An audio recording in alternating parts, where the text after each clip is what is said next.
the name of team of resource persons that will cover this day and tomorrow is mentioned, is displayed on the screen. The team is headed by Engineer Professor Dr. Shahid Imran, and the other members of the team are Engineer Professor Dr. Zulfikar Ali, Engineer Dr. Fahad Noor, Engineer Dr. Amjad Hussain, and Engineer Dr. Muhammad Amjad. Before further delay, before starting this session, I would like to give brief introduction of the lead of the team, Professor Dr. Shahid Imran. And Dr. Shahid Imran is currently working as Dean at University of Engineering and Technology, Lahore. He graduated in Mechanical Engineering from UIT, Lahore, and completed his PhD from University of London. Dr. Imran served as chair of the Mechanical Engineering Department at UIT before heading to the United States on a Fulbright fellowship. He has authored a number of publications in different journals of contemporary relevance. Now I would request Professor Dr. Shahid Imran to kindly start the session. Sir, over to you, sir. Thank you, Asif sir. Bismillahirrahmanirrahim. Thank you very much, Ashraf, for this detailed introduction. So you have introduced me, and let me introduce the whole team. As you have seen the names of the resource persons on the slide number 1, here we have Professor Dr. Zulfikar Ali. He is chairman of the Mining Engineering Department and one of the leading experts on outcome-based education. This is me, Professor Dr. Shahid Imran, and my area of interest is culture change management and various institutional framework developments.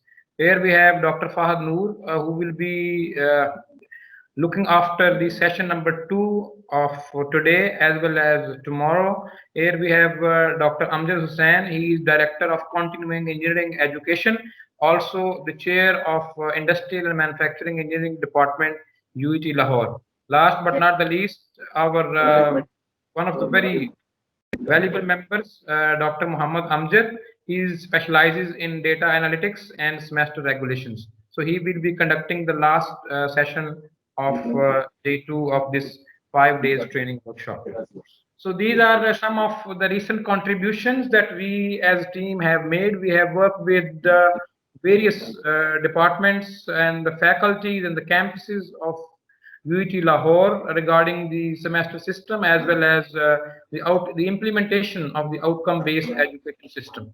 We have also worked with the Institute of Quality and Technology Management, Punjab University, then Ghulam Isa Khan Institute of Science and Technology, GIK. So, and then we have worked with some of the private sector organizations like FAST NU, and then in Multan, it's Mian Nawaz Sharif, UIT Multan, and then BZU Multan, and lately we have been working with PHEC as well as Pakistan Engineering Council.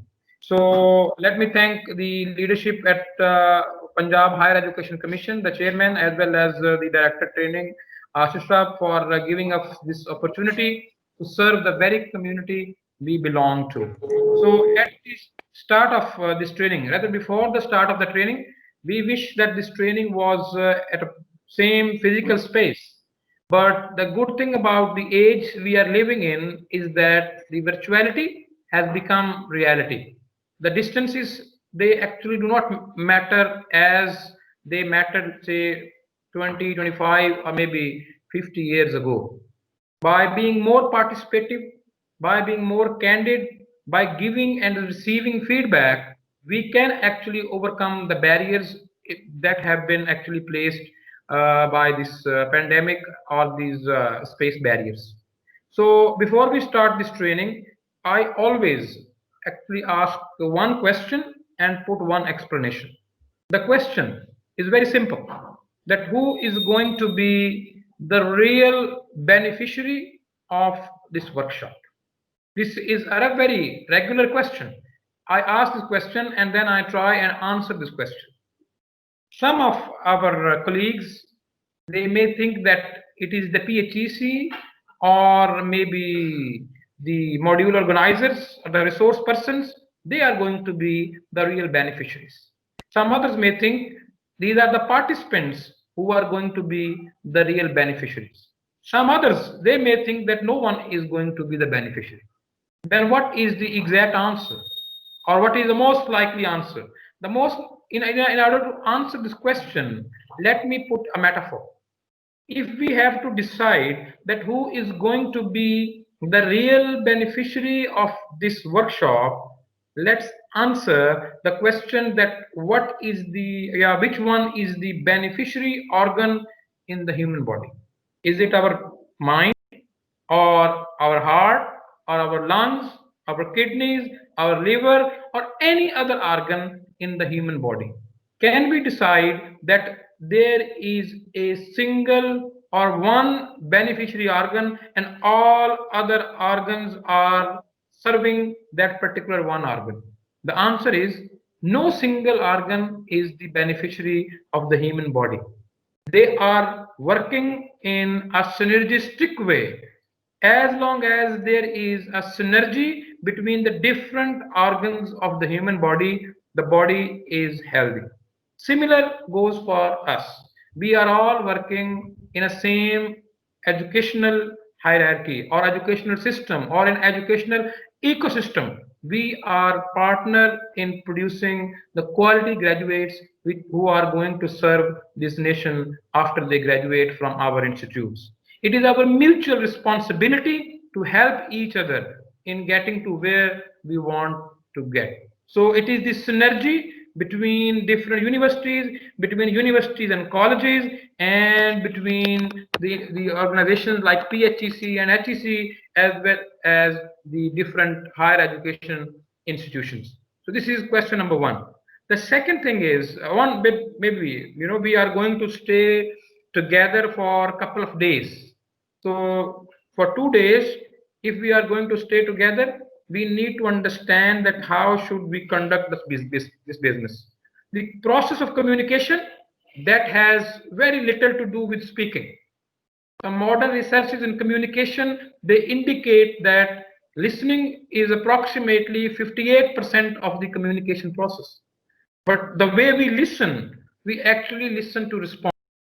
When we listen and we have listened to the part of the conversation and our mind goes to prepare the response, while we are preparing the response, we totally ignore the remaining part of the conversation, which may actually contain the real message. So we listen to respond, not to understand. So by actually listening to understand and then responding in a way that produces synergy. So it works both ways. We will also learn, we will listen, we will give you ample opportunities to speak. Rather, we don't want this workshop, especially these 2 days, day number 2 and day number 3. Day number 2 is on semester system, whereas the day number 3 is an outcome based education system. We don't want these 2 days to become monologues. We want you to speak up about the problems that you are facing. If you are already implementing this semester system and there are issues, you can discuss with us. We will try and respond to the best of our capacity and knowledge. And as long as the outcome based education is concerned, if you have already started your journey, it's good. But if you haven't started, we can actually help you get started with that. So in these 2 days, we only have 2 expectations. We want you to be participative. We want you to give us the feedback, to ask questions, to not let these sessions become monologues. And the second expectation is that we are going to put up an opening survey that has been posted in the chat box of this MS Team meeting. Kindly click that survey link. This will take you to a Google survey form where there are 12 to 15 simple questions written. You are supposed to fill this survey at the beginning as well as at the end of this day number 2.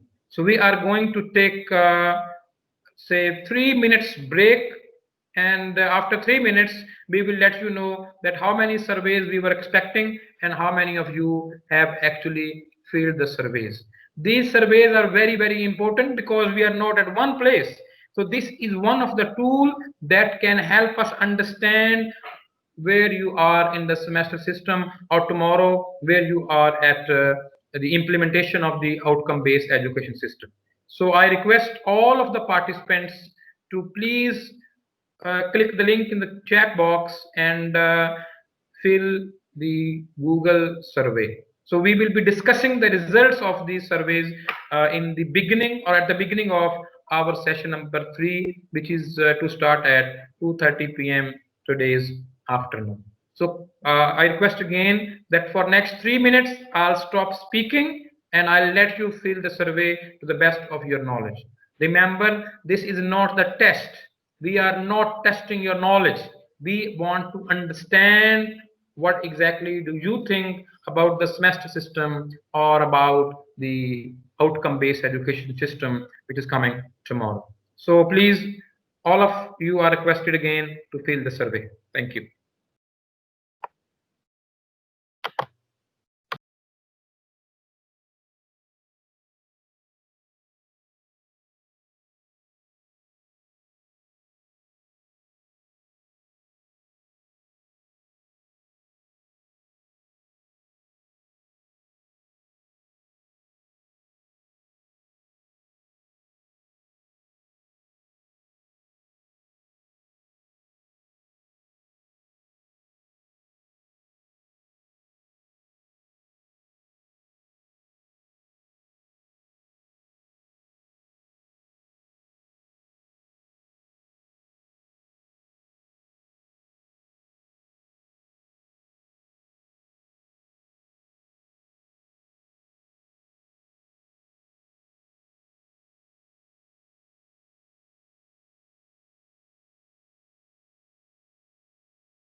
Dear participants, we are still waiting for the surveys to be filled.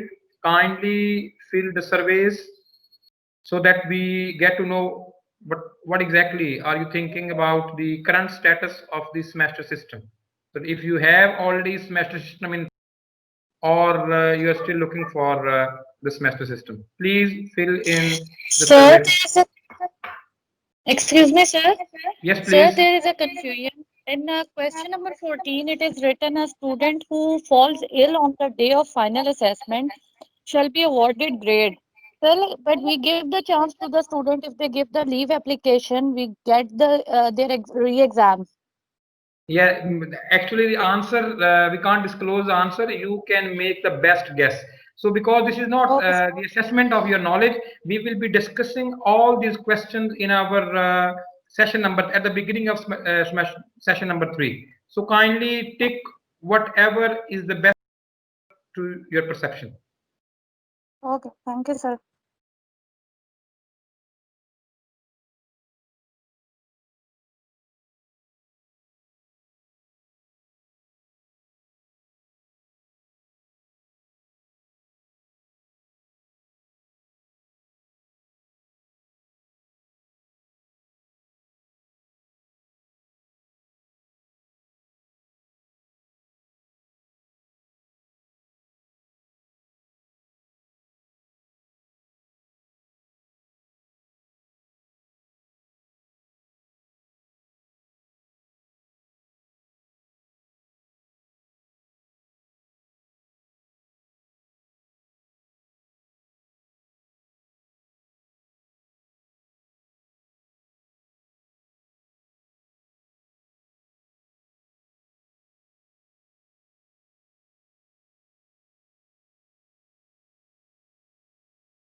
Well, 6 of the participants, they have filled the survey, and we are expecting 20 plus. So kindly, you are again requested to fill the survey form.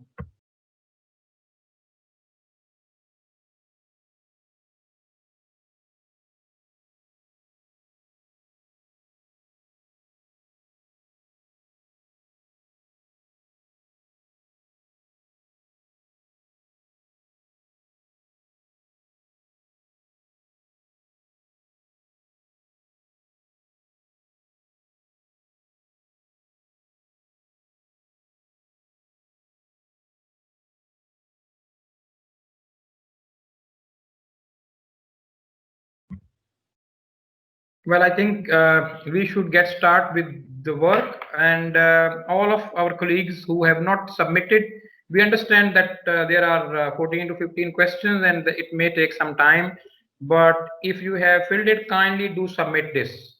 So greater the sample space, the better will be the chances that we understand how this cohort is actually overall placed. So getting beyond this introduction and the opening survey, this is the session setup, session number 1, that is on the prospects and challenges in the implementation of semester system. Then we have like 10 to 15 minutes break, and between 12 and 13:30, 12 and 1:30, we are going to do the assessments in the semester system. Then another 1 hour break, and the last shall have the discussion on the survey results, as well as we shall be bringing the examination policies, grading and marking system that is the hallmark of any semester system which is in place. And last but not the least, we will have half an hour or 20 minutes to half an hour interactive question answer session, and at the end we'll have this closing survey and the closing remarks. So as you all know that tomorrow's training is on the outcome-based education, and as we are already into the outcome-based education system, so what we have done, we have actually applied whatever we have learned from this system. If you see that these are the list of things that you will be able to do at the end of this day number 2. After the successful completion of day number 2, the participants of this workshop, they shall be able to explain the building blocks of a semester system. They shall be able to identify the challenges in the implementation of semester system. They shall be able to illustrate the importance of continuous quality improvement, generally known as CQI, for the meaningful engagement between the student and faculty. They shall be able to describe the Bloom's taxonomy, and they will be able to illustrate the learning pyramid. So they will also be able to describe various types of in-class assessments that are required in a semester system, and how those assessments should actually be materialized. And they shall also be able to set up an assessment cycle for their programs. And last but not the least, we shall be bringing and presenting how does this whole semester system actually work, what are the regulations. So many of the regulations, even if we have been working in the semester system, we are generally unaware of how the system is being regulated, how the GPA is actually calculated, how this percentage is actually translated into the latter grades, and from the latter grades onto the GPA, and from the GPA into the CGPA. So these are our expectations, that if you remain participative and you keep asking the questions, raising the queries, and we are here to answer them, if the session goes as planned, we expect to have achieved all of these outcomes. So session number 1, this is on the introduction to the semester system. The outline for the session number 1 is that what is a semester system? What are the key features of this semester system? What are the building blocks in a semester system? What are the prospects and challenges if you have to implement this semester system from AB initio or you need to have the system, the semester system, to have proper spirit. Because many times we have the body of the semester system, but the spirit of any other system like the annual system. So we have actually planned the first session to address all these issues. Before we go for the semester system, we need to ask a few questions. Because if you have already worked in the, you are working in the semester system, or you are not working in the semester system, you are working in the annual or term system, and you want to shift it to the semester system, this is a very serious paradigm shift. The activity, for example, the teaching, if we think that it is only the teaching that matters, whatever is the system, then we need to answer the following questions. And we have to answer, we have to ask. When I say we, it means we, the module organizers, the presenters, the resource persons, as well as our friends and colleagues who are the participants. How many times as teachers we start with an end in mind? What we actually do is we have a curriculum and we have time, and then we let the time run everything. So as the time goes by, the curriculum is finished. At the end, there is an exam, and the student either pass or fail. What exactly was the ultimate goal of engaging the student in that particular module? How many times we ask this question? How many times we have the feeling that something is not working? How do we actually know that something is not working? If we are working in an annual system, or we are running the semester system with the spirit of the annual system, where there is an exam and the exam, they keep lying in our cupboard or in our drawers until the time we reach the final week where we mark everything and submit the results. How do we actually know that something is not working if we have not made the assessment? So then, how many times while designing an assessment, we think from the learning perspective instead of being content focused? We are very concerned that we have to cover the whole syllabus. We have to finish the syllabus. So where does actually the syllabus fit in at the end of the story? At the end of the day, it is the students' acquired knowledge and skills and competencies that matter. So those competencies, those knowledge or skills, they are relatively less concerned with the content rather than the learning perspective. If you have taught everything, well, it matters a lot that how much you have taught, but what the students have learned matters the most. So this is a very serious question. If we are all the time clearing our desk and saying that, well, I have finished the whole syllabus, I have not left even a single topic in the whole curricula of that particular module, but at the end, what students can do after you have engaged them for a year or for a term or even for a semester? How many times we replace the course objectives with the learning outcome? As I have just said in the previous item here, that whatever our objectives are as teachers, they're important.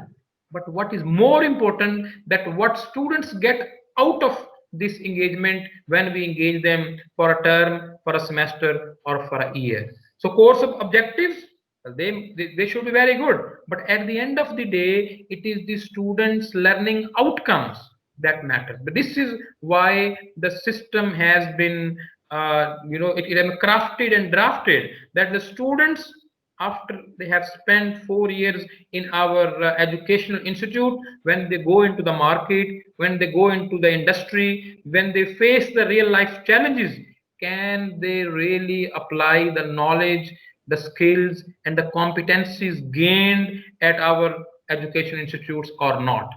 If they have just passed one exam at the end of the year, have passed 30 exams. So this is their degree is going to be the record of passing 30 exams. But where is the learning? So the learning perspective shall only come if we focus on the learning outcomes. If we start thinking with an end in mind, that what exactly we want the student to be able to do when they have passed this module, if this is of prime importance, the whole paradigm is actually shifted. Do we have a mechanism to decide before the final exam is concluded who are the 20% least able students? Not all the students are equal. They're different. Some of them, they may be exceptional. Some of them, they're excellent, some good, some bad, some average. So those students who are on the negative side of the spectrum, how do we identify them if we do not make assessments? If there is only one assessment at the end of this year or end of the term or even within a semester, if we don't have the spirit of the semester system, we are running the body of the semester system with the spirit of the annual system, which does not take care of the periodic and multiple assessments. How would we know that who are the least 20% able students? And we need to divert our resources and focus to help those students so to get to the point where we want them to be. How during the course of teaching, without making an assessment, we know if the teaching strategies are working for the whole cohort. So these two are linked. So if we are not making assessment, we shall not be able to know that whatever I have planned and whatever the device or the mechanism or the teaching methodology or strategy I have chosen, if it is working or not. This is not possible to determine unless we make an assessment, unless we have some outcomes defined, unless the plans are mapped onto the outcomes.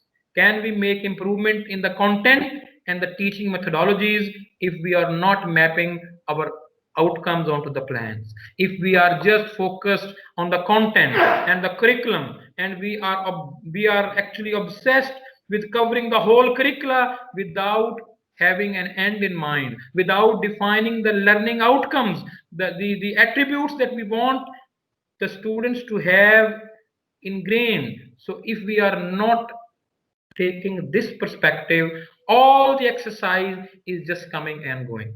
So we need to see that if we can answer these questions positively, then whatever the system we are working, that system is compatible with the contemporary requirements.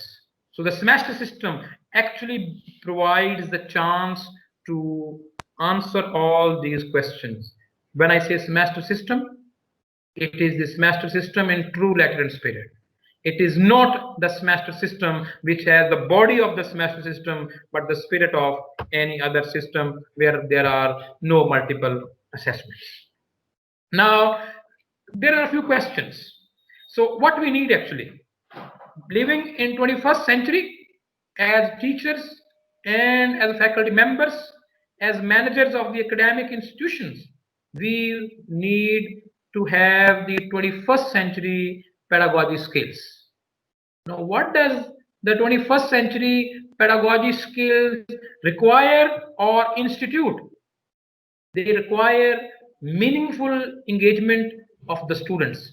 Now we have to actually see the questions that I posed in the previous slide. This is pretty much interlinked.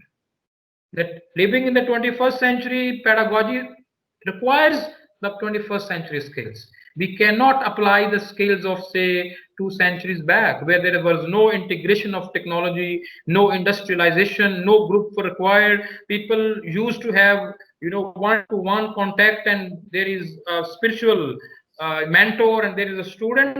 Now the world has grown a lot. So we need the modern pedagogy skills. And these pedagogy skills, this will actually ensure that the students are meaningfully engaged. How can we ensure that the students are meaningfully engaged? We can only ensure that the students or the cohort or the class that is meaningfully engaged if we seek feedback and we give feedback. That is where the interaction can be actually optimized. By seeking and giving feedback, we can ensure the meaningful engagement. So how does the feedback help? The feedback actually ensures that the quality is continuously improved. Continuous quality improvement is the ultimate result if we are seeking the feedback, we are giving the feedback, we are addressing the feedback, and we are looking for the opportunities for improvement in the light of the feedback received from the students. And the students, they are also improving. So in this system, it has actually become a teaching learning process rather than only teaching. Both teacher as well as the student, they learn as a result. So if the continuous quality improvement is the result of the feedback, what does the CQI do? The CQI improves the teaching learning process and the assessment strategies. If you know that something didn't work up to midterm, now I need to change something. So this is CQI. Or from semester to semester, from subject to subject, from one peer to another peer, we are continuously seeking and giving feedback. By taking this feedback positively, we are making the necessary and small adjustments and amendments. It actually ensures that the teaching learning process is improved. Then if we have the teaching learning process, it has to improve, which system actually allows the multiple and continuous assessment, because the feedback requires continuous assessment. Now the semester system is the system that actually allows multiple and continuous assessments. How can the semester system best facilitate the faculty and the student?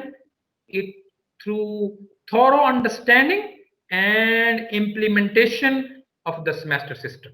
So this is actually, if we read it from say from bottom to top, we can understand the purpose of this day 2 of this 5 days workshop. We need to understand the regulations to implement the semester system. What will the semester system do? It will allow multiple assessments. What will the multiple assessments do? They will improve the teaching learning process. How they will improve the teaching learning process? They will improve the teaching learning process through the CQI. Where would we get the CQI? By seeking feedback. And what this feedback is used for, that is used for the meaningful engagement. And the meaningful engagement is the ultimate requirement of the 21st century pedagogy skill. So if you see this first box is our session number 1. We are going to talk about the 21st century pedagogy skills. We are going to talk about the meaningful engagement of the students. We shall also see what are the different ways of seeking and giving feedback, and then what is the CQI and how CQI actually help to improve the system. Then we have another box or another block where we will talk about the teaching learning process, the in-class assessments that are required for a semester system. This is our session number 2.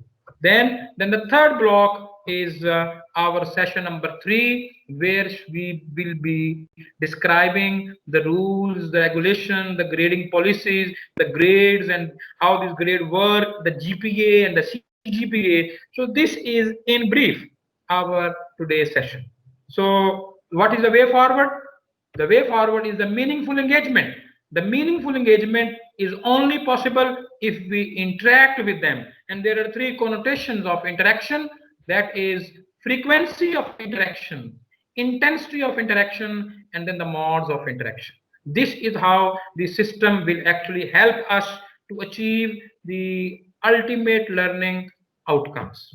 So the 21st century pedagogy skill, what do they require? Or what do they do actually? 21st century pedagogy skill, they require us as faculty members to teach contextually. So if we teach contextually, the context has a power. So if you do not teach contextually, you give them say 1,000 numerical problems to solve, where the students actually do not acquire any skill. All the time they are repeating one exercise, and that is not applied in the real life situation. This is called out of context teaching. It's a simple problem they are solving. But when they go into the market, into the industry, into the real life, or they do their own businesses, they do not find whatever the problems they were solving very useful. Then 21st century pedagogy skills, they are interdisciplinary, because as all of you may be knowing that the innovation is actually happening at the interface of multiple disciplines. If you are dealing with the BS 4 year in physics, you shall be teaching some of the courses in mathematics, maybe some from chemistry, some from business management, some from communication, and then of course we have courses on ethics and Islamic studies and all that stuff. So we have to teach interdisciplinary. So it's not only one core discipline. So multiple disciplines, and then they create an interface. It is the interface of multiple disciplines where the innovation is occurring. Then the 21st century pedagogy skills, they encourage the student group work, the student work in collaboration. They actually there are collaborative and cooperative learning strategies. So the teachers, they should be equipped with those cooperative learning strategies so that they can assign work to the students and they can assess them. So this is because if the student is only being examined in the classroom environment, well, there is no classroom environment when they go to their jobs. They have peers, they have subordinates, they have bosses, they have to work in hierarchy. And if during these 4 years we are not letting them work in a simulator that should simulate in some sense the real life environment, they shall never be able to work collaboratively. Then they should be exposed to problem solving, problem based learning sessions, and they should acquire the problem solving skills. The 21st century skills, they also require that the students are assessed transparently. And these 21st century pedagogy skills, they actually institute and develop thinking skills, where the student, when he solves one problem multiple times, then a similar problem, then a totally different problem, where he can actually use his knowledge to ensure that the problem is solved. So this, the 21st century skills, they actually ensure this meaningful engagement. This meaningful engagement has three pillars: the teacher, the curriculum, and the student. Now the student is going to be the ultimate beneficiary of the system. If he is going to be the ultimate beneficiary of the system, how would the curriculum and teacher, they will help him? So the teacher is an expert. The curriculum is actually a tool, and then the student is the ultimate beneficiary. So what we see here, how the teacher and student interact, they have a relationship. How do the teacher and curriculum interact? The teacher is expert in some of the modules. So not all of us, maybe none of us can teach all the modules in a given curriculum. So if we are dealing with the BS 4 year program in mechanical engineering, or maybe in philosophy, in history, in physics, in chemistry, so we are not experts in all the subjects. A part of the curriculum is our expertise. And then the student is admitted into the institute is offering multiple programs, but he is only concerned with the program where he is admitted to. So here we have the relevance. So the relevance is between the student and the curriculum. Expertise is between the teacher and the curriculum, and relationship between the student and the teacher. But here, where everything crosses each other, is the meaningful engagement. The teacher uses his expertise and relationship to make student, or to help student to get where he or she wants their students to be. So in order to meaningfully engage the student, there are multiple tools, and one of the very modern and proven tool of meaningful engagement is the feedback. So now how can the feedback help the students to improve, or how can they help teacher to meaningfully engage them? So these are called 5 R's of feedback. The students comes to you, you give him some work, he goes back. It's actually a cycle. In R1 is called redraft and redo. R2 is rephrase and repeat. R3 is revisit and respond. R4 is relearn and retest. And R5 is research and record. In R1, what we do? We ask them to go back, edit, and improve certain areas of their work. This is, they have brought something, you give the feedback, they have taken the feedback positively, and they are going to improve the certain areas of their work. This R2, that is rephrase and repeat. Over here, the students are asked to go back, practice again and again to master the skill, because repetition is the master of all the skills. It actually ensures that he or she does master that particular skill. Then revisit and respond. Over here in R2, they are asked to do the same questions, to do time and again in order to master the specific skills. Over here, these skills are actually applied where the students are asked to solve similar problems. Over here, the students are actually encouraged to learn, unlearn, and relearn. Now, they have reached to a point where they understand the previous learning and they can apply the previous learning. And at the last stage, they actually become the drivers of their own learning, where they have developed a deeper insight. They know how to use the tool. So especially when the graduate passes out of your institute, the teachers are no more available. Now the literature is available. If the students have developed this habit of getting the deeper insight and use wider references, they can actually build on the work of others. So this is how this feedback actually helps the student to be meaningfully engaged. In this process of meaningful engagement through giving and seeking feedback, both teacher and the students, they are learning. So here we have the learning pyramid. Learning pyramid. So this is learning pyramid. But before we discuss the learning pyramid, let's see what exactly is this.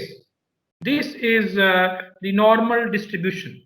When we make assessments of the students, this is how the grades should be distributed.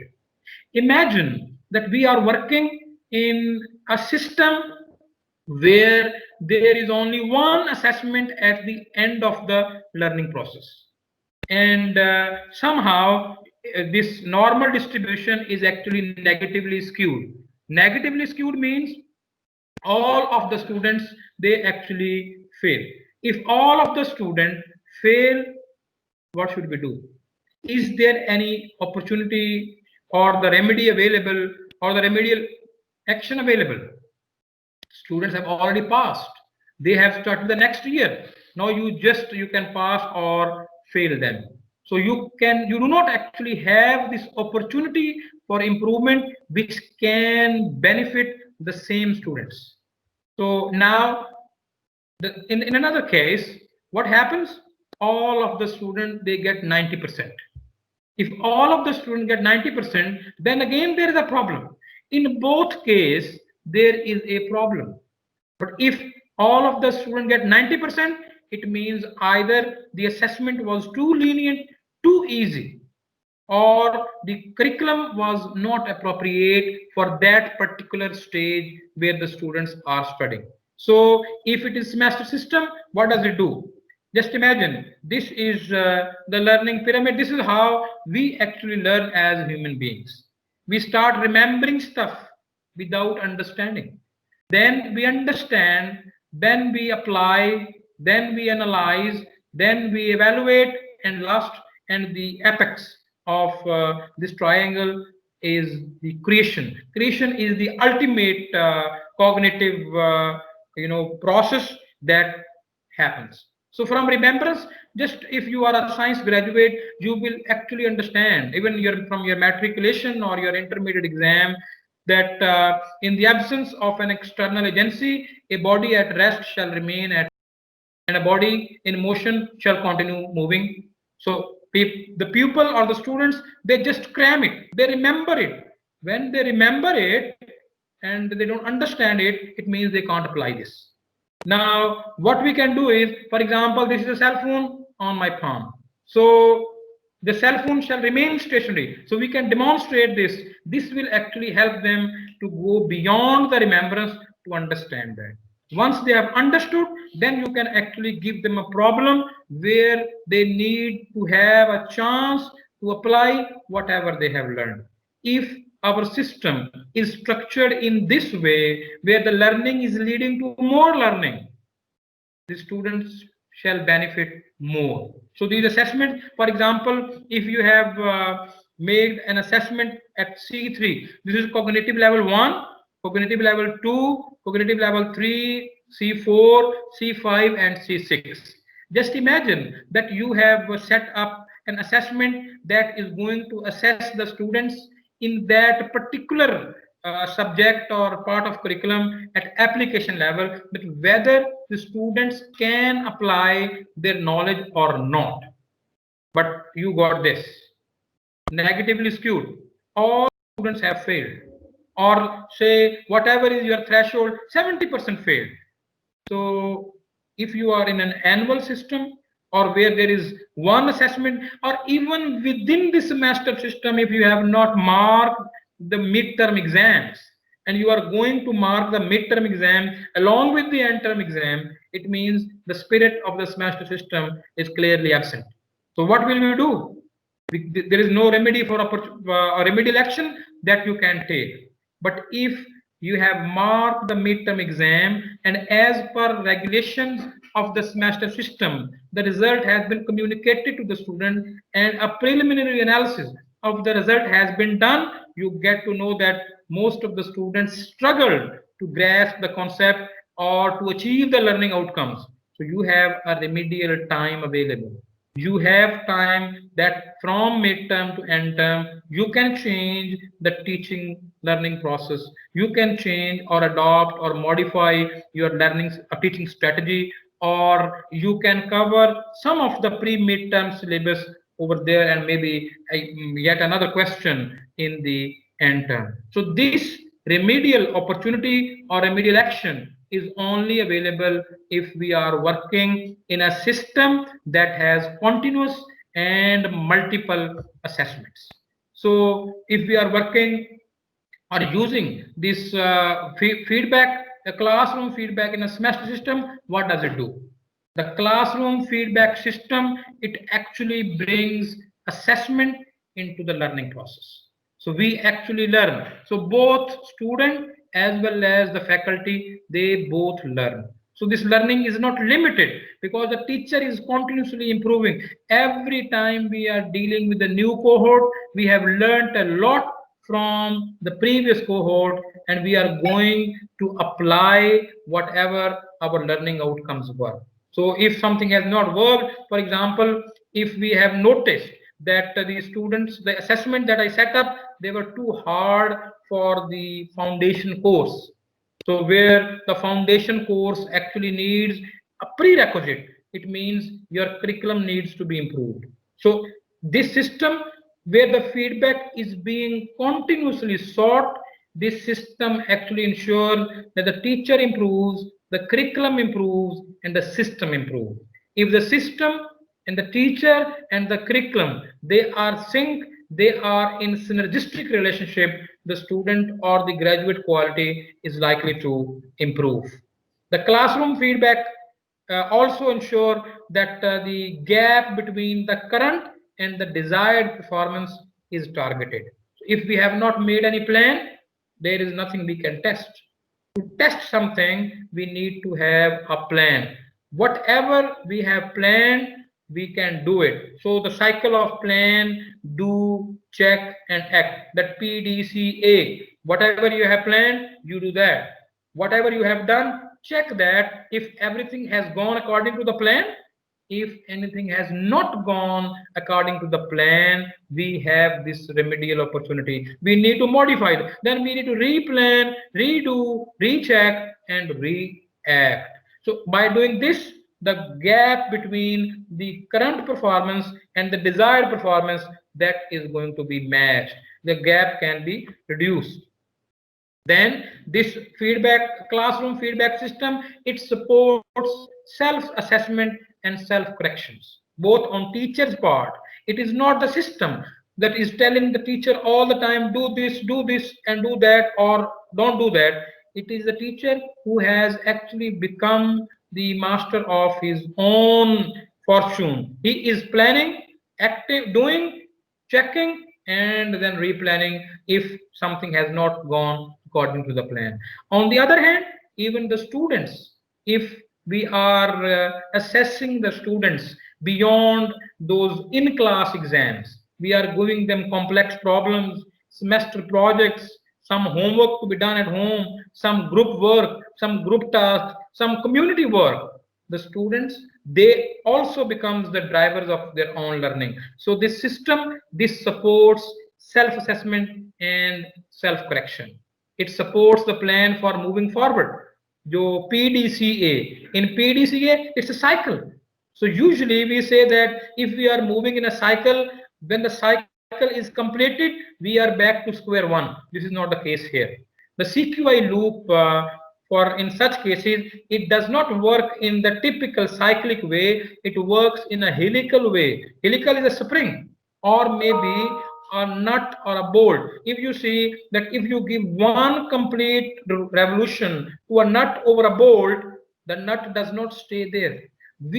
It appears to us that the bolt is moving in one circle, but it is also traveling right or left every time you give it a rotation.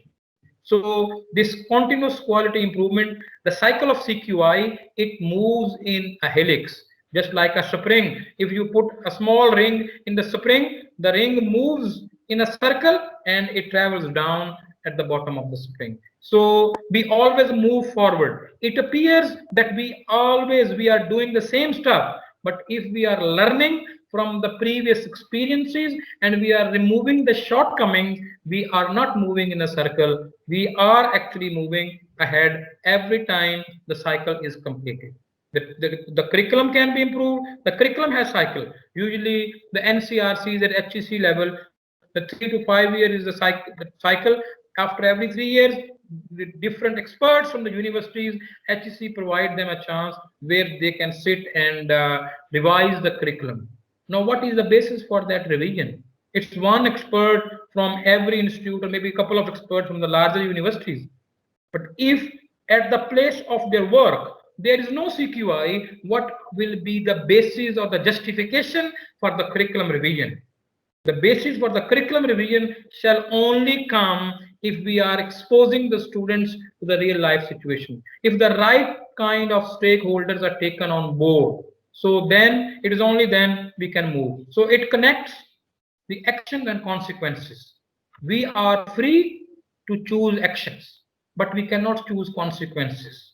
Consequences are the ultimate results of our actions. So as through this CQI, through this feedback, the actions and consequences, they are connected. It means we can learn from the consequences and make our action better. So we can perform better. So this semester system or classroom feedback semester, it actually reveals the process of learning and it uncovers the importance of making mistakes and taking risks. Generally, in our educational systems, we try and make students, very much disciplined. But discipline is good, but from the mental perspective or from the mental framework development perspective, if they become too disciplined, they may not be able to innovate. So the system actually should encourage reasonable risk taking, and there should be an allowance for making the mistakes. If they make mistakes, they learn it, then the mistakes are good. But if they are repeating it, that is something we should discourage and we should manage. So having seen these the meaningful engagement, 21st century pedagogy skills, meaningful engagement, and then the use of feedback, and then the the whatever the feedback actually delivered, we come to the prospects. What will the semester system bring to us? If the semester system, if you're already working in a semester system, but the spirit is lacking or is missing, or it's we can say it's minimum level of the threshold. So or there is no spirit at all. It's totally, we have actually not moved into the semester system. So either we are working in an annual system or in a semester system. With the spirit of annual system, we need to move. If we make this move, if we shift the paradigm, following are the prospects. Moving into the semester system shall bring transparency, it shall clarify the expectation, and the better accountability will be possible. What happens? There are student grievances. Students are actually bringing complaints and all that stuff, that why I have been awarded this grade and a student with similar work has been awarded a different grade. This or these sort of complaints are actually the results of non-transparency. Not exactly the non-transparency, at the root is the clarification of the expectations. If the expectations are not clarified, if the two partners in learning, the student and the teacher, they do not agree on what terms and condition the journey will be governed for a semester or for a year, so then there will be accountability issues. So I usually quote a very personal example to make our colleagues understand that how important are the clarification of expectations. Few months back, it's a personal story or experiment, or you can say an experience. I asked my 10-year-old son that, look son, you have grown big now, you are in 6th grade, you should be having some responsibilities at home. He replied that, what exactly you want me to do at home, and what exactly I will be getting as a result of doing that. So we actually agreed on the following. What we required him to do, that you are going to polish the 3 pairs of shoes.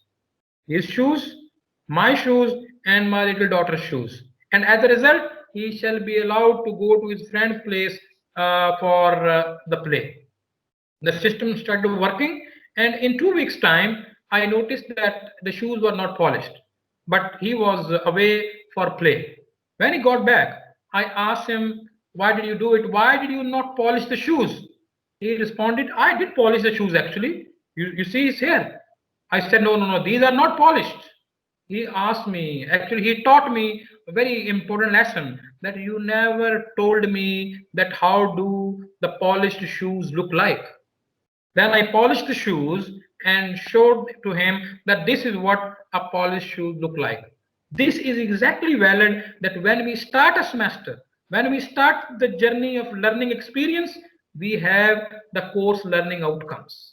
We should actually convey those course learning outcomes to the students. We need to talk to them, listen to them, that well, these are the course learning outcome. If you complete this learning journey with me for next semester or maybe for a year, you should be able to do these followings. So then you should listen to them, and if you observe that the students are deficient somewhere and you can make modification in the expected learning outcome, you can make it. But once the students and the teacher, they have agreed on those expected learning outcomes, then all the following assessments must be aligned with those with the achievement of those learning outcomes. So similarly, our the whole system, when the degree program is, although it's a topic of our tomorrow, but I think it's very pertinent over here even, that it's at the subject level, we have the SLOs, the subject learning outcomes, or the CLOs, but at the program level, we have the PLOs, that if a student graduates from this particular university in a 4 years program in BS physics or mathematics, or an engineering program or IT program, they shall be able to do all these 12, 13, 14, 20, or 15 attributes. They will be ingrained into them. So the clarification of the expectation shall bring transparency and shall also reduce the chances of complaints when the accountability is done. Accountability means exams. When you have exam, we have practically implemented this system actually, and we have observed that the student complaints regarding the assessments, they have been drastically decreased. They are, usually we used to have 15 to 20% or 15 to 20 students out of 100 complaining about their marks every time we show them the exam. But once we have clarified the expectation, students know that what exactly I am supposed to be able to do, their complaints have been reduced. Then as the semester system, it provides this two-way feedback to the teacher and from the teacher, to the student and from the student. The teaching becomes more responsive rather than a monologue where the teacher thinks that this is appropriate and this is inappropriate and this is the only way because this is my way. So my way is not the only way. There are multiple ways, and we can explore those multiple ways if we think flexibly, and this will ensure the responsive teaching. The students, they will become self-directed learners, because beyond these 4 years of graduation, are you going to help the students even on their job places? No. None of us is going to do, neither we will be able to do, or neither we should be doing it.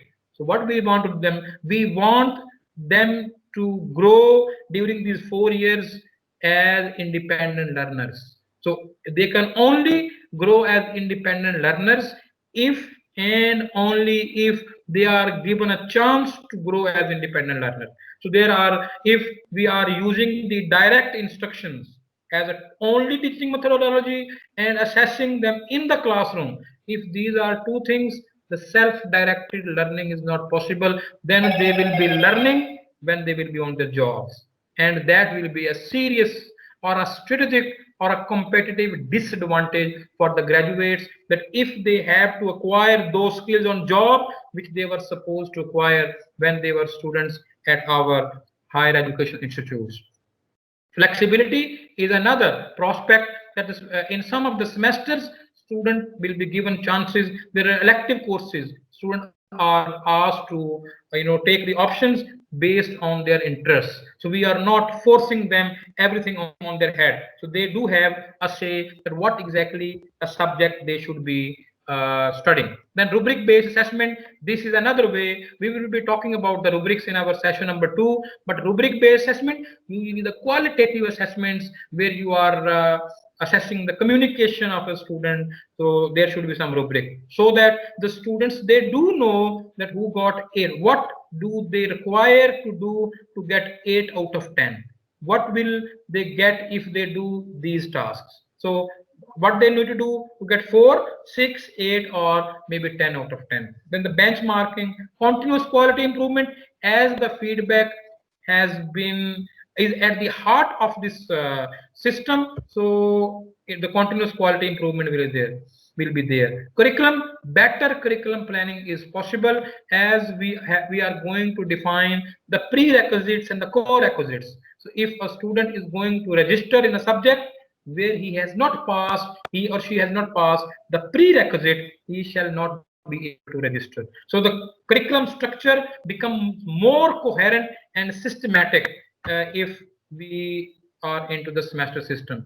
As we are planning the time weekly, the time of the semester or the academic time is effectively utilized. So these are all the prospects if we move into the semester system, or if we improve the semester system so that it becomes a semester system with a true letter and spirit. Then once we have agreed that the semester system is good and we have to move to it, or we need to have the spirit in, we need to understand what are the building blocks of a semester system. What system, that without any of these, the system body will not be complete. So student centered delivery, credit hour. So in our non-semester system, it used to be the number of years or the number of the subjects or maybe the total number of exams that you have. Over here, it's based on the credit hours. Credit hour actually is the linchpin of this system. We need to understand how does this credit hour system work. So now, as per HEC regulations, different courses of 4 years program, they can have from 120 to 140 credit hours. So the credit hours, then they are broken down into smaller pieces. Some of the subjects, they have 3 credit hours, some of them 2, some of them 1. So if a subject has a credit hour of 3,0, it means this is a theory subject with 3 credit hours and no lab is involved. 3,1 is 3 credit hours of theory and 1 credit hour of lab. And 0,1 means there is no theory, there is only 1 lab. Now then there is very interesting relationship between the credit hours and the contact hours. Dr. Fahad in the second session will speak at length about this relationship. I will just give you a tip on it. So if we are dealing with the theory, 1 credit hour in theory is equal to 1 contact hour in the class. So 1 contact, so a 3 credit theory needs 3 hours of active teaching learning in classroom where the students are engaged. Whereas if you are in the lab, for every 1 credit hour in the lab, the students has to work 3 hours in the lab. So 1 hour of theory credit is 1 contact hour, and 1 hour of lab credit is actually 3 hours of lab work. Why? The theory's 1 hour is 1 and lab's 1 hour is 3. You have to wait for, say, maybe an hour or a half, and Dr. Fahad will be explaining this in detail.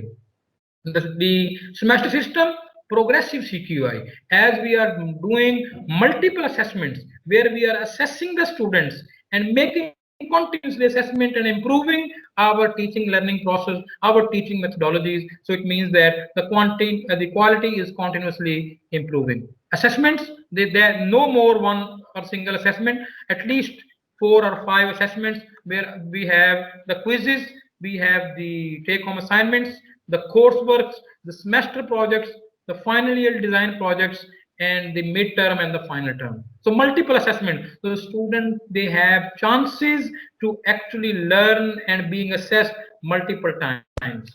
So then the semester system is learning focus. It should be learning focus. If the focus is not on learning, well, then it's only the body of semester system. Because when we are doing multiple assessments and we are progressively improving or controlling the quality improvement system, it must be learning focused. Semester regulations, yes, they are very important. We need to understand the semester regulation which will govern both the teacher as well as the students. What are the regulations that both the student and the teacher, they need to abide by? What are their rights and what are their obligations? So this is usually structured in the semester regulations. GPA and CGPA, the grade point average and the cumulative grade point average. So in semester system, we used to have percentages, no more percentages now. So how do we actually translate those marks into the percentages and the percentages into the letter grades, A, B, C, D, then you have the F, or you have other letter grades like W, WF, I grades. These are all actually encapsulated in the semester regulations. So the teacher as well as the student, they have more flexibility. Like one of the questions that one of our lady colleague raised regarding that what grade he should be assigned if someone falls sick on the day of exam. So we will be explaining it in our session number 3 through very simple case studies that in what situation which grade is usually applied. Then the semester system that does involve a summer semester. If the student needs more time to learn and they can drop maybe a subject, the summer semester is there, which is sandwiched between the spring and the fall semester. In the summer semester, the length of time is reduced. It is usually half of the regular semester, but the contact hours are doubled. So the summer semester is also a hallmark. And last but not the least, flexible subject selection.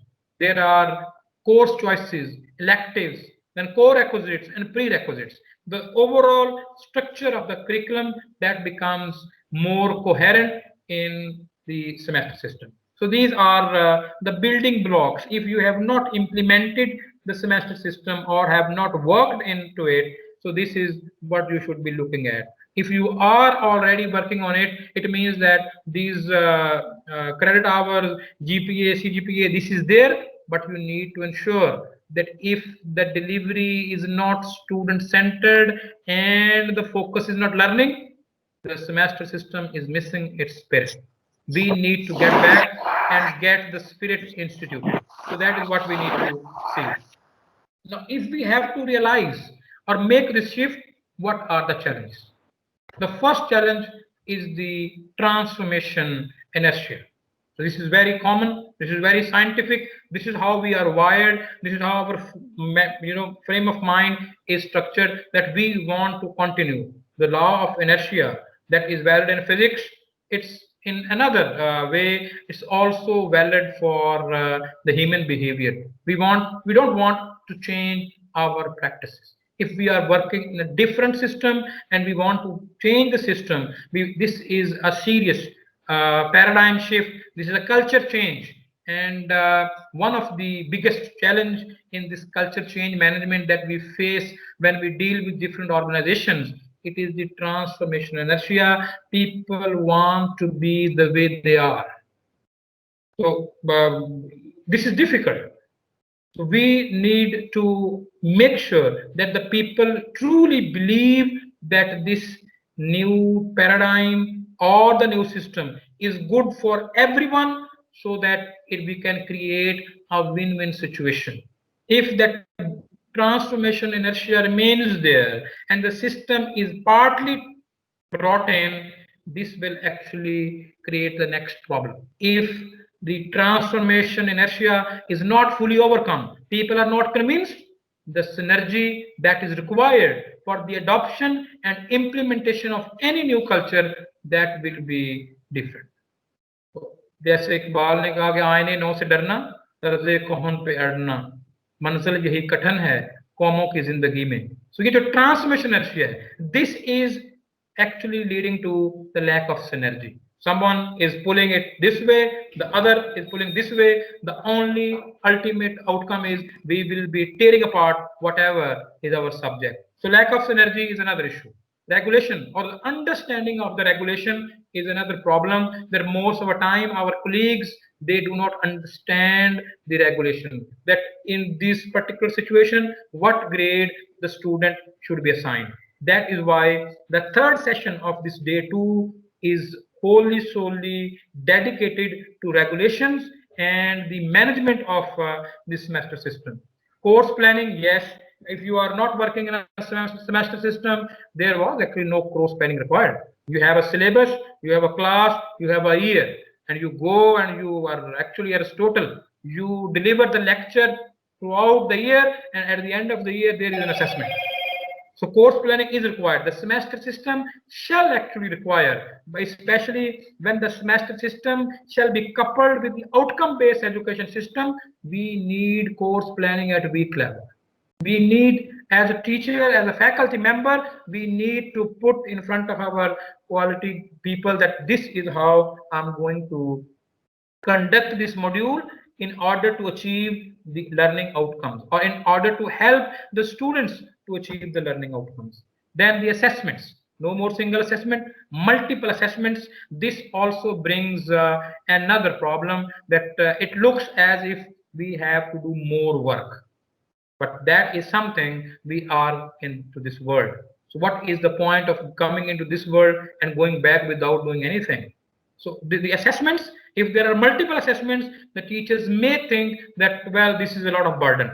So this burden can be overcome if the institutes, they do have some sort of learning management systems. These learning management systems, they are actually computer-based databases which can help us to frame the results, analyze the results, perform the data analytics, and get some of the actions that we have to take for future improvements. So as all of these challenges are serious challenges, but to overcome the challenges, we have to change the belief.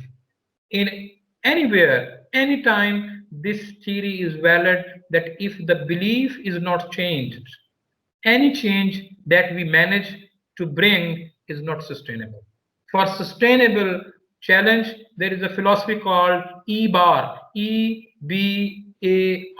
We need to actually have better experiences.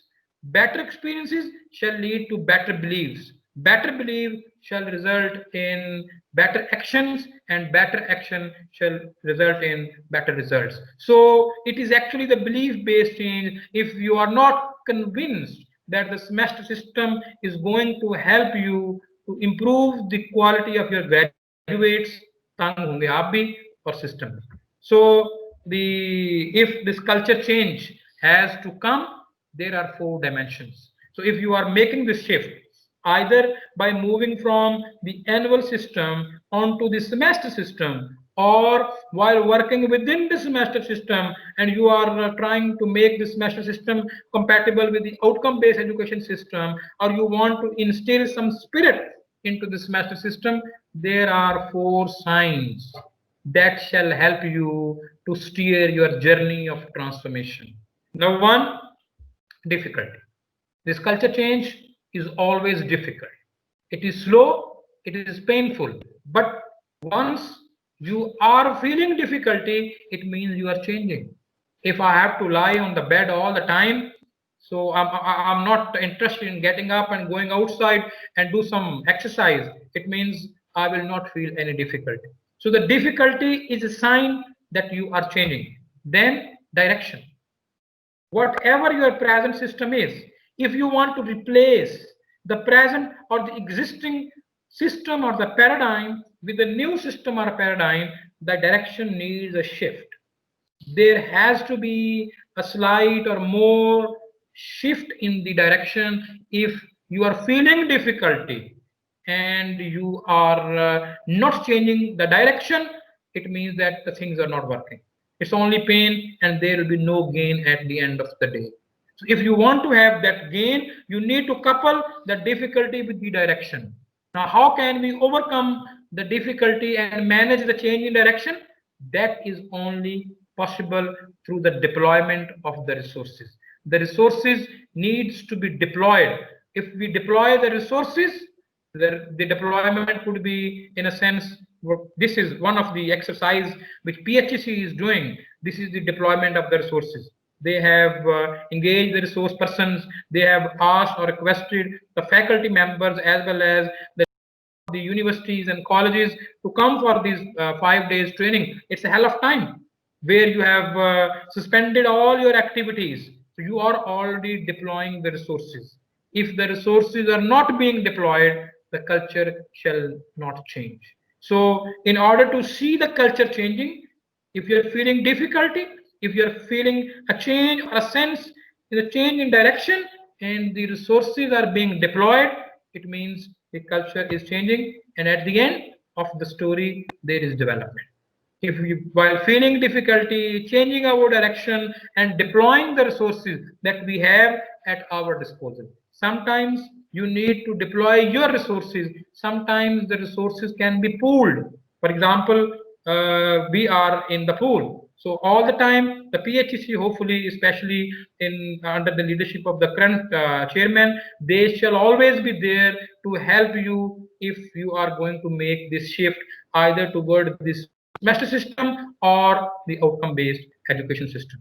So with this, the session number 1 has come to an end, and I hope I have not surpassed the time. And we have like 8 minutes for the question and answers. If you want to ask anything, please go ahead. Thank you.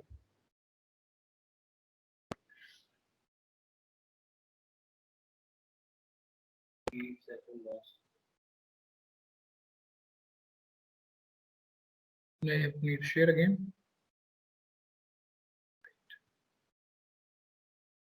Where is the slide? Can you see the slide?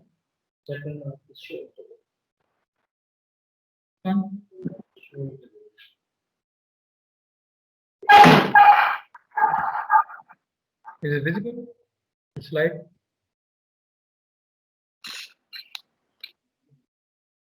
Okay, let me share again.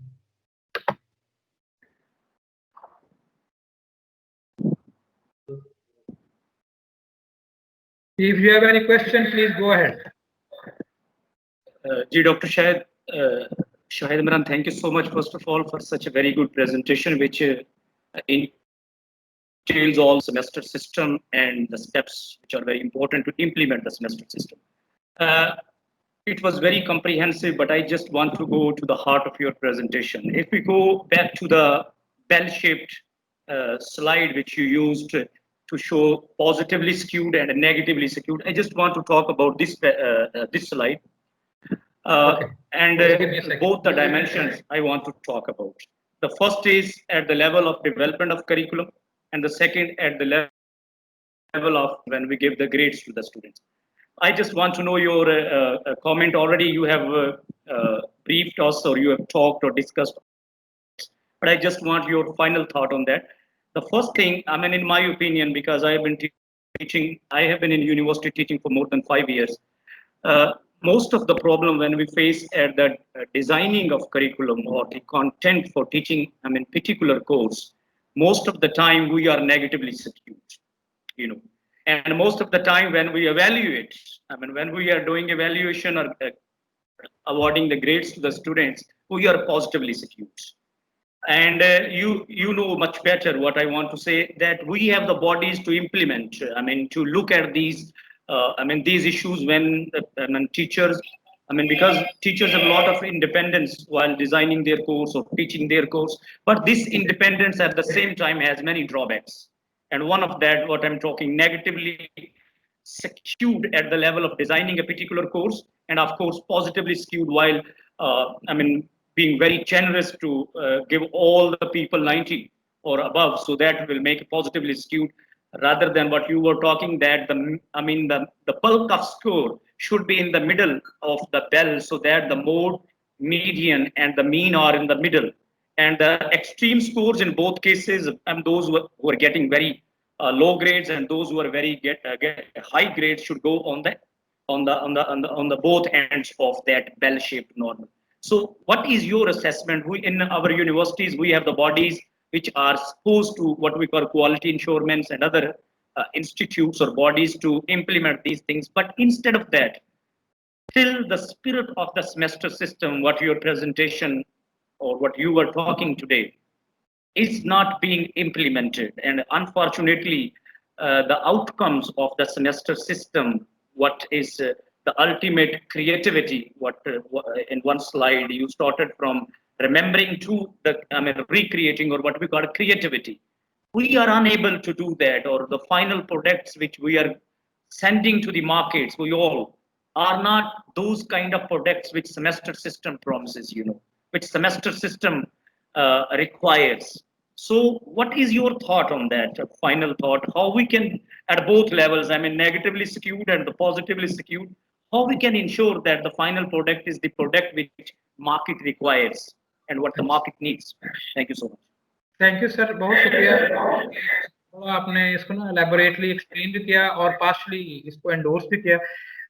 आपके जो सवाल का जवाब है ना, I think it lies in our tomorrow's presentation, कि जो नया पैराडाइम, एक तो सेमेस्टर सिस्टम का पैराडाइम है जो इसको फॉलो कर रही है ना चीज, I think that is even more important कि जो आउटकम बेस्ड एजुकेशन सिस्टम है, we may end up actually abolishing this curve all together. कि अगर आपने वो जो परफॉर्मेंस बेंचमार्क हम डिफाइन कर दें, जो आउटकम बेस्ड एजुकेशन जो है, जब उसको इसके साथ कपल करेंगे हम, मेरा ख्याल ये है कि ये वाली जो चीज है सेमेस्टर सिस्टम में, ये जो हम कह रहे हैं जी नेगेटिवली स्क्यूड होना मैंडेटरी है, वेल अगर तो असेसमेंट उसी तरह से करनी है कि एक अनअटेंडेड सा सैंपल स्पेस है जिसको आपने एक एग्जाम दे दिया है, उसमें तो ये स्क्यूनेस भी नेचुरल है, आएगी, और वो पॉजिटिवली आती है या नेगेटिवली आती है, it depends upon our own methodology. लेकिन ये जो आउटकम बेस्ड एजुकेशन का कल का हमारा सेशन है ना, उसमें मेरा ख्याल है कि ये वाली जो क्यूरी है आपकी कि outcome based education actually this will address, कि एक पॉसिबिलिटी ये भी है, maybe if we implement the outcome based education system for a few decades, ये कर्व की जरूरत ही ना रहे। जब हमने वो परफॉर्मेंस बेंचमार्क या अल्टीमेट जो परफॉर्मेंस आउटकम्स डिफाइन कर दी, तो जो भी उसको पार कर जाए तो वो ही इज पास। तो ये बात आपकी बिल्कुल दुरुस्त है कि जब हम असेसमेंट डिजाइन कर रहे होते हैं तो we are actually negatively skewed, और जो रिजल्ट है उसमें again the positive skewness is there. लेकिन इसका जो अल्टीमेट जो इस वक्त प्रेजेंट फिक्स है, that is a training sir. जितनी माशाल्लाह आपने इसको अच्छे तरीके से एलेबोरेट किया है, तो we have to train our colleagues. ये जो असेसमेंट का डिजाइन है, दैट मेरा ख्याल है कि that is the only panacea, that is cure for all. कि अगर हमें ये समझ आ जाए कि ये जो मीनिंगफुल अलाइनमेंट है between what has been taught, what was taught and what has been assessed, इस अलाइनमेंट को मेरे ख्याल डॉक्टर फहद आपके स्लाइड में है, जो नेक्स्ट हमारा सेशन 2 है ना, उसमें हम ये अलाइनमेंट भी डिस्कस करेंगे कि ये जो करिकुलम की टीचर में और स्टूडेंट में वो अगर अलाइनमेंट नहीं है तो ये स्क्यूनेस जो है, that miss alignment can be the cause of skewness. अगर हम टीचर को, करिकुलम को और स्टूडेंट को एक ही पर्पज के लिए अलाइन कर लें तो ये स्क्यूनेस शायद जो है वो खत्म हो जाए। Doctor, thank you so much. Thank you, sir. If any of the other colleagues have any question, please go ahead with your question. Otherwise, we are going to take 15 minutes break, and we will be resuming with the in-semester assessment presentation by Dr. Fahad at 12.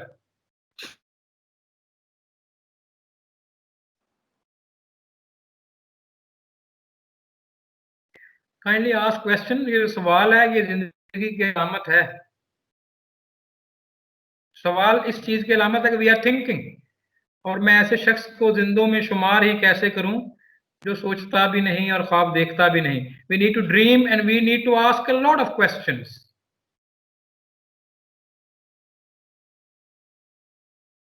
चलिए ठीक है जी, over to PHEC Asif sahab, kindly आप over to you. So we are getting off for 15 minutes and we will be back at sharp 12. Thank you. Respected participants, dear faculty members, this is time to start our next session. This is session 2 of the day 2, and this is about assessments in semester system. And Dr. Fahad Noor will conduct this session. And Dr. Shahid Imran has already introduced Dr. Fahad Noor to all of you. So I would request Dr. Fahad Noor to kindly start this session. And Dr. Saab, over to you, sir. Thank you very much. Thank you very much. I am Dr. Fahad Noor, and I'll be assessing. I will be, which is about the assessment in the semester system. Outline actually what we are going to do in this session. We will talk about the Bloom's taxonomy, types of assessment, and how the learning assessment process can be established inside the classroom and outside the classroom as well. So these are the three actually phases, or you can say the major portion of today's session number 2. So start from the Bloom's taxonomy.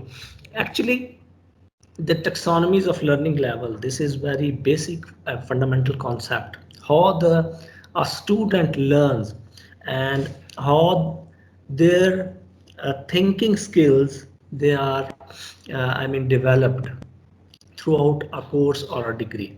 So तीन तरह की basically development हो सकती हैं. एक cognitive development, affective development, and psychomotor development. And so these are actually hierarchical models which tells us, or which actually how the student they develop their self in the classroom. So there are three actually domains. One is cognitive, the second one is affective, which is related to their behavior, and the third one is psychomotor, which is related how they will use the various machines. So lab के अंदर या कोई चीज़ demonstrate कर रहे हो या exhibit कर रहे हो, तो उसमें जो skills हैं, those are called psychomotor skills. So psychomotor skills जो हैं वो how a student actually or a learner perceives space and time. तो इनका जो combination है और किस तरह से वो body के साथ related है, इसको हम कहते हैं psychomotor skills. So there are these are called 3H development. So first H is head. Development of head means thinking skills. The second is heart. Development of heart skills means their behavior. And the third H is related with hand, which is related with the psychomotor skills. So we'll go through all of these, the developmental phases of a student or a learner. So learning domains, they are also called KSA. So what are those KSA? An educationist, William Spaddy, perhaps you know the name. He actually told us that the purpose of education is to change three things. One is to change the thoughts, the actions, and the feelings of a learner. So education, यही तीनों domains है basically. The first, the related with the thought, we say तालीम जिसे हम कहते हैं. Action and feelings, these are तरबियत. So तालीम और तरबियत both are actually fall in the ambit of a degree, awarding any institution or a department. So ये तीनों चीजें जो हैं ये होंगी basically learning domains के अंदर. So cognitive domain, the first one is the knowledge domain actually. So knowledge and intellectual development. So students जो हैं उनकी किस तरह से intellectual development जो है वो हो रही है, that is called cognitive. The second one is called psychomotor, and these are called skills. So generic skills, the physical movement and motor skills are they are necessary to be learned. And the third one is affective, the attitude of the student, how they perceive various values, their attitudes, and their professionalism. Actually, this is related with their professionalism,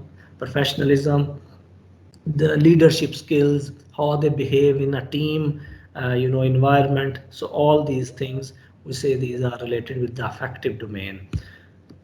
So this taxonomy actually is the hierarchical model in which the learning, the course learning or outcomes, they are placed. ये बिल्कुल ladder की तरह है. First जो है अभी हम चलें देखते हैं with an example. So the first level of cognitive domain जिसमें learning हो रही है, that is called remember. So the first level is remember, in which a student actually recall the previously learned knowledge. So he can define things, he can list things and identify. For example, हम कहते हैं जी कि Newton's, everyone knows कि Newton's के 3 laws of motion है. तो if the students are asked how many laws are there, तो वो अगर कहते हैं जी मोशन के 3, there are 3 laws. So this is the first level कि उन्होंने एक चीज को रिमेंबर किया, उसकी मेमोरी बन चुकी है उनकी. तो इसको हम कहते हैं जी फर्स्ट लेवल. और डेवलपमेंट का जो पहला लेवल है, that is when we rote things. तो आम तौर पे जो क्लासेस हैं, छोटी जो क्लासेस हैं, उनके अंदर जो अभी हमारा सिस्टम चल रहा है वो इसी लेवल पे हम खड़े हैं कि जनाब चीज़ों को हम याद कर लेते हैं, स्टूडेंट याद कर लेता है और वो रिप्रोड्यूस कर देता है, and that's it. But this is जो कॉग्निशन की डेवलपमेंट है, इंटेलेक्चुअल डेवलपमेंट है, उसका ये फर्स्ट जो है वो लेवल है. Second level is to understand things. चलें एक एग्जांपल जो है वो हम ले लेते हैं, क्योंकि एग्जांपल से आसानी से समझा जा सकता है. कि हम कहते हैं जी न्यूटन का जो सेकंड लॉ है वो क्या है. तो student if they remember the second law is कि जितनी ज़्यादा फोर्स लगाई जाएगी उतनी ज़्यादा जो बॉडी है वो तेज़ी से मूव करेगी, जिसे आमतौर पे हम कहते हैं जी F is directly proportional to A. So F जितनी ज़्यादा होगी उतना ही उसमें वेलोसिटी जो है वो ज़्यादा होगी. तो ये उसने रिमेंबर कर लिया. अब अगर वो अंडरस्टैंड भी चीज़ों को कर रहा है कि yes I know what is force, उसको ये भी पता है, यानी सेकंड लेवल वो है जिसमें स्टूडेंट को ये भी पता है कि फोर्स क्या है और एक्सेलरेशन या वेलोसिटी की चेंज जो है वो क्या है. سو ہی کمپریہینڈز دا میننگ, اور اس چیز کو وہ انٹرپریٹ کر سکتا ہے, یعنی وہ لکھ سکتا ہے کہ F is directly proportional to A, اس کا مطلب کیا ہے. تو this is actually the second level in which he can explain things, explain the concept.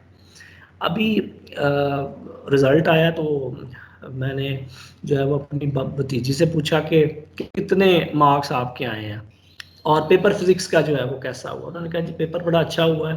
تو کویسچن نمبر جو 4 ہے وہ جو تھا وہ فلاں بک سے آیا ہے اور وہ فلاں چیپٹر کا تھا اور اس کا آنسر بھی یہ ہے. تو he remembered everything, actually she remembered everything. تو اس میں تو امپریس ہو گیا کہ جی اتنی زیادہ ریممبرنس کے اوپر یعنی اس کی گرپ ہے, لیکن انڈرسٹینڈ کیا وہ کر پائی ہے آئی ڈونٹ نو. مجھے نہیں پتا کہ اس کو یہ انڈرسٹینڈنگ تھی کہ یہ کویسچن کیسا ہے, بس یہ ہے کہ شی ریممبرڈ ایوری تھنگ کہ جناب میں نے تو وہ بڑی زبردست طریقے سے جو ہے وہ کر لیا. تو یہ بیسیکلی فرسٹ لیول ہے, اور اگر چیزوں کو انڈرسٹینڈ ہم کر سکیں تو that is second level. Now the third level which is heart of this taxonomy actually. یہ ابھی میں اسپیکر میرا خیال ہے کسی کا آن ہے.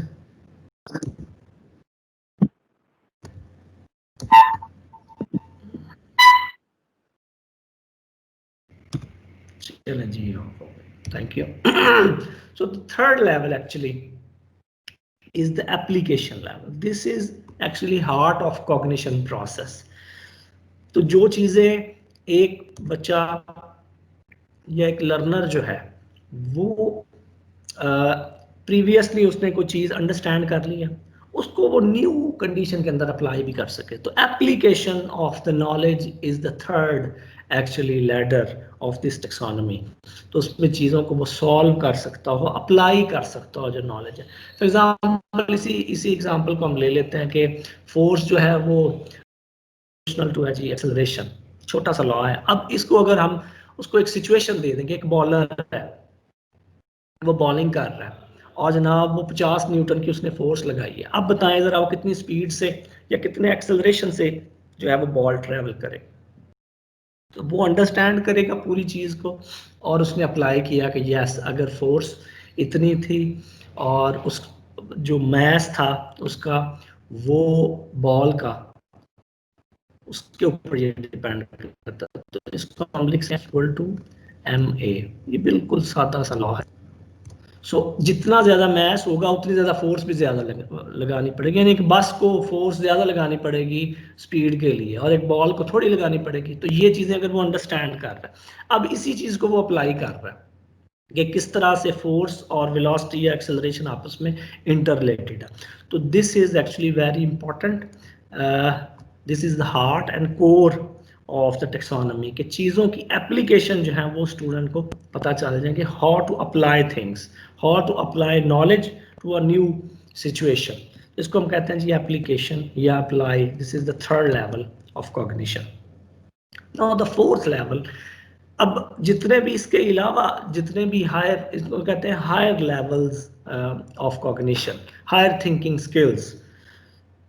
تو انالیسس بیسیکلی کیا ہے, جب چیزیں ایک اس کا کینوس ایک چیز کا بڑا ہو اور کوئی پرابلم جو ہے وہ ملٹی فیسٹڈ ہوں یا اس بڑے سیکشن کے سب سیکشنز ہو, پرابلم کے سب یعنی ڈومینز ہو, اور ہم چیزوں کو سیپریٹ کر کے بریک ڈاؤن کر کے تو ہر ایک کے اوپر اپنا نالج اپلائی کریں اور پھر دیکھیں کہ ہر ایک سب پارٹ کا آپس میں کس طرح سے لنک ہے, how each part is related with each other اور ایز اے ہول یعنی پوری کی پوری جو پرابلم ہے اس کے ساتھ وہ کس طرح سے جڑا ہوا ہے. تو انالیسز ایکچولی چیزوں کو ہم بریک ڈاؤن کرتے ہیں, اس طرح سنتھسز ہے چیزوں کو ہم جوڑتے ہیں, انالیسز کے اندر چیزوں کو بریک ڈاؤن کیا جاتا ہے اور ان کا آرگنائزیشنل اسٹرکچر جو ہے وہ سمجھنے کی کوشش کی جاتی ہے. اور اگر اسٹوڈنٹ کے لیے ہم اس طرح کی جو کلاس کے اندر اسسمنٹ اس طرح کی دیں اسے کہ وہ انالائز چیزوں کو کر سکے, تو یہ ہم اس کو فورتھ لیول کے اوپر اس کی جو کوگنیشن ہے اس کو لے گئے, اس کے اوپر ہم اس کو چیک کر رہے ہیں کہ اس کی ڈیولپمنٹ کدھر تک پہنچی ہے. تو انالیسس جو ہے یا انالائز جو ہے basically this is higher level of cognition. تو اسی کو اگر ہے تو ایف از اکول اگر ایم میں ہے تو اس کے اندر ہم اس طرح کا کوشچن پوچھ سکتے ہیں کہ ہاؤ جب ہم چینج کریں گے ماس کو اور ایکسلریشن کو تو وہ کس طرح سے آپس میں ریلیٹڈ ہے. تو ایک بڑا پرابلم ہے, اس میں چھوٹے چھوٹے پرابلمز جو ہیں ان کا انالیسز کرنا, یعنی ان کو ہم سالو کرتے ہیں, اپلائی نالج کرنا, یعنی ہے یہ اپلیکیشن لیکن اس میں ہم یہ بھی دیکھتے ہیں کہ ایک پارٹ کا دوسرے پارٹ کے ساتھ کیا لنک ہے. تو اس کو ہم کہتے ہیں انالیسز, یعنی انالیسز کے لیے اپلیکیشن آف نالج جو ہے وہ ریکوائرڈ ہے. So separate the concept into parts to understand the organisational structure. So we break down the big picture into the small one and then we understand کہ ان کا آپس میں کیا لنک ہے, how they are related with each other. Now the fifth level is the evaluation level. Now اس طرح کی ہم اگر سچویشن دے دیں کہ جو ایک لرنر ہے اس کو یہ پتہ چل جائے کہ چیزیں گڈ اور بیڈ کیا ہیں, وہ اس کی ججمنٹ کیا ہے, یعنی وہ اب ہائر لیول کے اوپر اس کی تھنکنگ پہنچ چکی ہے تو وہ ججمنٹس دے رہا ہے. ایگزامپل ہم یہی لے لیتے ہیں جو چل رہی ہے کہ ایک اسٹوڈنٹ کو ہم کہیں جی ایک ایگزامپل جی بالر ہے وقار یونس بالر ہے جی, انہوں نے بال کی ہے پاکستان کی پچ کے اوپر بھی ایک وہی بال اور وہی بال آسٹریلیا میں بھی کی ہے. فورس انہوں نے ظاہری بات ہے مین سیم ہے تو چلیں یہ بھی ہم اسیوم کر لیتے ہیں کہ فورس بھی سیم ہے, لیکن ادھر پاکستان کے اندر پچز جو ہیں وہ سلو ہیں اور آسٹریلیا کی پچز بڑی تیز فاسٹ پچز ہیں. تو ادھر سپیڈ اب زیادہ گئی ہے, ادھر سپیڈ کم گئی ہے, حالانکہ فورس سیم لگی ہے اور ماس جو ہے وہ بھی سیم ہے. تو پھر کیا ہے بیسیکلی اب وہ ایویلیویٹ چیزوں کو کرے گا کہ اس سچویشن کے اندر کیا مسئلے مسائل ہیں, کیا گڈ اور بیڈ ہیں, اور جو کنڈیشنز آسٹریلیا میں ہیں اس میں کیا گڈ اور بیڈ ہے. اب یعنی اسٹوڈنٹ یا لرنر جو ہے وہ دیکھے گا کہ اچھا پچ کی کنڈیشن کیسی ہے, کوئی گراس وغیرہ ہے, کوئی اس کی جو جس سے وہ پچ بنی ہوئی ہے اس کا مٹیریل کیسا ہے, کوئی یعنی مٹی وغیرہ جو ہے وہ کیسی ہے, کریکس کیسے ہیں.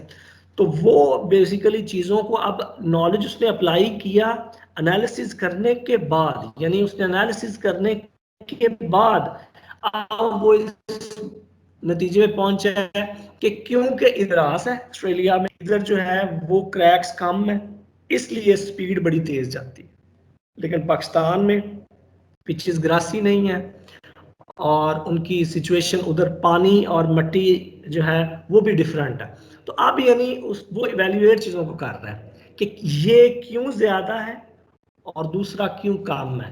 تو ایویلیویشن جب بھی ہوگی وہ ایک کمپیریزن ہوگا, کسی ایک ٹچ سٹون کے ساتھ ایک کمپیریزن ہوگا, تو وہ کمپیئر کرے گا دونوں سچویشن کو کسی آئیڈیل سچویشن کے ساتھ اور پھر وہ ریکمینڈ کرے گا کہ جناب یہ چیز جو ہے وہ زیادہ بہتر ہے اور یہ چیز کم بہتر ہے. اسی طرح کوئی بھی پرابلمز ہو سکتے ہیں جس میں ہم ایسی سچویشن کریٹ کر دیں کہ کوئی ازمپشنز چینج کرنے کے بعد کوئی چیز آ رہی ہو, ایک میں کچھ اور ازمپشنز ہیں, وہی پرابلم کے اندر کسی یعنی دوسری سچویشن چینج ہو چکی ہے تو ازمپشنز چینج ہو چکی ہیں, ان پٹس چینج ہو چکی ہیں, لہذا سولوشن بھی چینج ہو جائے گا. جب سولوشن چینج ہو جائے گا دونوں تو ان کا آپس میں کیا لنک ہے, اس چیز کو بیسیکلی کہتے ہیں ایویلیویشن کے کسی طرح سے ہم ایسٹیمیشن کرنے کے بعد چیزوں کو ریکمینڈ کر سکیں. تو اب وہ جو اسٹوڈنٹ یا لرنر ہے وہ ابھی ہائر لیول کے اوپر اس کی تھنکنگ پہنچ چکی ہے, وہ ایکسپرٹ بننے کے قریب پہنچ چکا ہے, جس میں وہ چیزوں کو ایویلیویٹ کر کے بتا دیتا ہے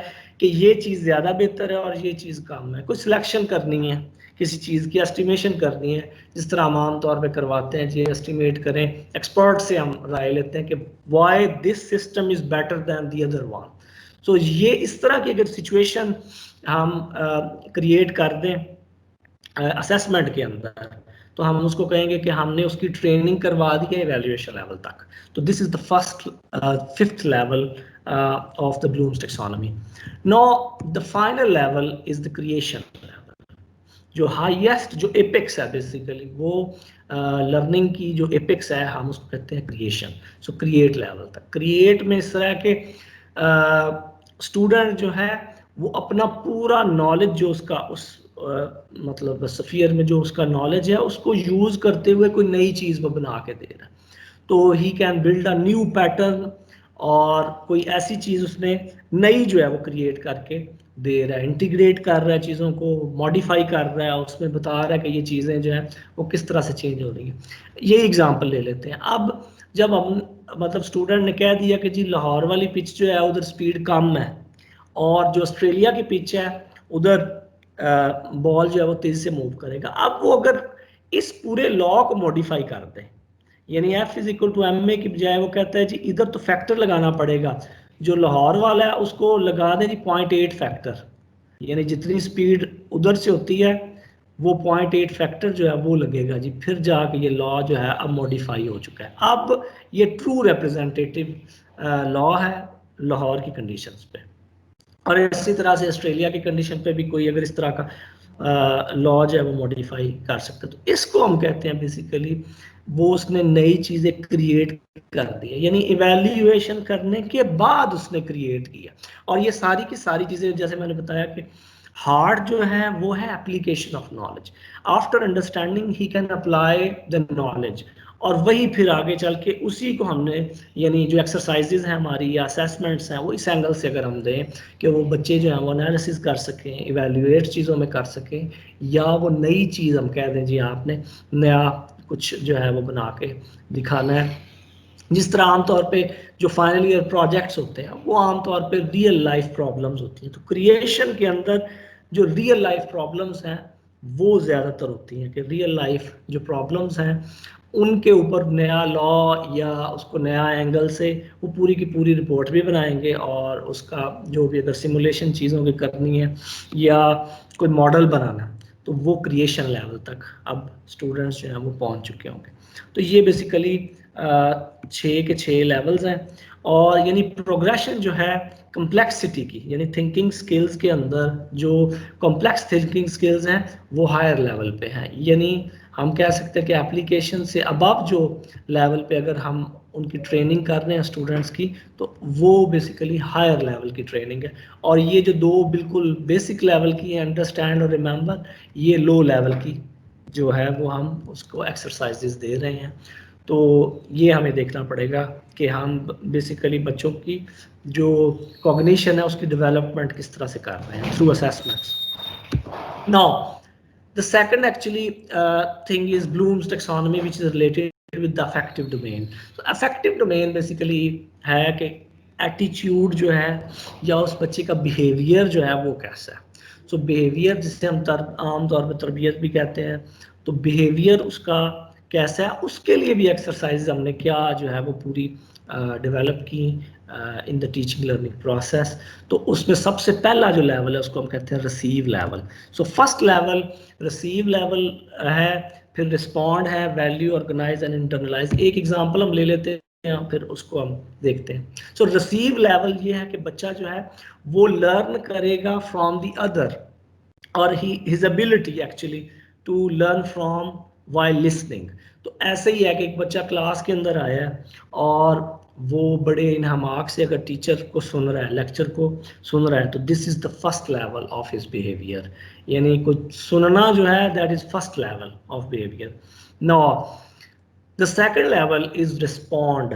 تو وہی ایگزامپل سیم اسی کو آگے لے کے چلتے ہیں کہ رسپونڈ سے مراد یہ ہوا کہ وہ رسپیکٹفلی آپ کے کوشچن کا آنسر بھی دے, یا if he is in the group تو گروپ کے اندر کوئی اگر بچہ یا کوئی دوسرا جو اسٹوڈنٹ ہے وہ اگر اس سے پوچھ رہا ہے تو اس کو رسپیکٹفلی وہ رسپونڈ کرے جو بھی کوئری ہے. تو کلاس کے اندر ٹیچر اگر کسی سے کوشچن پوچھے تو وہ اگر رسپیکٹفلی اور پورا سننے کے بعد وہ اس کا آنسر دے تو ہم کہتے ہیں جی ہی رسپونڈڈ ویل. تو ہم نے جو اس کی ٹریننگ ہے وہ دوسرے لیول کی ٹریننگ ہو چکی ہے جس کو ہم کہتے ہیں رسپانس کی ٹریننگ ہے.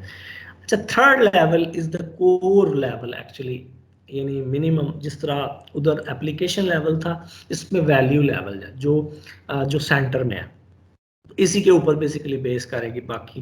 سو افیکٹو ڈومین کے اندر یعنی ایٹیچیوڈ کے اندر جو تھرڈ لیول ہے وہ ویلیو کا ہے, اور ویلیو سے مراد یہ ہے کہ ایک گروپ کے اندر اگر ڈسکشن چل رہی ہے, کوئی آرگیومنٹس آ رہے ہیں, دیر آر ویریس آرگیومنٹ, کوئی ایسا یعنی کمپلیکس پرابلم وہ سالو کر رہے ہیں یا کسی کے اوپر ڈسکشن چل رہی ہے, تو اب ایک بچہ جو ہے وہ یہی نہ کہے کہ میرا کیونکہ آرگیومنٹ تھا اور یہی جو ہے نا وہ اسٹریٹ ہے اور سیدھا آرگیومنٹ اور جناب یہی ٹروتھ ہے، اور دوسرے کا کیونکہ میں ٹھیک ہوں لہذا دوسرا بچہ غلط ہے. تو اس طرح کی جو چیز نہ ہو، بلکہ جو اسٹوڈنٹ ہے جس کی اسیسمنٹ ہم کر رہے ہیں وہ ویلیو کرے اگلے کے آرگیومنٹ، وہ کہے کہ یس میرا آرگیومنٹ یہ ہے، آپ کا آرگیومنٹ بھی ایک بڑا زبردست ہے، دو وہ ڈفرینٹ اینگل سے ہے لیکن وہ آپ کا بھی ایک اچھا آرگیومنٹ. تو اس کو ہم کہتے ہیں کہ ہی از ویلیوئنگ تھنگس. تو ججمنٹ کو ویلیو دے رہا ہے، یا ایک ڈیموکریٹک جو پروسیس ہے اس کو بیسیکلی وہ بچہ جو ہے وہ پروان چڑھا رہا ہے، اور اپنی وہ ٹریننگ جو ہم اس کی کر رہے ہیں وہ ویلیو لیول تک ہم اس کو لے گئے ہیں کہ تھرڈ لیول کہ اگلے کی بات کو سننا، اس کا جواب دینا، اور پھر اگلے کی بات کو سمجھنا کہ جو ہے یہ آپ کا جو آرگیومنٹ ہے وہ بھی زبردست ہے. اور پھر جو ہے آرگنائز لیول جو ہے یہ ہائر لیول ہے. آرگنائز لیول بیسیکلی بتاتا ہے کہ لیڈرشپ کوالٹیز بیسیکلی یہ بتائے گا. ایک پوری گروپ سیٹنگ کے اندر جس طرح آرگیومنٹس سم ٹائمز ڈفرینٹ آ جائیں گے، تو جو لیڈر ہے اس کا کام یہ ہے کہ سب کی بات کو سننا، ویلیو دینے کے بعد وہ جو اسٹرکچر ہے اس کو سنتھسائز کرنا یا ری سنتھسس کرنا آرگیومنٹ کا جو اسٹرکچر ہے اس کو، اور ایسی بات جو ہے وہ سامنے لے کے آئی جائے جو سب کے لیے ہی ایک جیسی ہو یا مڈل والی بات ہو. اس کو ہم کہتے ہیں جی اس بچے کے اندر لیڈرشپ سکلز ہیں، یا آرگنائزیشن لیول تک اب وہ جو ہے وہ چلا گیا، اور اس کی ہم نے جو اسیسمنٹ کرنی ہے وہ آرگنائزیشن لیول تک کرنی ہے. تو ایک ایگزامپل اس کی یہ بھی دی جا سکتی ہے کہ ایک گروپ اگر کولیبوریشن میں چل رہا ہے، کوئی بھی پروجیکٹ چل رہا ہے، تو اس کے اندر ہم کہیں کہ جناب یہ کمپلیکس پرابلم ہے، ریئل لائف پرابلم ہے، جس ملٹی فیسٹڈ پرابلم ہے، کوئی سوشل پرابلم ہے. تو اس کے اندر بیسیکلی ہر ایک کا اپنا پوائنٹ آف ویو ہوگا. تو جو لیڈر ہے بیسیکلی وہ ان چیزوں ساری چیزوں کو اکٹھا کر کے ریکنسائل کر کے اور وہ ایک آرگیومنٹ جو ہے وہ پریزنٹ کرے، چاہے وہ پریزنٹیشن کی فارم میں چاہے وہ ان رائٹنگ. تو اس کو ہم کہیں کہ جی یہ فورتھ لیول جو آرگنائزیشنل لیول تک پہنچ چکی ہے، اس کا جو بیہیویئر ہے اب وہ لیڈرشپ لیول تک پہنچ چکا ہے.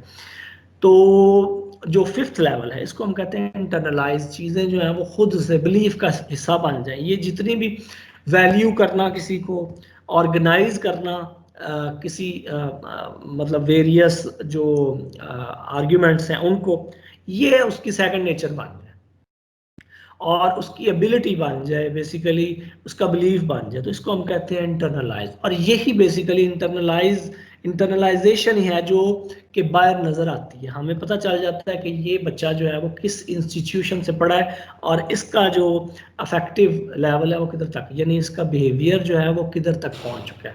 تو ایک پرسیپشن بھی بن جاتی ہے کہ جی فلاں یونیورسٹی کے جو بچے ہیں ان کا بیہیویئر بہت اچھا ہے، اور فلاں جو کالج ہے کیونکہ وہ سچ اینڈ سچ کنڈیشن کی وجہ سے ان کا جو بیہیویئر ہے وہ اچھا نہیں ہے، ان کی ٹریننگ اتنی اچھی نہیں ہے. تو یہ بیسیکلی کام کس کا ہے؟ یہ ہائر ایجوکیشن جو انسٹیٹیوشن ہیں اور ان میں جو ڈپارٹمنٹ ویریس ڈپارٹمنٹس ہیں جو ڈگریز دے رہے ہیں وہ بیسیکلی ان کو دیکھیں گے کہ کس طرح سے ایک بچہ جو اس کی اسیسمنٹ کی جا رہی ہے ڈفرینٹ لیولز کے اوپر، اور جس طرح سے کوگنیشن کی ڈیولپمنٹ ہو رہی ہے اسی طرح سے اس کی افیکٹو یعنی جس کو ہم کہتے ہیں اس کا بیہیویئر جو ہے اس کی بھی ٹریننگ ہو رہی ہے، ڈیولپمنٹل ٹریننگز ہو رہی ہیں جو بیسیکلی اسی طرح سے ویلیو وہی اسمال ریسیو سے لے کر یعنی انٹرنلائزیشن تک. تو ریسیو سے مراد ہے ہی لسنس، اینڈ انٹرنلائز سے مراد ہے نو وہ پریکٹس کر رہا ہے اور اس کا ڈسپلے بن چکا ہے، اس کا سارا کچھ اپنا آپ بن چکا ہے. Now the third actually domain جس کے اندر ہم لرن کر سکتے ہیں as a learner, that is called psychomotor domain. Psychomotor domain جو ہے اس کا جو فرسٹ لیول ہے that is called imitation. So imitation جو ہے وہ ایسے ہی ہے جس طرح چیزوں کو ہم کاپی کریں. تو اسٹوڈنٹس جو ہیں وہ آئیں کلاس کے اندر یا لیب چل رہی ہے، بیسیکلی سائیکوموٹر ڈومین جو ہے وہ آئے گی ایگزیبیشن، چیزوں کی ایگزیبیشن کے وقت یا پرفارمنس جب چل رہی ہو اس کے وقت. تو امیٹیشن جو ہے اس کو ہم کہتے ہیں چیزوں کو کاپی کر رہا ہے اسٹوڈنٹ, وہ فالو کر رہا ہے جس طرح سے ہم کر رہے ہیں ایز اے ٹیچر, ویسے اسٹوڈنٹ جو ہے وہ اس کو ریپلیکیٹ کر رہا ہے. تو اس کو ہم کہیں گے امیٹیٹ. عام طور پہ جس طرح کلاسز, چھوٹی جو کلاسز ہیں اس میں ہوتا ہے کہ ٹیچر آیا ہے لیب کے اندر, اس نے جناب کوئی ایکسپیریمنٹ کیا ہے, اسٹوڈنٹس نے اس کو دیکھا ہے اور وہی چیز ریپیٹ کر دی ہے. تو یہ بیسیکلی فرسٹ لیول ہے سائیکو موٹر کا. اب ریپیٹیشن سے مراد یہی ہے کہ اس ایکسپیریمنٹ کے علاوہ اسے دنیا کا کوئی ایکسپیریمنٹ نہیں آتا, صرف وہی آتا ہے کیونکہ اس نے کاپی کرنا سیکھا ہے. اور یہی ابھی جو چھوٹی کلاسز ہیں ہماری, اس میں زیادہ تر میری جو پرسیپشن ہے وہ ایسے ہی چل رہا ہے کہ چیزیں امیٹیٹ ہو رہی ہیں. ٹیچر آیا, اس نے پرفارم کیا, بچے نے وہی جو ہے کاپی پیسٹ کر دیا. فکس ہیں چیزیں, اس میں پہلے سے ہی پتہ ہے کہ ٹیچر نے کیا کرنا ہے, پہلے سے ہی پتہ ہے کہ اسٹوڈنٹ نے کیا کرنا ہے اور اس کے ریزلٹس کیا آئیں گے. تو جس طرح میچ فکس ہوتا ہے تو اس میں لرننگ کیا ہونی ہے. اس لیے دس از دا لویسٹ لیول کہ امیٹیشن چلیں وہ کر رہے ہیں, ابلٹی ٹو ریپلیکیٹ اور کاپی کرنا. سیکنڈ لیول اس کو ہم کہتے ہیں مینیپولیٹ کر رہے ہیں چیزوں کو. سو مینیپولیشن یہ ہے کہ وداؤٹ سینگ تھنگس وہ چیزیں جو ہیں وہ کرنا شروع ہو گئے. چلیں ایک ایگزامپل ہم لیتے ہیں کہ مائکروسکوپ جو ہے وہ چلانا بچے نے سیکھ لیا. تو مائکروسکوپ جو ہے وہ فرسٹ لیول پہ اس طرح کہ اگر ٹیچر خود سے بتائے کہ کس طرح سے ہم نے لینس کو اس طرح سے کرنا ہے, نیچے جو ہے وہ کس طرح سے سیمپل رکھنا ہے اور کس طرح سے چیزوں کو مائنیوٹلی دیکھنا ہے, تو وہ ہم کہتے ہیں جی دیٹ از امیٹیشن. اب مینیپولیشن میں یہ ہے کہ وداؤٹ سپرویژن وہ کام کر رہا ہے. یعنی اگر ٹیچر ادھر نہیں ہے, وہ مینول پکڑا دے, تو مینول جب خود سے بچہ جو ہے وہ دیکھ کے اس کو پڑھ کے, تو اگر وہ مائکروسکوپ کو چلا رہا ہے تو اس کو ہم کہتے ہیں نو کہ اس کی سیکنڈ لیول کی جو ہے نا سائیکو موٹر ڈومین کی وہ ہم نے ڈیولپمنٹ کر دی ہے. تو اس کو ہم کہتے ہیں جی مینیپولیشن, جس میں وہ چیزوں کو ریکریٹ یا ایگزیکیوٹ کرنا شروع ہو گیا. The third level is precision. This is actually heart of, again, this is the heart of دونوں ہی مینیپولیٹ بھی, لیکن پریسائز جو ہے بیسیکلی انڈیپینڈنس کو شو کرتا ہے, جس کے اندر وہ خود سے چیزوں کو ٹیون کرنا شروع ہو گیا ہوا ہے. اور وہ اسے پتہ ہے کہ لینس کو کس طرح سے میں نے اپ کرنا ہے, کس طرح سے ڈاؤن کرنا ہے, اور سپرویژن کی اس کو کوئی ضرورت نہیں ہے. چیزیں اگر تھوڑی سی کسی اور اینگل سے ہیں تو وہ خود سے دیکھ رہا ہے اس چیز کو. تو اس کو ہم کہتے ہیں جی اب وہ پریسیژن لیول تک پہنچ چکا ہے, وہ انڈیپینڈنٹ ہو چکا ہے. اب اس کو یعنی جو یہ مشین ہے ہمارے اس ایگزامپل میں جو مائکروسکوپ ہے وہ اس کو خود سے چلا سکتا ہے. اس کو ہم کہتے ہیں جی یہ تھرڈ لیول ہے. تو یہ بیسیکلی انڈیپینڈنٹلی اگر بچے چیزوں کو کر سکتے ہیں تو یہ ریکوائرڈ ہے عام طور پہ. جیسے اپلیکیشن آف نالج جو ہے وہ منیمم کرائٹیریا ہے, اور جو ادھر دوسرے میں ویلیویشن جو ہے وہ ہے ادھر پریسائز ہے بیسیکلی کہ پریسیژن لیول تک جو ہے وہ پہنچ جائے. اب جو فورتھ لیول ہے اس کو ہم کہتے ہیں آرٹیکولیٹ.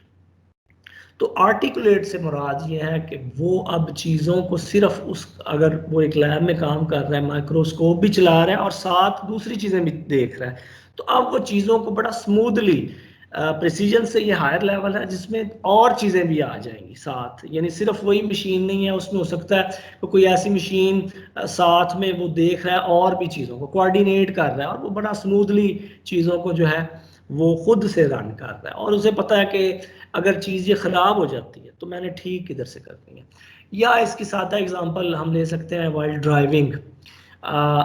ڈرائیونگ جب ہم کر رہے ہیں ہم ایکسپرٹ بن چکے ہیں, لیکن آرٹیکولیشن کا لیول وہ لیول ہے جس میں ہمیں یہ بھی پتہ ہے کہ کب بریک لگنی ہے اور کب ہم نے سپیڈ اپ کرنا ہے. ہم نے اپنے وہ جو پورے سسٹم کی ٹریننگ ہو چکی ہے, جو سائیکو موٹر ہیں ان کی بیسیکلی ہماری ٹریننگ ہو چکی ہے. تو اس کو ہم کہتے ہیں جی آرٹیکولیٹ. آگے سے اگر کوئی چیز آ جائے گی تو ان نوئنگلی ہم خود سے جو ہے وہ بریک لگا دیں گے. ٹھیک ہے, ہمیں اپنے ذہن کو سمجھانا نہیں پڑنا کہ جی بریک لگاؤ, وہ خود سے ہی لگ جائے گی. تو اس طرح سے آرٹیکولیشن جو ہے چیزیں آپ سے آپ اگر آ رہی ہیں تو اس کو ہم کہتے ہیں جی یہ فورتھ لیول تک اس بچے کی ٹریننگ ہو جائے گی آرٹیکولیشن تک. تو جس میں وہ کانفیڈنس سے چیزیں کر رہا ہے بڑا سموتھلی, اور دوسری چیزوں سے بھی کوآرڈینیٹ کر سکتا ہے. جو فائنل اس کا لیول ہے that is called naturalisation. So naturalisation at the name actually suggest کہ چیزیں اب اسپونٹینیس ہو چکی ہیں, آٹومیٹک ہو چکی ہیں. اب وہ جب بھی جائے گا اسے کوئی جو مائکروسکوپ چلانے میں کوئی مسئلہ نہیں آئے گا, اور ہو سکتا ہے وہ باتیں بھی کر رہا ہو جناب, اور چیزیں خراب بھی ہو رہی ہیں اور وہ بھی ٹھیک کرنی ہے. کوئی نیا آ گیا ہے, ریگولیشن آ گئی ہے, اس کو بھی وہ دیکھ رہا ہے کہ اچھا کس طرح سے میں نے یہ انکارپوریٹ کر لی ہیں. اب وہ بالکل ماسٹر بن چکا ہے اور چیزیں جو ہے وہ انکانشیس وے کے اندر نہ ہو رہی ہیں. تو this is the highest level actually. So psychomotor جو ڈومین ہے اس میں ہائیسٹ لیول ہے کہ چیزیں نیچرل ہو چکی ہیں, آٹومیٹک ہو چکی ہیں, اسے سارا جو ہے وہ پتہ چل چکا ہے کہ اب وہ دماغ کو سمجھا نہیں رہا. یعنی امیٹیشن کے اندر یہ کوگنیشن ہی ہے تقریباً, اس میں سائیکو موٹر کوئی نہیں ہے. چیزوں کو کاپی کر رہے ہیں, ہم نے دماغ کو دیکھ لیا, اس کے اندر چیزیں سٹور کر لی ہیں, وہی ہم ریڈو کر رہے ہیں. تو دیٹ از امیٹیشن. تو کوگنیشن جو ہے وہی ہے. لیکن نیچرلائزیشن جو ہے اس کے اندر سائیکو موٹر سکلز ہیں, چیزیں سمجھانی نہیں اپنے آپ کو پڑھ رہی, وہ آپ سے آپ جو ہے وہ ہم کر رہے ہیں. دس از دی ہائیسٹ لیول. اور پروگریشن جو ہے وہ بالکل اسی طرح سے جو فزیکل سکلز ہیں وہ اس طرح سے جائیں گی. تو یہ basically there are 3 learning domains, taxonomies ہیں, یعنی ہائرارکیکل ماڈل ہے یہ, جس میں ہم بچوں کی جو آؤٹ کمز ہیں فرام دا لرنرز پرسپیکٹو ان کو ہم ٹرین کروا سکتے ہیں کہ اسیسمنٹس جو ہوں گی وہ یا ہم امیٹیٹ لیول کی دے دیں یا نیچرلائز لیول کی دے دیں جو اس کی ٹریننگ ہے. اسی طرح سے اگر ہم دیکھ رہے ہوں کہ کوگنیشن جو ہے وہ ہم ریممبر لیول کی بھی دے سکتے ہیں, اور دا ہائیسٹ لیول جو کریشن ہے اس پہ بھی ہم جو ہے اسیسمنٹس جو ہے وہ کر سکتے ہیں, یعنی ہم اس کی بھی ٹریننگ جو ہے وہ بچوں کی کر سکتے ہیں. نو دس از اس پیرامڈ کو اگر دیکھیں تو سب کو ہم نے اکٹھا کر دیا ہے, اور اس میں تینوں چیزیں basically education is the change of thoughts, feelings and actions. So تینوں چیزیں جو ہیں وہ سائڈ بائی سائڈ چل رہی ہیں. صرف کوگنیشن جو ہے وہ کچھ بھی نہیں ہے, صرف پڑھائی جو ہے وہ کچھ بھی نہیں ہے. تینوں سفیر کے اندر بیسیکلی بچے کی جو ہے وہ ٹریننگ وہ ضروری ہے, لرنر کی. آرڈر آف کوگنیشن یہ ہم ڈسکس کر چکے ہیں کہ چیزیں جو ہیں وہ یہ لیولز ہیں ڈفرینٹ, جس کو ہم کہتے ہیں remember, understand, apply, analyze, evaluate and create. تو یہ بیسیکلی آرڈر کیا ہے, ایک بچہ جو پہلے کانسیپٹ کو ریممبر کرے گا یعنی اسے پتہ ہوگا تو پھر وہ انڈرسٹینڈ کر سکتا ہے, اور وہ اپلائی کا نالج کرے گا جب وہ انڈرسٹینڈ کسی چیز کو کرے گا, اور ایویلیویشن تب تک نہیں کر سکے گا جب تک اسے انالیسس کرنا نہ آ جائے, اور اسی طرح سے کریٹ چیزیں نہیں ہوں گی جب تک کہ وہ ایویلیویشن کے پروسیس سے نہ گزر سکے. تو یہ بیسیکلی آرڈر آف کوگنیشن اسی طرح سے ہے, first level, second level, third level, fourth, fifth and sixth. اگر ہم کریشن لیول کے اوپر لے جانا چاہ رہے ہیں بچے کو تو وہ بیسیکلی ساری چیزیں جو ہیں اس کے اندر آ جائیں گی. وہ چیزوں کو ریممبر بھی کر رہا ہے, یعنی اس ایکسرسائز میں اپلائی بھی کر رہا ہے, اور ایویلیویٹ کرنے کے بعد جو ہے وہ کریشن لیول تک پہنچے گا. تو یہ ایکسرسائز جو بھی ہمارے کویسچنز ہیں یا اسیسمنٹس کر رہے ہیں یا ان کلاس جو اسیسمنٹس ہیں وہ ہم کر رہے ہیں, تو اس کے اندر جو آرڈر آف کوگنیشن ہے وہ اس طرح سے بیسیکلی چلے گا. اب سبجیکٹس کے ساتھ اس کا کیا لنک ہے؟ سبجیکٹس اینڈ لرننگ لیول جو ہیں, جو جتنے بھی انٹروڈکٹری سبجیکٹس ہیں جو کہ عام طور پہ یونیورسٹی جو ایجوکیشن ہے اس میں پہلے سال سمجھ لیں یا فرسٹ 2 سیمسٹرز میں اگر وہ کور کے کورسز نہیں آ رہے تو اس کو ہم کہتے ہیں کہ جی یہ انٹروڈکٹری کورسز ہیں. تو یہ انٹروڈکٹری جو ہیں وہ basically remember, understand and apply تک جو ہے ہم اس کی ٹریننگ تھرو کریکولا جو ہے وہ کروائیں گے. تو یہ بیسیکلی 3 جو لیولز ہیں اس میں انٹروڈکٹری جو ہے, انٹروڈکشن یا فاؤنڈیشنل جو کورسز ہیں ان کا ٹلٹ جو ہے وہ لوور کوگنیشن کی طرف ہے. لیکن جیسے جیسے پروگریشن چل رہی ہے بچے کو چیزیں پتہ چل رہی ہیں, کانسیپٹس اس کے بلڈ ہو چکے ہیں, اب جو ہے وہ جائے گا اپلیکیشن سے اباو, یعنی ادھر تک اپلیکیشن اور انالیسز, ایویلیویشن اینڈ کریشن کی طرف جو ہے. تو ایڈوانس کورسز جتنے بھی ہیں اس کا جو لنک ہے یا کہہ لیں لرننگ لیول جو ہیں اس میں جو ہم اس کی ایکسرسائزز دیں گے بچے کو یا ٹریننگ کروائیں گے وہ اپلیکیشن سے ہائر لیول تک ہونی چاہیے. منیمم لیول جو ہے وہ اپلیکیشن کا اور پھر انالیسس ایویلیویٹ اور کریشن کا. ایسا عام طور پہ نہیں ہونا چاہیے کہ فائنل ایئر میں سبجیکٹ آ گیا اور ابھی تک بھی ہم اس سے چیزیں جو پیپر میں پوچھ رہے ہیں کہ what is this and what is that اور لسٹ جو ہے وہ لسٹ چیزوں کو کروا رہے ہیں. تو جب وہ فائنل ایئر میں پہنچ چکا ہے یا فائنل یعنی 7واں اور 8ویں سیمسٹر میں تو چیزیں ریممبرنس کی بجائے ہم اس کو اس طرح کی یعنی انالیسز کی ایویلیویشن کی اور کریشن ٹائپ کے جو کوسچنز ہیں وہ ہم اس سے پوچھ رہے ہیں اگر وہ کلاس کے اندر ہم ایگزام لے رہے ہیں. تو سبجیکٹس اور لرننگ لیول اس طرح سے آپس میں انٹر ریلیٹڈ ہے. نو جو ابھی پچھلے سیشن میں بات ہو رہی تھی کنسٹرکٹیو الائنمنٹ کی, تو کنسٹرکٹیو الائنمنٹ اگر ہم دیکھیں تو 3 چیزیں جو ہیں وہ بڑی امپورٹنٹ ہے جو اسٹوڈنٹ کے گرد گھوم رہی ہیں. ایک تو جس کو ہم کہتے ہیں جی کریکلم کیا ہے. سو کریکلم ہے, ٹھیک ہے. کریکلم جو ہے اس سے بیسیکلی ہم نے ڈیوائز کیا کہ اسٹوڈنٹ کے لرننگ آؤٹ کمز کیا ہے. یہ پرسپیکٹو ٹیچر کا نہیں ہے, یعنی یہ ٹیچنگ آبجیکٹیوز نہیں ہے, یہ لرننگ آؤٹ کمز ہے. ایک لرنر جو اسٹوڈنٹ ہے وہ اس نے کیا سیکھا, ایک ٹیچر نے کیا ٹیچ کیا, یہ بیسیکلی نہیں ہے. تو دس از فنڈامنٹل تھنگ جسے ہمیں پتہ ہونا چاہیے. تو کورس لرننگ آؤٹ کمز اس کو ہم کہتے ہیں جی سی ایل اوز عام طور پہ, یا subject learning out comes S L O بھی لکھے ہوتے ہیں, لیکن ہم کورس لرننگ آؤٹ کمز جو ہے نا وہ لیتے ہیں. سو کریکولم کو ہم لے کے جائیں گے کورس لرننگ آؤٹ کم کے اوپر کہ جی at the end of this curricula, at the end of this teaching learning, student they will be able to do such and such things. So able to do their abilities, basically course learning outcomes جو ہیں وہ تینوں domains کے اندر کون سے level کے اوپر ہم نے ان کی ٹریننگ کروانی ہے وہ بتائے گا کہ اسٹوڈنٹ جو ہے وہ لرن کر چکے ہوں گے چوتھا لیول تھرو دس کریکولا. تو یہ کریکولم سے چوتھا لیول, ان کو نالج تو آ چکا ہے لیکن وہ انالیسز کر سکتے ہیں. تو بیسیکلی ہم اس کو کہتے ہیں جی کورس لرننگ آؤٹ کم. تو سیکنڈ چیز جو ہے وہ ہے انسٹرکشنز. سو انسٹرکشن سے مراد ہے ہماری اسٹریٹجی, کلاس روم اسٹریٹجی کیا رہے گی, ہم نے کس طرح سے چیزوں کو پڑھانا ہے, ہم نے آن لائن کلاسز دینی ہے, ہم نے لیکچرنگ کرنی ہے, یا چیزوں کو کہیں اور پہ اسٹوڈنٹس جو ہیں ان کا کوئی ٹرپ لے کے جانا ہے, یا فلپ کلاس ہے, یا پرابلم بیسڈ لرننگ کے سیشنز ہیں, ٹیوٹوریلز ہیں, وٹ ایور وی تھنک کہ جی جس سے وہ کورس لرننگ جو ہے وہ اچیو ہو جائیں گے. تو انسٹرکشنز جو ہیں اوور آل اسٹریٹجی جو ہے وہ بیسیکلی آئے گی ادھر. نو دا تھرڈ تھنگ, یہ جو ٹرائنگل اس کا جو تھرڈ بیسیکلی اینگل ہے وہ ہے اسیسمنٹ. تو ہم نے جو کریکولم تھا اس کو اسیس بھی کرنا, یعنی کورس لرننگ آؤٹ کمز جو تھے کس لیول کے اوپر تھے وہ ہم نے اسیس کرنے ہیں ادھر کہ کیا آیا واقعی اسٹوڈنٹ وہ لرن کر چکے ہیں, کیا ہم نے ان کی ٹریننگ ہو چکی. تو یہ اسیسمنٹ جو ہے وہ لوپ کو کلوز کر رہا ہے کہ کریکولم سے ہم نے کورس لرننگ آؤٹ کم کی طرف آئے اور پھر انسٹرکشنز کی طرف آئے اور پھر اسیسمنٹ کی طرف آئے. تو یہ all these 3 angles of this triangle should be in line with each other. یعنی اس کو ہم دیکھ سکتے ہیں کہ what and how of instruction جو ہے کہ کلاس کے اندر جو انسٹرکشنز ہیں it must be aligned with what is essential to learn.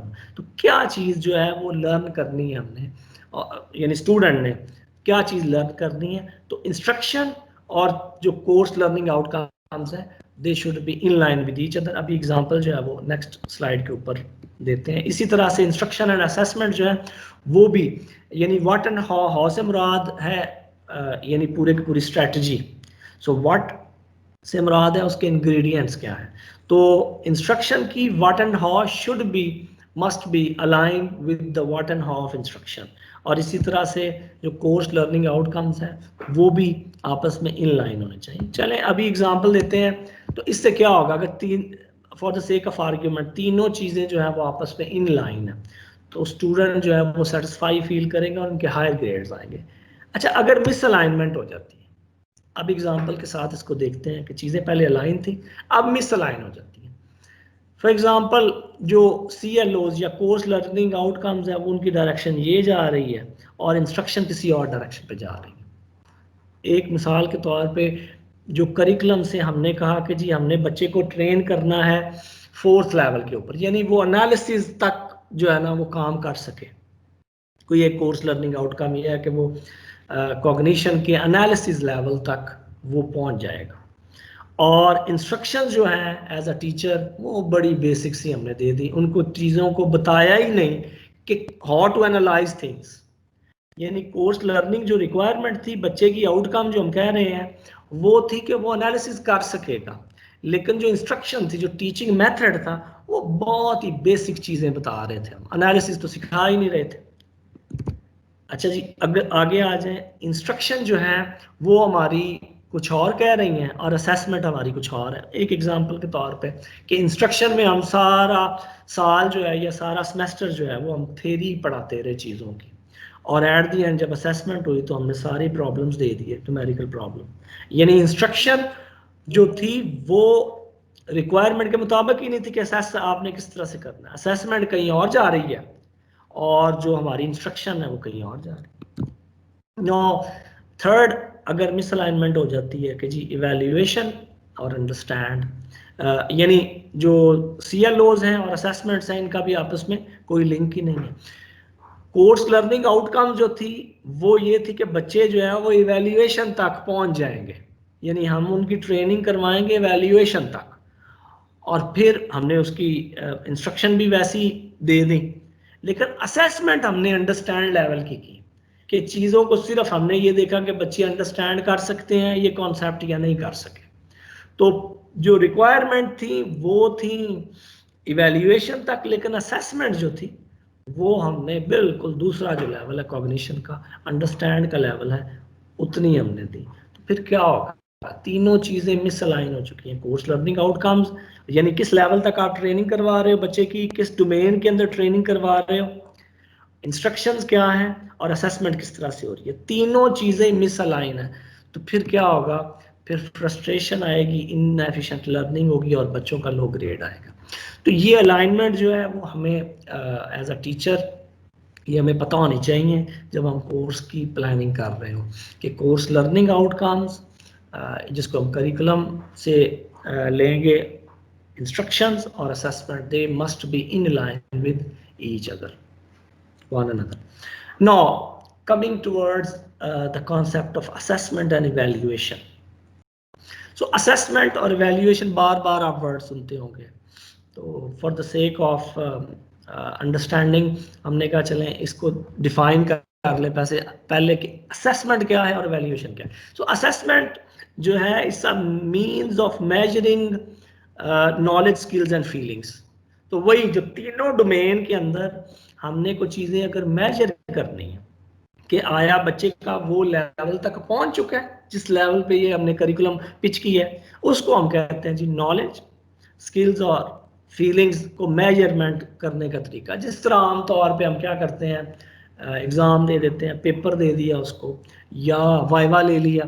So skills دیکھنے کے لیے چیزیں جو ہے وہ ایگزیبیشن دیکھ لی ہم نے کہ جناب اس کی پرفارمنس کیسی ہے. فیلنگز دیکھنے کے لیے ہم نے کوئی ڈبیٹ کروا دی یا جو ہے وہ گروپ ایکٹیویٹی کروا دی. ٹھیک ہے، تو یہ ساری کی ساری چیزیں جو ہوں گی یہ ہوں گی بیسیکلی میجرنگ کے لیے، مینز آف میجرنگ. اس کو ہم کہیں گے جی یہ اسیسمنٹ. نو ایویلیویشن کیا ہے، بیسیکلی اسیسمنٹ جو ہے وہ کچھ بھی نہیں بتاتی ہمیں. فار ایگزامپل وہ اسیسمنٹ میں ہمیں پتہ چلا جی ایک بچے کا 70 مارکس آئے ہیں ایگزام کے اندر، فائنل پیپر تھا 70 آئے ہیں. اب 70 جو ہے وہ کیا نمبر ہے، وہ کچھ بھی نہیں بتا رہا. کسی ہو سکتا ہے یہ بچہ سب سے پہلے نمبر پہ ہو کلاس میں، ہو سکتا ہے یہ سب سے آخری نمبر پہ ہو، یا ہو سکتا ہے مڈل میں ہو. تو وی کین ناٹ سے اینی تھنگ. تو اسیسمنٹ جو ہے جس میں صرف نومیریکل نمبرز یا ہمارے پاس آتے ہیں اس سے کچھ پتہ نہیں چلتا. اس کے لیے کیا ہے کہ ہمیں ایویلیویشن کرنا پڑتی ہے. پورے کوہورٹ جو ہے یا جس کو ہم کلاس لیول کہتے ہیں، کلاس کے اوپر ہمیں دیکھنا پڑتا ہے کہ ہر بچے کی پرفارمنس کیا آ رہی ہے. تو اس کو ہم کہتے ہیں جی ایویلیویٹ کریں اس کی پرفارمنس کیا آ رہی ہے. تو ریویوئنگ دا پرفارمنس جو ہے systematic procedure of reviewing the performance, اس کو ہم کہیں گے کہ جی ایویلیویشن ہم کر رہے ہیں اس کی. اچھا، اسیسمنٹ جو ہے بیسیکلی آن گوئنگ ہے، چل رہی ہے.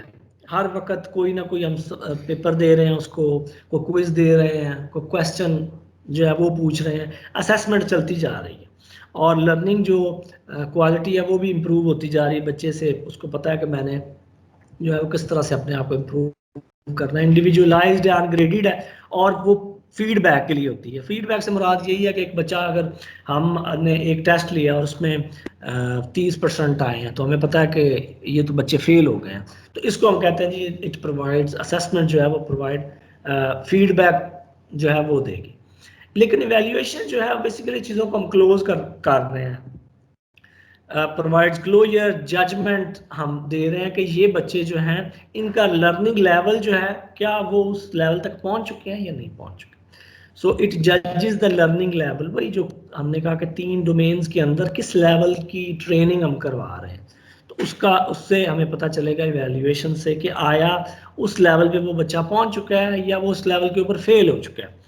تو یہ بیسیکلی کوئی نہ کوئی سٹینڈرڈ ہم بنا دیتے ہیں، پاس فیل کرائٹیریا جیسے ہم کہتے ہیں، تو وہ سٹینڈرڈ جو ہے وہ دیکھیں گے کہ یہ بچہ 50 والا سم ٹائمز ہم کہیں گے جی یہ پاس ہو چکا ہے، بڑے اچھے مارکس تھے، اور کبھی ہم کہہ دیں گے جی 50 والا جو ہے نا یہ فیل ہو چکا ہے. تو یہ گریڈڈ ہے. تو ایویلیویشن جو ہے وہ at the end product oriented ہے کہ ایٹ دی اینڈ ہمارے پاس پروڈکٹ کس طرح کا ہے، اور اسیسمنٹ جو ہے وہ چلتی جا رہی ہے، وہ پروسیس اورینٹیڈ ہے جو کہ فیڈ بیک سے ہمیں پتہ چلتا ہے کہ ہم نے اپنا ٹیچنگ لرننگ جو ٹیچنگ اسٹریٹجی ہے اس کو کس طرح سے ماڈیفائی کرنا ہے. Feedback mechanism basically. Now اگر ہم دیکھیں کہ جو اسیسمنٹس ہیں there are various types of assessments، لیکن ہم نے کوئی 5-6 اسیسمنٹس کی جو ٹائپس ہیں وہ ہم نے سلیکٹ کی ہیں ڈسکشن کے لیے.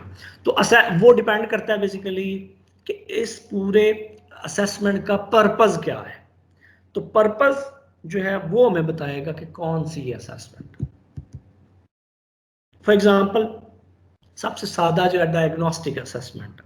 سو ڈائگنوسٹک اسیسمنٹ جس طرح سے نام سے ہی لگ رہا ہے، ڈائگنوسٹک اسیسمنٹ یہ ہے کہ کسی چیز کی ویکنس یا اس کی اسٹرینتھ جو ہے وہ ہمیں پتہ چل جائے، بیفور اینڈ ہی ہمیں پتہ چل جائے. یعنی ابھی کلاس آئی ہے اور ٹیچنگ لرننگ پروسیس سٹارٹ نہیں ہوا، تو ہم ایک ٹیسٹ ان سے اگر لے لیں، کوئز یا کوئی کوشچن آسک کر لیں کہ چیزوں کا ہمیں پتہ چل جائے کہ یہ پوری کی پوری کلاس کا لیول کیا ہے، کس لیول تک یہ پہنچ چکے، ان کی اسٹرینتھ کیا ہے، ان کی ویکنس کیا ہے.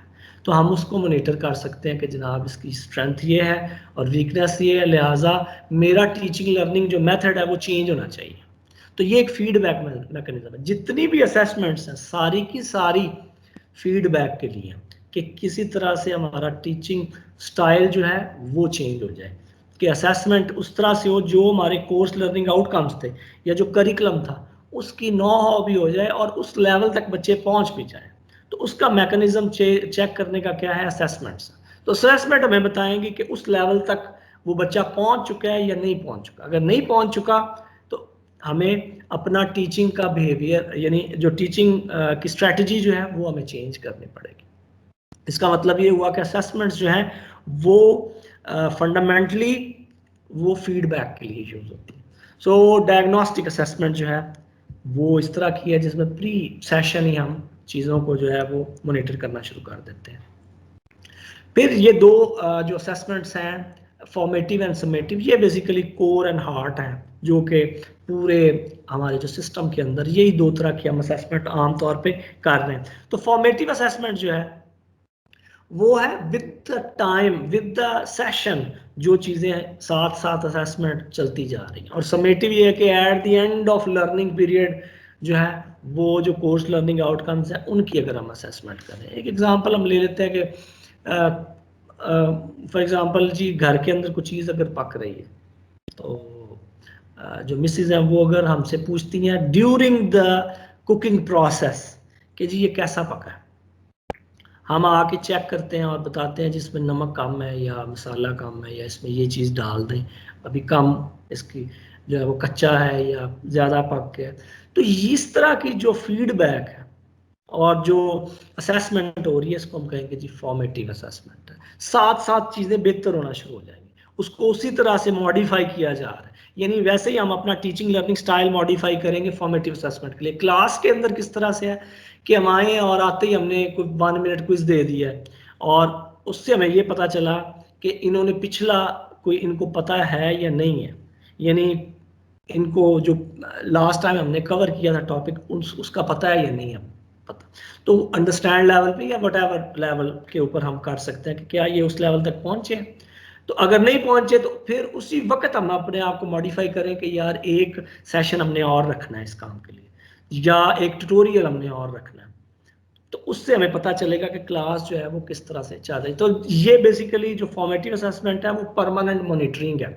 ہم مانیٹر کر رہے ہیں کلاس کو ہر لمحہ بلمحہ, جیسے ہم کہہ رہے ہیں فیڈ بیک آ رہی ہے کہ کس طرح سے کلاس جو ہے وہ جو ہمارے ریکوائرمنٹس تھی یا جو لرننگ آؤٹ کمز تھے اس لیول تک پہنچ چکی ہے یا نہیں پہنچ چکی. سمیٹیو اسیسمنٹ یہ ہے کہ at the end of teaching learning process اگر ہم کوئی چیز جو ہے وہ اسیسمنٹ کریں تو ہم کہہ دیتے ہیں جی یہ سمیٹیو اسیسمنٹ ہے. اور پھر یہ ہوگا کہ اس سے جو فیڈ بیک آئے گی وہ اس سیشن کے لیے نہیں ہوگی, وہ اگلے سیشن کے لیے ہوگی. اب کوئی ایسی چیز آپ پوری کی پوری کلاس ہی فیل ہو جاتی ہے, اب اس سیشن کا ہم کچھ نہیں کر سکتے, یا کچھ تھوڑے بہت کریکٹیو میجرز ہیں ہمارے پاس, کوئی نئے سیمسٹر میں آئے وہ اس کے لیے. لیکن اگلی دفعہ بھی کوئی مسئلہ آ جائے تو ہمیں یہ سمیٹیو اسیسمنٹ ہمیں بتا دے گی کہ کدھر پرابلمز کی طرح بیسیکلی لرننگ ٹیچنگ لرننگ کے اندر. تو سی ایل اوز جو ہیں ان کی ساری ٹیچنگ ہو چکی ہے. اب اگر اسیسمنٹ ہم کر رہے ہیں تو اس کی اگزامپل وہی, اگر کھانا پکنے کے بعد سرو ہونے کے بعد ہم سے پوچھا جائے کہ جی کھانا کیسا پکا تھا, تو اب ہم کچھ نہیں کر سکتے. کوکنگ پروسیس ختم ہو چکا ہے, ٹیچنگ لرننگ اس طرح جو ہے وہ ختم ہو چکی ہے. اب ہم نے یہی صرف بتانا ہے جی اچھا پکا تھا, یا سم ٹائمز ہم کہہ دیتے ہیں جی اتنا اچھا نہیں پکا تھا. تو یہ چیزیں تھیں. اب کیا ہوگا نیکسٹ ٹائم جب کوکنگ ہوگی اس کے اندر چیزوں کا خیال رکھا جائے گا. تو اس کو ہم کہتے ہیں جی سمیٹیو اسیسمنٹ. یا کلاس روم کے اندر اگر یہی سچویشن دیکھیں تو کلاس روم میں اگر پورے کا پورا 16واں یا 17واں ویک ہے, اس کے بعد فائنل ایگزام ہے, تو ہم یہ اینڈ ٹرم ایگزام کے اندر کوئی کوشچن پوچھ رہے ہیں تو ہو سکتا ہے بچوں کو پتا ہو سکتا ہے نہ پتا ہو. لیکن فارمیٹیو اسیسمنٹ میں اگر نہیں پتا تو ساتھ ہی ہمارے پاس میکانزم ہے کہ کسی طرح سے یہ لرن کر لیں. لیکن سمیٹیو اسیسمنٹ میں ایسا نہیں ہے, وہ اوور آل ہم دیکھ رہے ہوتے ہیں پکچر کو. کنفرمیٹیو اسیسمنٹ جو ہے یہ بیسیکلی کنفرمیٹیو اسیسمنٹ بھی سمیٹیو کی ہی ایک ایکسٹینڈڈ ورژن ہے. تو کنفرمیٹیو اسیسمنٹ جو ہے وہ ہم صرف کنفرم کرنے کے لیے کہ آیا وہ جو کورس لرننگ آؤٹ کم تھے وہ بچے نے لرن کر لیے ہیں یا نہیں کیے, وہ کس لیول کے اوپر کھڑا ہے. ایک ایگزامپل ہم دیتے ہیں کہ جی اس طرح کا اگر ہم ایگزام لیں کہ ہر 2 سیمسٹر کے بعد, یعنی ایک پورے سیمسٹر کی ہو چکی ہے اسیسمنٹ, سیمسٹر نمبر 1 کی ہو چکی ہے, سیمسٹر نمبر 2 کی ہو چکی ہے. اب ہم کہیں جی ایک تھرڈ بار ہے کہ ان دونوں کو اکٹھا کر کے ایک ہم ایگزام لیں گے, کنفرم کریں گے کہ آیا یہ دونوں جو ایگزام تھے یہ بچوں کو آ گئے ہیں یا نہیں آ گئے. تو جس طرح سے پی ایچ ڈی والے ہم جانتے ہیں کہ کچھ 4 پیپر یا 5 پیپر ہم جب ملتے ہیں پی ایچ ڈی میں کورس ورک کے لیے, اس کے بعد پھر کمپریہنسو ایگزام ہوتا ہے, وہ سارے ایگزامز کو اکٹھا کر کے. تو اس سے پہلے بھی ہم سمیٹیو اسیسمنٹ ہو چکی ہے, ایگزام ہم دے چکے ہیں, لیکن پھر بھی اس کو کنفرم کیا جاتا ہے. تو وہ کنفرم جو ہے اس کو ہم کہتے ہیں جی کنفرمیٹری اسیسمنٹ ہے, اس سے پتہ چل جائے. یہ ایسے ہی ہے جس طرح کسی جاب لینے کوئی گیا ہے تو اس سے پہلے وہ ڈگری بھی دیکھے, ایک سیمسٹر کو وہ یہ تھا, لیکن ایون دین وہ کنفرمیٹیو جو ہے وہ اسیسمنٹ خود سے کر رہے ہیں کہ آیا واقعی یہ ٹھیک ہے یا نہیں ٹھیک. جس طرح عام طور پہ انٹری ٹیسٹ وغیرہ ہوتے ہیں تو یہ کنفرمیشن کے لیے ہے, کنفرمیٹیو اسیسمنٹ.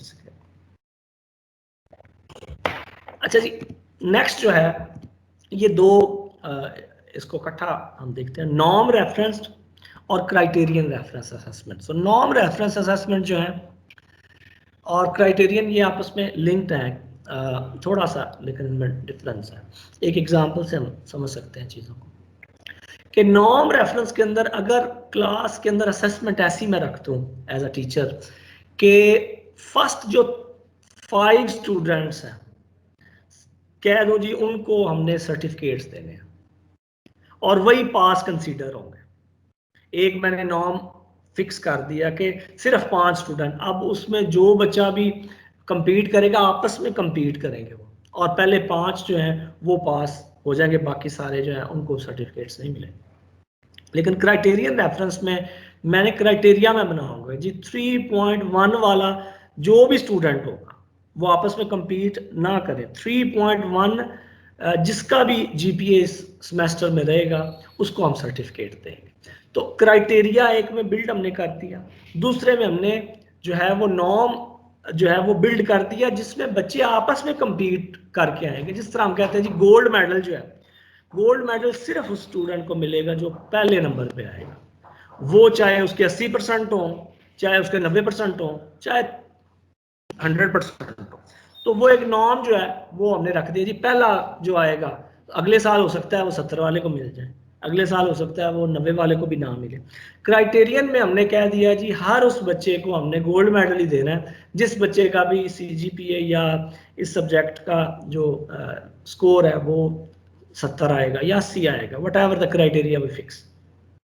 تو یہ بیسیکلی ڈیپینڈ کرتا ہے نارم ریفرنس اور کرائٹیرین ریفرنس, یہ بھی اسیسمنٹس ہیں. لاسٹ ٹائپ جو اسیسمنٹ ہے اس کو ہم کہتے ہیں اپسیٹیو اسیسمنٹ.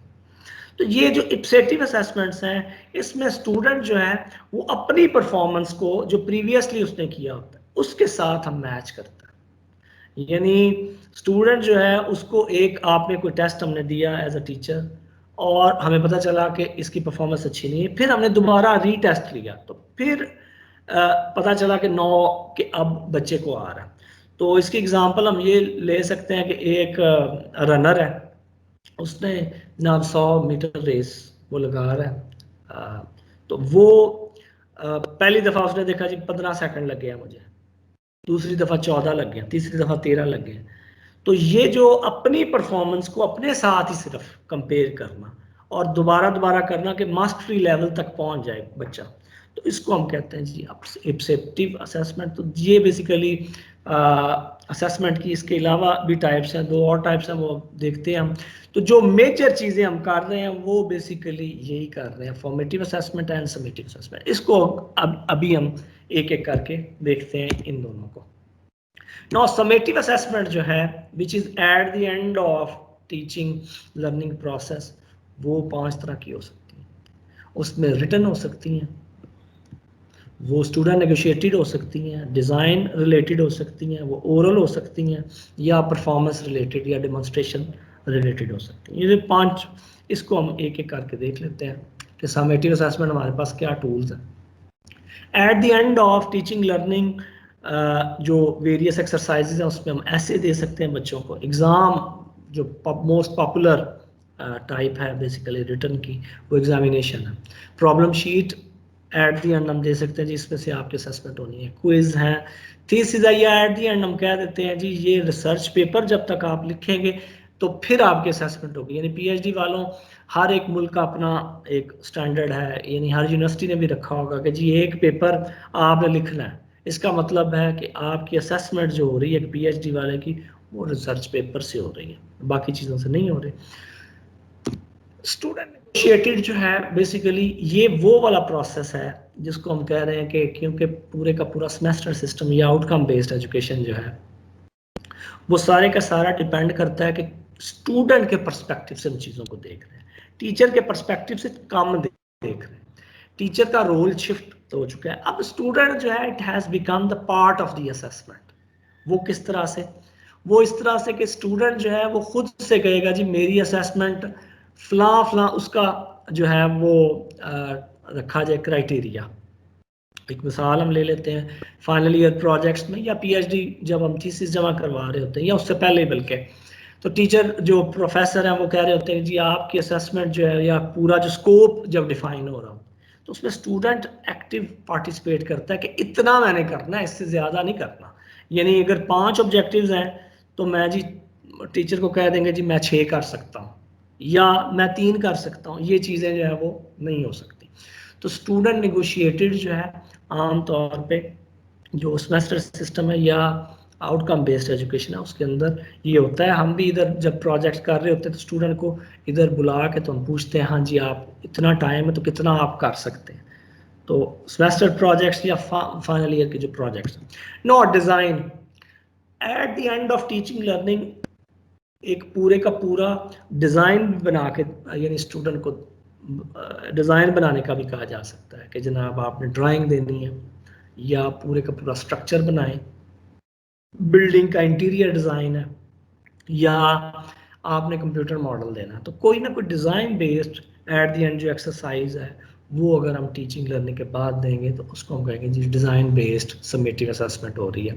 اسی طرح سے اورل جو ہے جو ایگزامینیشن ہیں اس میں ڈبیٹ ہم کروا سکتے ہیں, انٹرویوز لے سکتے ہیں, ڈائریکٹ 1-on-1 ٹیچر جو ہے وہ لے سکتا ہے, یا ہم کہہ دیں جی پریزنٹیشن جو ہے نا وہ آپ کو دینا پڑیں گی, یا at the end many times یعنی عام طور پہ یہی ہوتا ہے کہ وائوا جو ہے وہ ایک اچھا میکانزم ہے, ایک اچھا ٹول ہے جس میں ہمیں پتہ چل جاتا ہے کہ بچے نے آیا وہی لیول ہے اس کا انڈرسٹینڈنگ لیول کا اور چیزیں ہمارے پاس ہوتی ہے تو ہم چیزوں کو میچ بھی کر لیتے ہیں کہ یس اس کا وہی لیول ہے. تو اورل بھی جو ہے وہ بھی سمیٹیو اسسمنٹ ہو سکتی ہے.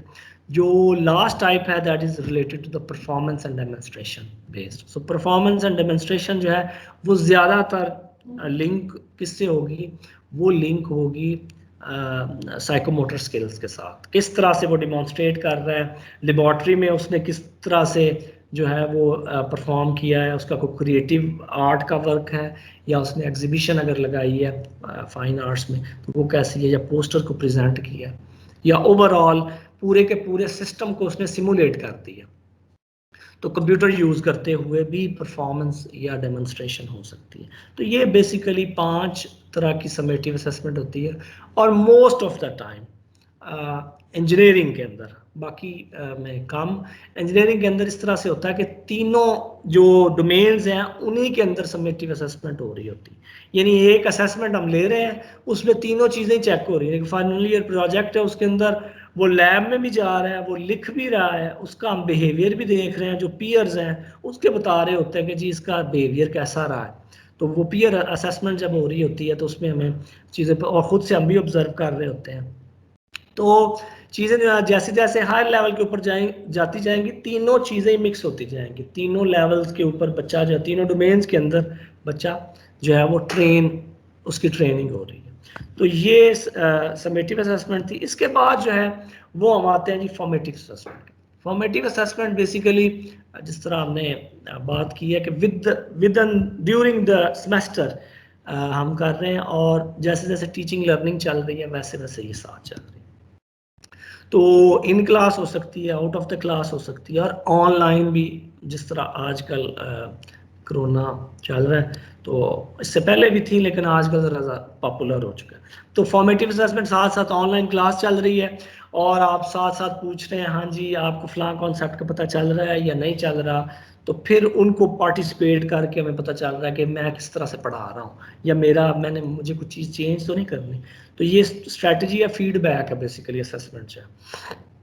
ان کلاس میں کیا ہے, کوئزز ہیں, پرابلم شیٹس ہم دے سکتے ہیں, اسی طرح سے ایم سی کیوز چھوٹے جو ہے وہ دے سکتے ہیں, 1 منٹ ٹیسٹ جو ہے وہ دے سکتے ہیں, یا ڈسکشن ہم کلاس کے اندر کروا کے تو ایک پیئر ریویو کروا دیتے ہیں جس میں ہمیں پتہ چل جاتا ہے بیسیکلی کہ اوور آل پرفارمنس جو ہے وہ کس طرح سے چل رہی ہے. ٹریک کر رہے ہیں ہم, پروگرس کو ٹریک کر رہے ہوتے ہیں in class formative assessment. Out of the class بھی ہو سکتی ہے, کوئی گروپ ایکٹیویٹی ہم نے دی ہوئی ہے, ریسرچ جو ہے وہ اسٹوڈنٹ کر رہے ہیں تو ریسرچ کے اندر ہمیں پتہ چل رہا ہے جو پیئرز ہیں وہ بھی ہمیں بتا رہے ہیں اور ہم خود سے بھی پوچھ رہے ہیں. کلاس کے اندر اس کا نہیں کوئی ریسرچ ایکٹیویٹی ہے جو کہ آؤٹ آف کلاس ہے تو اس سے بھی چیزیں جو ہیں ہم چیزوں کو جج کر سکتے ہیں. اسی طرح سے آن لائن جو ہے وہ ہم ایم سی کیوز دے سکتے ہیں, پرابلم سالونگ ایکٹیویٹیز ہیں, یا کوئی بلاگ جو ہے وہ رائٹ کرنے کے لیے ہم نے دے دیے, یا ایٹ دی اینڈ ڈسکشن جو ہے وہ بڑا پاپولر میتھڈ ہے کہ کس طرح سے ہم ڈسکشن جو ہے وہ اس سے پتہ چل جائے کہ ہم پڑھا کس طرح سے رہے ہیں اور اسٹوڈنٹ کو ٹریک کر رہے ہیں کہ آیا وہ ان کی وہی ایبلٹیز جس کے لیے وہ کلاس کے اندر یا یہ پورے کا پورا چل رہا ہے وہ ایبلٹی ڈیولپ ہو رہی ہیں یا نہیں ہو رہی ہیں اور وہ کس لیول پر ہو رہی ہیں ایبلٹیز میں. Now coming towards the quality, this is very important کہ quality of classroom assessment اس کو کس طرح سے دیکھا جا سکتا ہے. سو کوالٹی جو ہے اس کے لیے ہمیں 3 طرح کے جو ہیں وہ کوشچن جو ہیں وہ آنسر دینے پڑیں گے. Why we are doing this, what to assess and how to assess. So first phase جو ہے وہ ٹیچر خود سے بتایا کہ جی یہ اس کا پرپز یا ریکوائرمنٹس کیا ہے. یہ جو میں اسیسمنٹ یا پیپر یا ایگزام لینے جا رہا ہوں, ٹھیک ہے, یا کوئی سیشن کروا رہا ہوں ٹیوٹوریل, یا کوئی آپس میں بحث کروا رہا ہوں, کوئی ڈبیٹ کروا رہا ہوں, یہ میں کیوں کروا رہا ہوں. تو وائی ٹو اسیس یعنی وہی جو کورس لرننگ آؤٹ کم ہے کس لیول کی جو ہے وہ جائے گی, یہ آنسر آئے گا واٹ ٹو اسیس سے. یعنی جو لرننگ آؤٹ کمس ہیں وہ کتنے کلیئرٹی اس میں کتنی ہے اور کتنے وہ اسپیسیفک ہیں, یعنی ٹو دی پوائنٹ کتنے ہیں جو کہ بچے کی ٹریننگ ہو رہی ہے بیسیکلی. اور ہاؤ ٹو اسیس میں وہ سارے کا سارا میتھڈالوجی آ جائے گی, ایسی میتھڈالوجی جس میں بائس نہ ہو, یعنی یہ نہ ہو کہ کسی ایک سیکشن کو کلاس میں کوئی زیادہ ان کے مارکس آ جائے دوسرے کے کم آ جائیں. تو سب کو لیول پہ پلے جو فیلڈ ہے وہ کس طرح سے بیسیکلی پرووائڈ کرنا. تو یہ تینوں کویسچن جب آنسر ہو جائیں گے اس کے بعد جو ہے وہ امپورٹنٹ چیز ہے how to communicate and disseminate the information. So dissemination جو ہے وہ بڑی امپورٹنٹ ہے کہ چیزیں ہمارے پاس پلان کے طور پہ آ چکی ہیں اور اس کو اب ہم نے کس طرح سے کمیونیکیٹ کرنا ہے. اگر ہم کمیونیکیٹ اچھے طریقے سے کر رہے ہیں تو اس کا مطلب یہ ہے کہ ہم اسیسمنٹ کی کوالٹی کو مینٹین کر رہے ہیں. دا فائنل جو اس کا اسپیکٹ ہے بیسیکلی کوالٹی کا وہ یہ ہے کہ اسٹوڈنٹ کو کتنا ہم نے انوالو کیا. تو اسٹوڈنٹ جو ہے اس کو ہم نے کتنا انوالو کیا پورے کے پورے پروسیس کے اندر. ہمیں یہ بھی پتہ ہے کہ ہم یہ وائی کا بھی آنسر آ گیا, وٹ کا بھی آ گیا, ہاؤ کا بھی آ گیا, کمیونیکیشن بھی ہو گئی. یعنی ہم نے مختلف جگہوں کے اوپر بتا دیا, آن لائن بھی بتا دیا, کورس کی فائل کے اندر بھی لگا دیا, کو بورڈ کے اوپر اگر لگانا تھا وہ بھی ہم نے بتا دیا, لیکن اسٹوڈنٹ انوالو ہی نہیں ہوا تو پھر وہ سارے کا سارا پروسیس جو ہے اس کا کوئی فائدہ نہیں ہے. تو اسٹوڈنٹ انوالومنٹ جو ہے وہ بڑی پرائمری جو نیڈ ہے کوالٹی کی وہ ہے اسٹوڈنٹ انوالومنٹ. تو اس کے اندر کیا ہے کہ اسٹوڈنٹ جو ہے وہ آؤٹ کمز کو انڈرسٹینڈ کر سکے کہ میرے سے کیا ایکسپیکٹ کر رہے ہیں, what would be the outcome of teaching learning process, اس کی آؤٹ کم کیا آئیں گی. تو اسٹوڈنٹ انوالومنٹ از نیسیسری. اس کے بعد ٹیچر جو ہے وہ بھی, کیونکہ ایک اسیسمنٹ نہیں ہونی, وہ اسیسمنٹ ہونی ہے. اس سسٹم میں ہمیں پتہ ہے کہ پہلے ہوئی اسیسمنٹ, پھر ہوئی 4 5 6 دفعہ اسیسمنٹ ہوتی ہے in the form of assignments, quizzes, end term, final term, جو ایگزام ویریس ایگزامز ہیں اس سے ہو گئی. تو اس سے کیا ہوگا, جو ٹیچر ہے وہ ٹریک بھی کر سکتا ہے اپنے جو کلاس کے اسٹوڈنٹس ہیں. تو ٹریکنگ جو ہے وہ بھی بڑی امپورٹنٹ ہے, جس سے ہمیں پتہ چلتا جاتا ہے. اور فیڈ بیک جو آئے گی وہ مختلف اسیسمنٹ جس طرح سے ہم کر رہے ہیں ساتھ ساتھ فیڈ بیک ہم لے رہے ہیں کہ کدھر کون سا جو پروسیس ہے وہ اڈاپٹ کرنے سے کریکولم کے جو مقصد تھا کہ اس لیول تک ہم نے بچے کی ٹریننگ کرنی ہے, انالیسز لیول تک کرنی ہے یا اپلیکیشن آف نالج تک کرنی ہے, وہ پتہ چل سکے.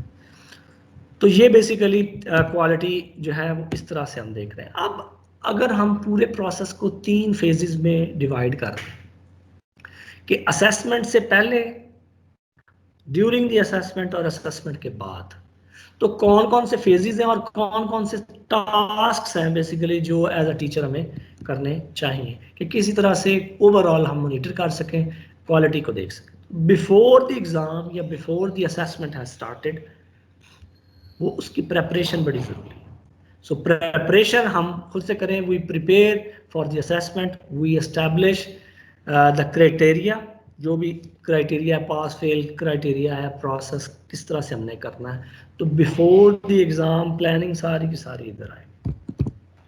ڈیورنگ دی ایگزام جو ہے وہ ہم دیکھیں گے کہ کیا یہ جو اسیسمنٹ ہم کر رہے ہیں یہ ریلیونٹ تھی, اور اس کی یہ تو نہیں پڑھایا کچھ اور ہے اور وہی ریلیونٹس ہم اسیسمنٹ کر رہے ہیں.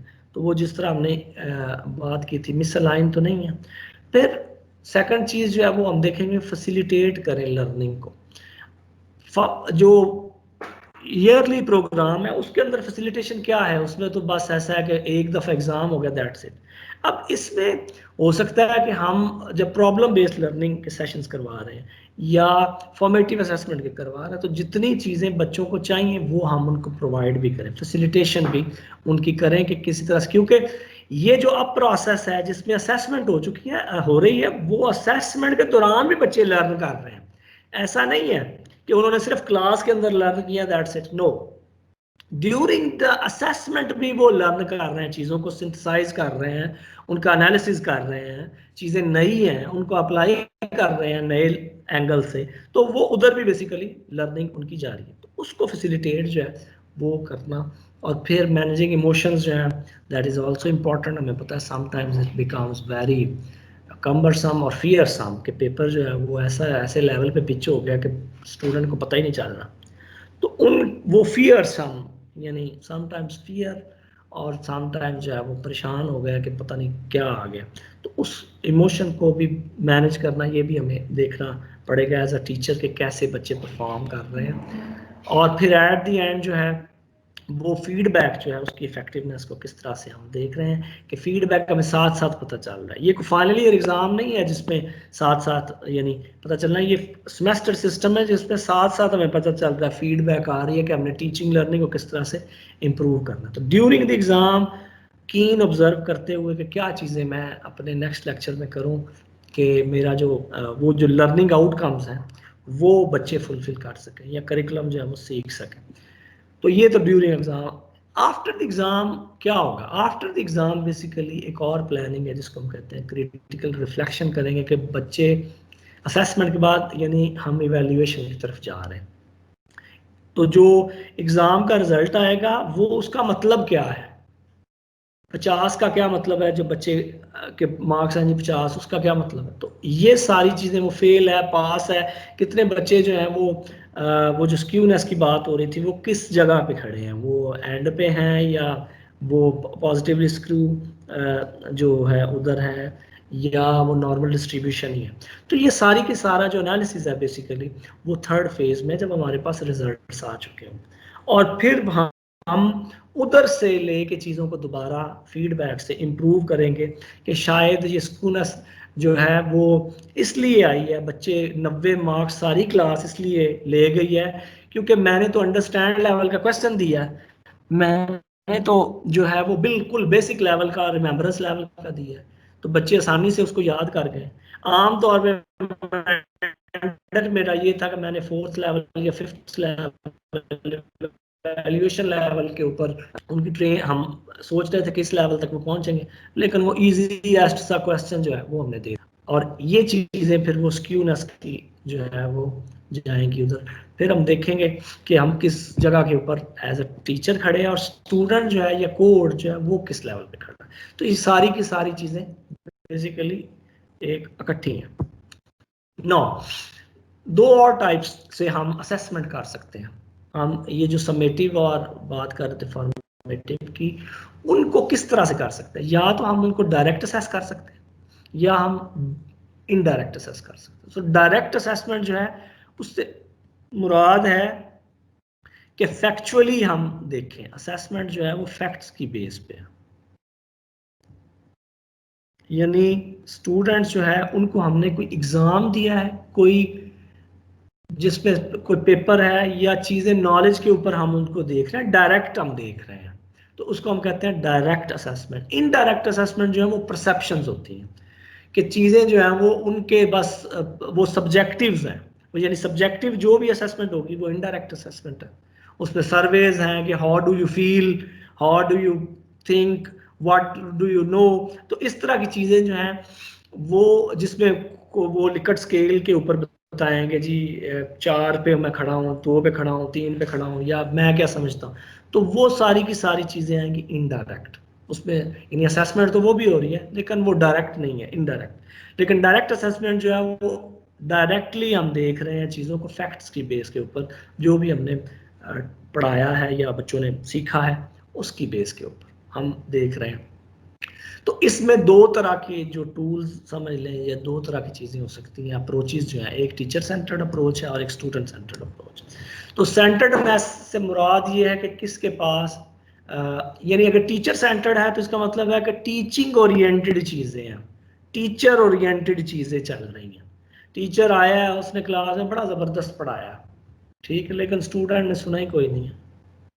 ٹیچر بڑا ایکسپرٹ ہے, ہی سیج آن دا اسٹیج, جس طرح سے ہر چیز جناب بچوں کو پتہ چل رہی ہے, لیکن کیا ہے اسٹوڈنٹ جو ہے ان کو لرننگ بالکل کچھ بھی نہیں ہوئی. تو ٹیچر سینٹرڈ سے مراد یہ ہوا کہ میرے آبجیکٹیو, جس طرح سے پچھلے سیشن میں بات ہوئی کہ ٹیچر کے آبجیکٹیوز ہوتے ہیں کہ سادہ سے ایگزام میں میرا اگر آبجیکٹیو یہ ہو کہ جناب میں نے جو ہے وہ امریکہ فتح کرنا ہے, تو ٹیچر کا یہ جو ہے وہ آبجیکٹیو ہے. اب اسٹوڈنٹ نے کیا لرن کیا ہے, یہ ہو سکتا ہے وہ ساتھ والی گلی بھی نہ فتح کر سکے, تو اسٹوڈنٹ جو ہے اس کا پرسپیکٹیو ہم نے دیکھنا ہے. تو ٹیچر سینٹرڈ آبجیکٹیوز نہیں ہے, اسٹوڈنٹ سینٹرڈ آؤٹ کمز ہیں, اس کے اوپر سارے کا سارا جو ہے وہ کیس بلڈ ہمیں کرنا. تو ٹیچر سینٹرڈ اپروچ یہ ہے کہ ڈائریکٹ اسٹوڈنٹ ٹیچر انوالو ہے اور وہ ایگزام لے رہا ہے, ریٹن ہے, پریکٹیکل ہے, یا ڈائریکٹ وائوا جو جس طرح سے ہم لے رہے ہوتے ہیں. On the other hand very important, student centre سے مراد یہ ہے کہ اسٹوڈنٹ خود سے لرننگ پروسیس کا حصہ وہ زیادہ وہ اس کی طرف لرننگ کا جو مینڈیٹ ہے وہ اسٹوڈنٹ کی طرف ہے. To make him learn is not by the teacher, to make him learn through his own resources, اپنا وہ خود سے کر. جیسے ہم اسائنمنٹ دے دیتے ہیں کہ جناب یہ ٹاپک ہے, ٹھیک ہے, وہ سم ٹائم اس طرح سا ٹاپک ہوتا ہے, ایسا اسٹیٹ آف دی آرٹ کہ وہ ٹیچر کو بھی پتہ نہیں ہوتا, لیکن اسٹوڈنٹ جو ہیں وہ جاتے ہیں اس کو مطلب ڈسکوری پرسوٹ جسے ہم کہتے ہیں, اس میں وہ خود سے چیزوں کو سرچ کرتے ہیں اور انٹرنیٹ پہ جا کے بکس, ویریس بکس ان کو پڑھنا پڑتی ہیں. اس کے بعد جو ہے وہ ان کو زیادہ لرننگ میں وہ جو ہے وہ سیٹ پہ بیٹھے ہوں, نہ کہ ٹیچر جو ہے وہ سیٹ پہ بیٹھے ہوں. تو اسائنمنٹس اور ہوم ورک جس طرح سے ہم دے دیتے ہیں بچوں کو, یا کمپلیکس پرابلمس جو ہیں وہ بھی خود سے اگر بچے کر رہے ہیں, یا کلاس پارٹیسپیشن ہے, ٹیوٹوریلز ہیں, اوپن اینڈڈ لیبز ہیں. اب اس کے اوپر تھوڑا سا ہم دیکھ لیتے ہیں اوپن اینڈڈ لیبز جو ہیں وہ کس طرح سے کنڈکٹ ہوتے ہیں. عام طور پہ جس طرح سے ہم نے دیکھا کہ ہم کیا کرتے ہیں کہ ٹیچر جو ہے اس نے آگے وہ سکھا دیتا ہے کہ یہ مشین کو اس طرح سے ہم نے کرنا ہے, تو وہ ویسے ہی کاپی کر کے امیٹیشن جسے ہم لیول کہہ رہے تھے وہ امیٹیشن ہو گئی اور چیزیں پہلے سے فکس ہیں, کیا ہوگا تو اسٹوڈنٹ نے کر لینا.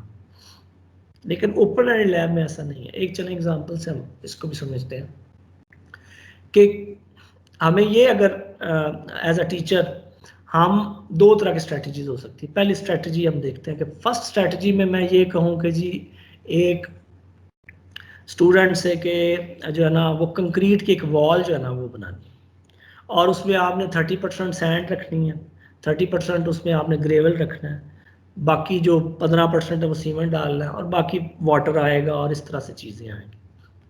ایک اسٹریٹجی میری یہ ہے. تو پھر آپ بتائیں جی اس کی اسٹرینتھ کتنی ہے. اس سے کیا ہوگا, بچے نے دیکھا, اس نے وہی چیزیں جو ٹیچر نے اس کو ایک پاتھ دے دیا, پیٹرن دے دیا, اسی کے اوپر اس نے چیزیں کر دیں اور اس نے بتا دیا جی اس کی اتنی. دوسرا میری اسٹریٹجی کیا ہو سکتی ہے, میری اسٹریٹجی دوسری یہ ہو سکتی ہے کہ میں اسٹوڈنٹ کو یعنی مینڈیٹ اس کو دے دوں سارا, صرف اس سے یہ پوچھوں کہ کون سی جو انگریڈینٹس ہیں, یعنی یہی تینوں چاروں جو ہم نے لیے, اس کی پروپورشن کیا ہوگی کہ سب سے زیادہ اسٹرانگ جو ہے وہ کنکریٹ بن سکے. تو اسٹوڈنٹ کیا کریں گے, وہ پہلے 30% جو ہے وہ سیمنٹ چیک کریں گے, پھر 50%, پھر 100%, یا جتنا بھی وہ پرسنٹیج چینج کر کے تو وہ خود سے انالیسز کریں گے کہ کمپیریزن کریں گے, ایویلیویشن تک جائیں گے کہ کون سی جو کنکریٹ کی وال کے لیے کون سا مٹیریل سب سے بہتر ہے. تو ایک اسٹریٹجی یہ ہے کہ میں ہی سارا کچھ ہوں, ٹیچر ہی سب کچھ ہے, اور اس نے جناب وہ چیزیں جو ہے وہ ایز اٹ از بتا دی اور اسٹوڈنٹ نے بھی سیکھ لی. دوسرا یہ کہ اسٹوڈنٹ نے خود سے چیزیں جو ہے وہ سیکھی, ٹیچر نے صرف اس کو ایک اوور آل ایک آئیڈیا دے دیا اینڈ دیٹس اٹ. اور اسٹوڈنٹ جو ہے وہ ٹیچر کے پاس آ رہا ہے اور ٹیچر اس کو کوچ کر رہا ہے. اب وہ ٹیچر نہیں ہے, وہ کوچ بن چکا ہے, وہ فیسیلیٹیٹ کر رہا ہے چیزوں کو. جس طرح سے کوچ جو ہے وہ خود نہیں کھیلتا, وہ کھلاتا ہے, اسی طرح سے ٹیچر جو ہے وہ ناٹ میک دیم لرن, وہ خود سے جو ہے وہ لرن کرے. تو اسی طرح سے جو کیپسٹون پروجیکٹس ہیں, اب کیا ہوگا ڈائریکٹ اسسمنٹ کے بعد جو بھی اسسمنٹ ہم آئی وہ صرف اسسمنٹ نہیں ہے, وہ ایویلیویشن ہوگی. ایویلیویشن ہمیں پتہ چلے کہ اٹینمنٹ آف KPIs جو ہے وہ ہوئے ہیں یا نہیں ہوئے. سو KPI سے مراد کی پرفارمنس انڈیکیٹرز جو ہیں وہ گریڈز وغیرہ, کتنے بچوں نے کتنے گریڈز لینے تھے, تو اس سے ہمیں پتہ چلے گا بیسیکلی. تو یہ تب جا کے اسیسمنٹس اور ایویلیویشن جو ہے اس سے پورے کا پورا جو ٹیچنگ لرننگ پروسیس ہے وہ اپڈیٹ ہو جائے گا. انڈائریکٹ سے پہلے ہم نے بات کی کہ انڈائریکٹ اسیسمنٹ جو ہے وہ it is based upon perceptions اور وہ سبجیکٹیو ہوتی ہیں. جس طرح گریجویٹنگ اسٹوڈنٹ سرویز ہیں یا اسٹوڈنٹ کورس ویلیویشن ہے, جس سے عام طور پہ ہم کہتے ہیں جی ایک پیپر ہم نے لے لیا, کسی بھی کیمسٹری کا پورا ماڈیول تھا, اس کیمسٹری کا پیپر ہم نے لے لیا, یعنی سبمیٹیو اسیسمنٹ ہو گئی. ہمیں پتہ چل گیا کہ جی فلاں اسٹوڈنٹ جو ہے اس کے اتنے مارکس ہیں, فلاں کے اتنے مارکس ہیں, فلاں کے اتنے مارکس. یہ تو ہوگی ڈائریکٹ. اب انڈائریکٹ میں اگر ہم اسٹوڈنٹ سے خود پوچھیں کہ آپ کو کیمسٹری کا فلاں چیپٹر کتنا اس پہ گرپ ہے, تو وہ خود سے کہے جی مجھے اتنے % یقین ہے کہ اتنی میری grip, 40%, 50%, 60%, whatever they are. تو وہ انڈائریکٹلی ہم دیکھ رہے ہیں کہ یہ بچے کی پرسیپشن کیا ہے انہوں نے. اسی طرح سے سرویز جو ہے وہ کروائے جاتے ہیں. جیسے امپلائر جو ہے وہ اس سے ہم پوچھتے ہیں کہ یہ بچہ جو آپ کے پاس آیا ہے اس نے آپ کے ساتھ رہتے ہوئے کتنا لرن کیا, تو وہ بتائیں جی اس نے اتنا لرن کیا. اب وہ ہو سکتا ہے کہ کسی ایک امپلائر اس کی فیڈ بیک ڈفرینٹ ہو, دوسرے کی ڈفرینٹ ہو. تو یہ بیسیکلی ساری کی ساری چیزیں جو ہیں انڈائریکٹ میں آئیں گی, اور یہ پھر کس طرح سے ان کی بھی اسی طرح سے ایویلیویشن ہوگی. تو یہ basically over all direct and indirect assessments ہوتی ہیں. اب سم ٹائمز اس طرح سے ہوتا ہے کہ چیزیں جو ہیں وہ کوالٹیٹیو ہوتی ہیں, کوانٹیٹیو ہم میجر کر نہیں سکتے. تو کوالٹیٹیو ہوتی ہے, فار ایگزامپل کوئی وائوا چل رہا ہے تو اس میں ہم کیا دیکھ رہے ہیں, ہم اس میں دیکھ رہے ہیں کہ اس بچے کا کانفیڈنس کیسا تھا, اس نے کیسے اچھے آنسر دیے ہیں, یا سنتھسز اس نے آرگیومنٹ کا کیسا کیا, یا ٹیکنیکلی اس کے پاس کتنا نالج تھا. تو یہ بیسیکلی ہم بتا نہیں سکتے. 4 اگر پینلسٹ بیٹھے ہوئے ہیں, اس میں ٹیچر کے علاوہ 2 ہیں, تو ہر ایک کے اپنے اپنے مارکس لگاتے ہیں ہم. کسی نے 15 لگا دیے 20 میں سے, کسی نے 10 لگا دیے, کسی نے کہا یار یہ تو بچہ ہی بڑا زبردست ہے 18 آنے چاہیے. تو اس وقت ہمیں پتہ چلے گا روبرک بیسڈ اسیسمنٹ کا کہ ہم سب سے پہلے تو آبجیکٹیوز ہیں وہ دیکھ لیں کہ ہمارا آبجیکٹیو کیا ہے, اور پھر ہم یہ دیکھ لیں کہ بیسیکلی لیول اس کا کیا ہے. تو آبجیکٹیو کو اسٹیٹ کر دیں. کسی بھی کوئی پوسٹر فار ایگزامپل ہم دیکھ رہے ہیں بچے نے پوسٹر کیسا بنایا, تو اسٹیٹڈ آبجیکٹیو ایک سائڈ پہ لکھ لیں کہ ہم نے, ایک نے کہا جی ہم نے مکینکس دیکھنی ہے اس کی, کہ انگریزی کی تو نہیں غلطیاں, اور دوسرے نے یعنی وہ ہمارا اسٹیٹڈ آبجیکٹیو ہے. پھر ہم دیکھتے ہیں کہ لیول آف پرفارمنس کیا تھی, وہ کس لیول تک آبجیکٹیو پہنچا ہے. وہ بڑا ہی ایگزامپلری تھا, اس نے ایک بھی غلطی نہیں کی, یا وہ پروفیشنل تھا, اس نے ایک آدھی غلطی کی, یا وہ مارجنل پہ ہے, اور یا انیکسیپٹیبل. تو ہم کیا دیکھتے ہیں اسی طرح سے اس طرح سے لیول آف پرفارمنس جو ہے اس میں ڈیوائڈ کر دیتے ہیں. یعنی ایک سائڈ کے اوپر اسٹیٹڈ آبجیکٹیوز جو ہیں وہ آ جائیں گے, اور دوسری سائڈ کے اوپر جو ہے وہ آ جائے گا وہ لیول کون سا, بگننگ لیول ہے, ڈیولپنگ لیول ہے, اکمپلسڈ ہے, یا ایگزامپلری لیول ہے, what level they are at. تو یہ پھر ہمیں پتہ چلتا جائے گا کہ جی یہ بچہ یہ جو ہے نا وہ 3 لیول کے, لہٰذا 3 اس میں سے مارکس آ گئے, اور اس جو آبجیکٹیو تھا اس میں سے وہ زیادہ اچھا پرفارم نہیں کر سکتا جی 1. تو ہم پھر ایٹ دی اینڈ ہم اس کو ایڈ کر کے بتا دیتے ہیں جی وہ 4 ہے جی ٹوٹل. اب یہ بھی اسیسمنٹ ہے, یہ لگ اس طرح رہا ہے کہ جس طرح سے ایویلیویشن ہو رہی ہے, لیکن یہ ایویلیویشن نہیں ہے. اب 4 کا کیا مطلب ہے, وہ تو ایویلیویشن تب ہوگی جب باقی اسٹوڈنٹس کے ساتھ دیکھا جائے گا, اس کو گریڈ تب ہوگا. تو یہ بھی اسیسمنٹ ہے, روبرک بیس, اسی لیے اس کو اسیسمنٹ کہتے ہیں. تو یہ بیسیکلی ایک اسیسمنٹ کی ٹائپ ہے جس میں ہمیں دو چیزیں, اسٹیٹڈ آبجیکٹیوز اور لیول آف پرفارمنس سے چیزیں جو ہے. یہ ایک ایگزامپل تھی کہ کس طرح سے ایک بچہ جو ہے کس طرح سے کنٹریبیوٹ کر رہا ہے پروجیکٹ کا. نو دس از ویری امپورٹنٹ سلائڈ جس میں ہم پورے کا پورا ایکو سسٹم دیکھ رہے ہیں, صرف اور صرف اسیسمنٹس کو نہیں دیکھ رہے, اسیسمنٹ کدھر سے آ رہی ہے وہ بھی دیکھ رہے ہیں. تو ایک ایز اے ٹیچر ہم جو ہے پورے کا پورا جو سی کیو آئی کی بات ہو رہی تھی یا جس کو ہم کہہ رہے تھے کہ جی PDCA,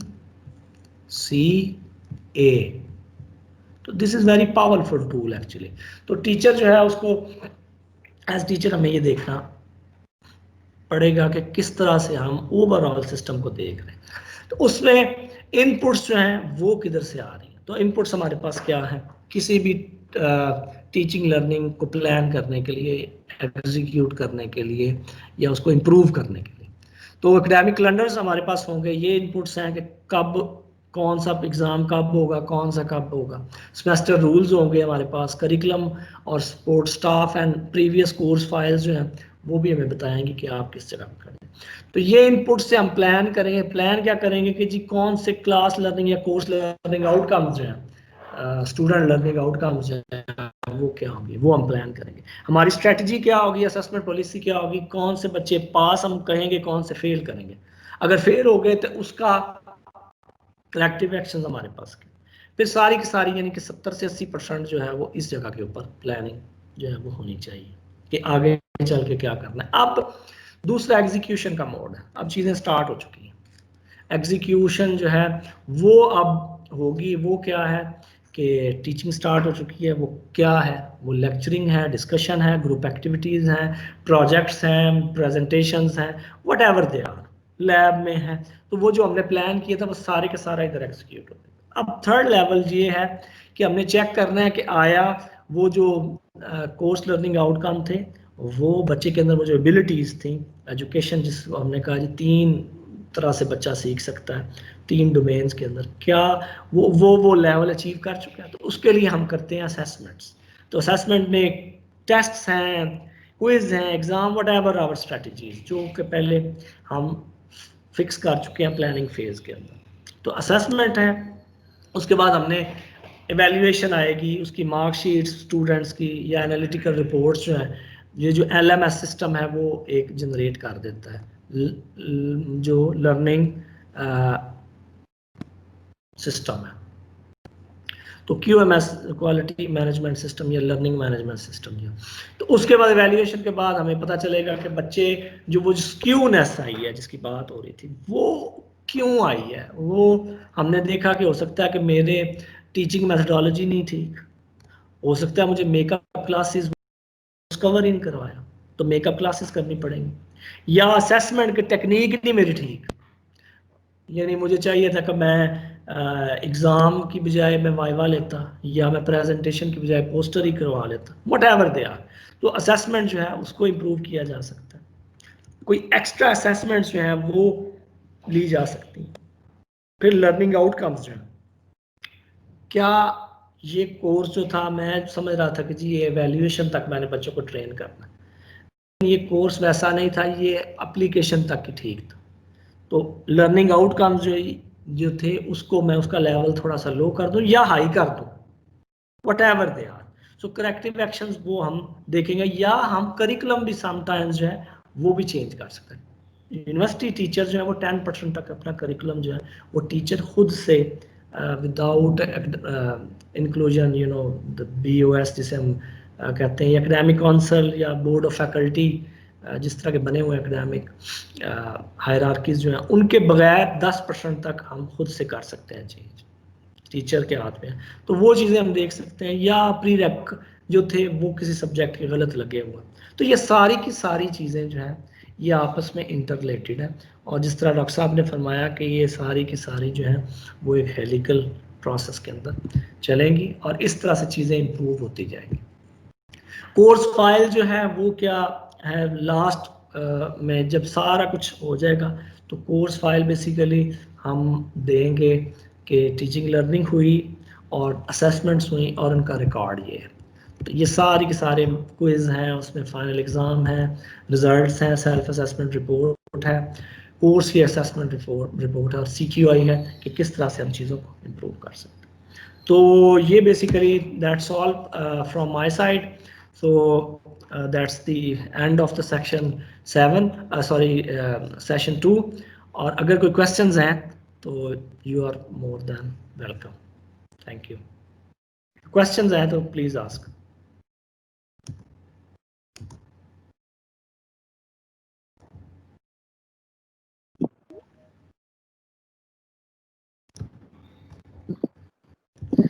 جی محمد یوسف. یس جی doctor Fahad, thank you so مچ.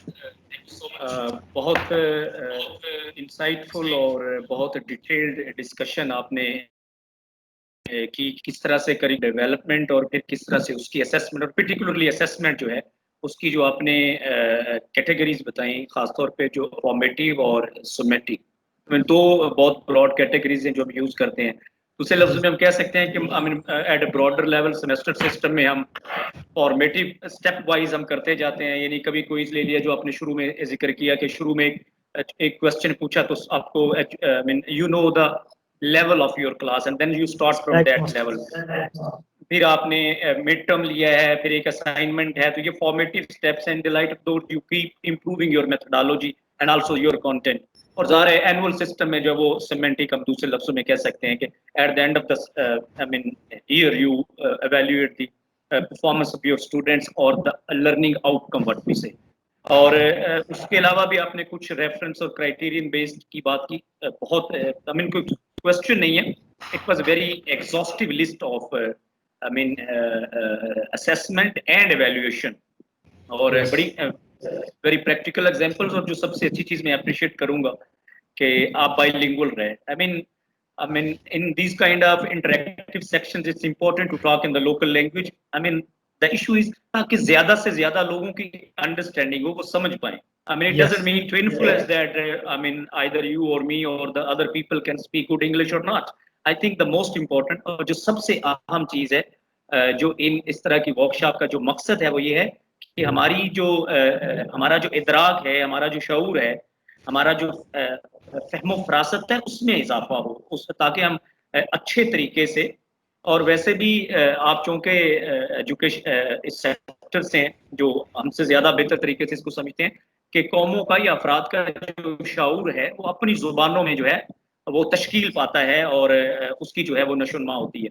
تو سب سے جو اچھی بات ہے جو آج کی اور اس سیشن کی گفتگو کی ہے وہ ہے کہ ہم نے آپ نے اپنی زبان میں بات کی, اور میرے خیال میں جو ہم سب لوگ ہیں جتنے پارٹیسپینٹس ہیں, ریسپیکٹیبل ٹیچرز ہیں, آپ کو سارے سب کو اچھی طرح سے سمجھ بھی آئی ہوگی. اور میرے خیال میں جو ہمارے پاس آلریڈی ٹول کٹ ہے جس سے ہم تجزیہ کرتے ہیں یا انالیسس کرتے ہیں یا ایویلیویٹ کرتے ہیں اسٹوڈنٹس کو, اس میں اس ڈسکشن اور اس گفتگو کے بعد اور اس پریزنٹیشن کے بعد میرے خیال میں اس ٹول کٹ میں کافی اضافہ ہوا ہے. نئی اسٹریٹجیز, نئی ٹیکنیکس اور نئے ٹولز جو ہیں اس میں ایڈ ہوئے ہیں. تو میرے خیال میں I really appreciate. Thank you sir, thank you very much.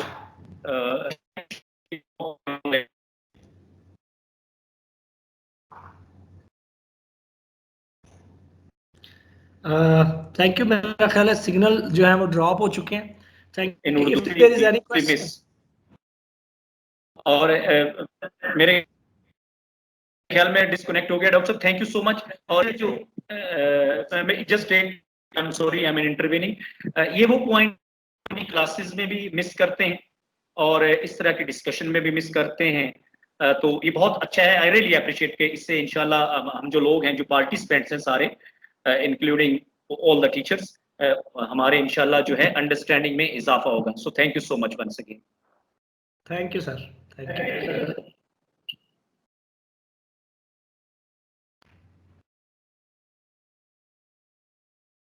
If there is any question?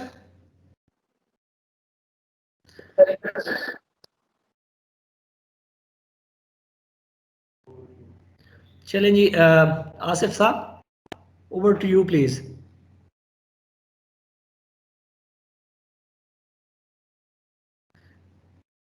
Asif साहब आप हैं? Can you hear me? Dr. Fahad, I'm here. Thank you very much.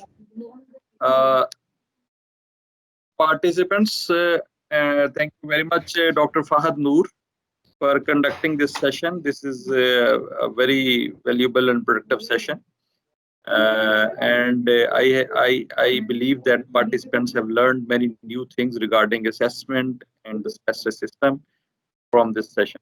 Thank you very much, Dr. Saab. And we are taking break now. Okay. And we will be back at 2:30. This is a lunch break, and you all are requested to please be online at least 5 minutes before. The session will be started at 30 minutes past 2. And I believe Dr. Muhammad Amjad will conduct that session. Thank you very much, Dr. Fahad Noor, once again for conducting this valuable. I hope Dr. Shahid Imran is hearing my voice. Dr. Saab, are you available? Yes. Thank you very much, sir. Respected participants, this is the last session of second day of the training. And this session will be conducted by Dr. Muhammad Amjad. Before Dr. Muhammad Amjad starts, Professor Dr. Shahid Imran would discuss about the results of workshop opening. Now, I would request Professor Dr. Shahid Imran to kindly start discussion. Thank you very much, Ashish. ये जो सुबह before we actually embarked on this journey, हमने एक survey float किया था. तो first of all, let me thank all of our colleagues कि अभी तक हमने जितने सेशन भी किए हैं, ये थर्ड वीक में हम उससे पहले भी जो प्रिंसिपल लेवल की ट्रेनिंग थी, तो जो रेशियो है, the number of participants who attended and the number of participants who filled the survey, this cohort is still the best. ये सबसे ज़्यादा बेसिकली जो सर्वेज जो हैं 25 और पार्टिसिपेंट थे and we have 23 responses submitted in response to what we floated in the morning. तो ये पहला क्वेश्चन था कि my total university teaching experience is, so this response actually suggests that most of the faculty members, they are 3 years or plus. Around 65% of the colleagues, they are 65, they are 3 years or more than 3 years service on their credit. Then you know, the demography, we have colleagues from multiple departments. So that was again very helpful for us to understand what exactly the cohort which we are dealing with, they look like. So 20 out of 23, around 56, I mean 13 participants are MSc, whereas around 30%, 7 out of 23, they are PhD degree holders. That again speaks of the strength of these institutions. So as far as the qualifications are required, so yes, everyone should get a PhD at some point of time if you are going to stay in the academia. But even right now, the situation is not that dark or stark. So yes, we have analyzed this these survey results. इसमें जो चीज़ हमने देखी है कि most of you, almost 95% of the participants of today's workshop, they have worked somehow, somewhere, at some point of time in the semester system. And the same number actually suggests that they are familiar with the system. How does the CRAD our work? But the questions that were asked later on, they indicate actually the need for the training. So whereas the 100% almost participants, they claim that they have worked in this semester system and they are familiar with how does the CRAD hour work, the indicators below, they indicate something different. So in this, responding to the question that while teaching a module, a teacher can gauge the learning needs of a student without making an assessment. So 30 plus, around 90% of the respondent have disagreed or strongly disagreed. So this actually shows that you are convinced that if we have to assess the learning needs of the student we are dealing with, we have to make an assessment. So which is one of the strongest argument in favor of the semester system. So this shows your inclination, you are okay for that. So then we have rather it's not 93, it is 60 plus 8, so around 68% of the respondents, they either agree, disagree, or strongly disagree. So this is a good trend. Out of the 23, only 7 respondents actually agreed कि अगर assessment ना भी की जाए तो हम learning needs को assess कर सकते हैं. So which is actually a question. So teaching learning can improve if both teacher as well as student know the intended learning outcome. Here approximately 90% of the respondents, they agree to this statement that wherever the expectations are clear or the expectations are clarified, the process of assessment that becomes more transparent and the students don't feel much pain while they are being held accountable for whatever they have done. So next question was the students' motivation to learning shall be enhanced if they know that their degree is in line with the national and international benchmark. Again, 86% of the participants, they also verify that while they are dealing with students, as most of the participants, they have 3 or more than 3 years of service. So they verify that if the students and teachers, they are on the same page and the students, they know that if ये जो degree to degree जो basically conversion के process जो हैं, they are pretty tedious and sometimes painful.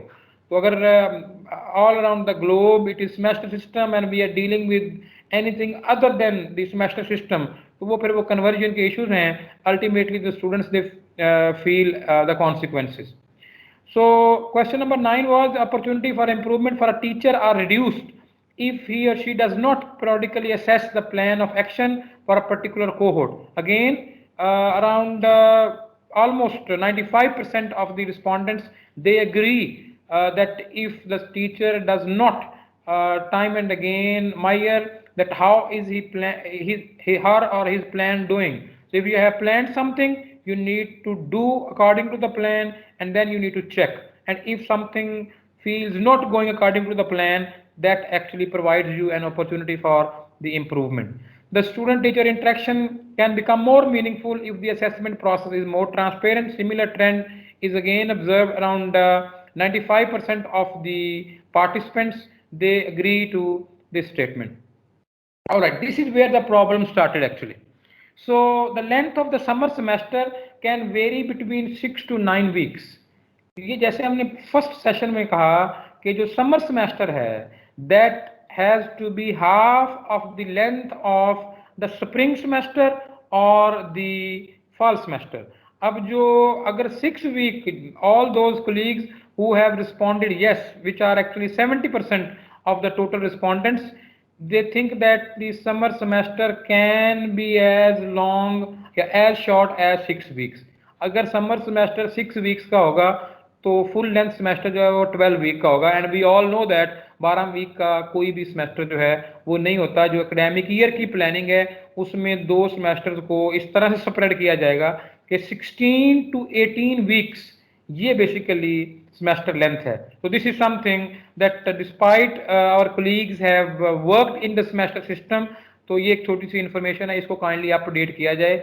The answer to this question is no. So if we say 8 to 9 weeks, that makes sense because the total length of the regular semester that has to be 16 to 18. So half of this could be 8 to 9.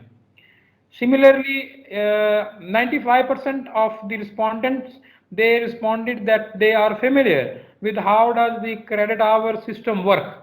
Now, as I explained in my, the first session, and plus I think Dr. Fahad may also spoken about it, 3,1. So these 3 are theory hours, and this one is lab hour. For every 1 credit hour of theory, there is 1 contact hour. So 3 credit hour for theory translated into 3 contact hour.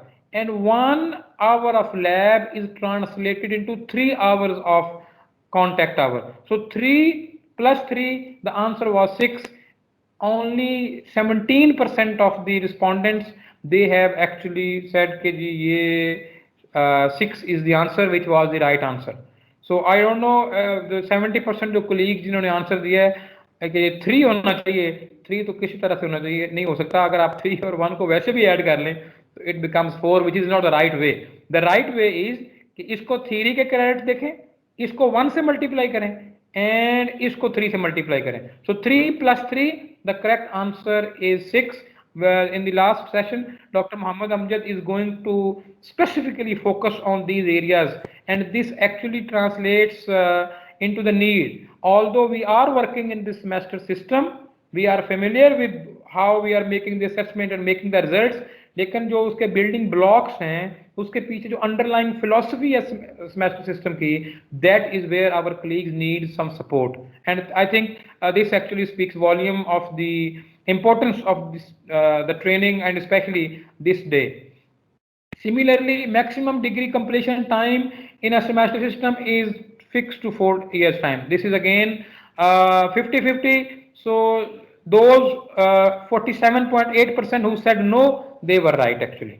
कि जो semester system के अंदर जो है जो degree completion time है ये flexible है. If you go and visit your own regulations, ये मिनिमम टाइम उन्होंने दिया हुआ है जी कि 4 year, it can go 4 to 5, 4 to 6, and in some places it can go as long as 4 to 7 years. तो क्या चीज फिक्स्ड है? It is not the time that is fixed. The number of credit hours are fixed actually. The student has to complete the credit hours of 120, 25, 130, 35, 6 or 140. तो जो आपकी degree की requirement है, that is that the student has to complete that many or pass that many credit hours. So if he can or she can pass the credit hours in 4 years, good enough. But if the student needs some more time, so the semester system allows this flexibility that if some student wants to drop a subject and he thinks that I should not be registering 4 or 5 subjects that are being offered, I will take only 2.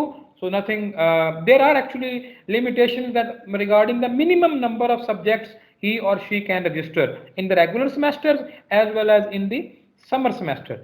So इसमें kindly इसको थोड़ा सा देखिए कि जो in the semester system, it is not the time that is fixed.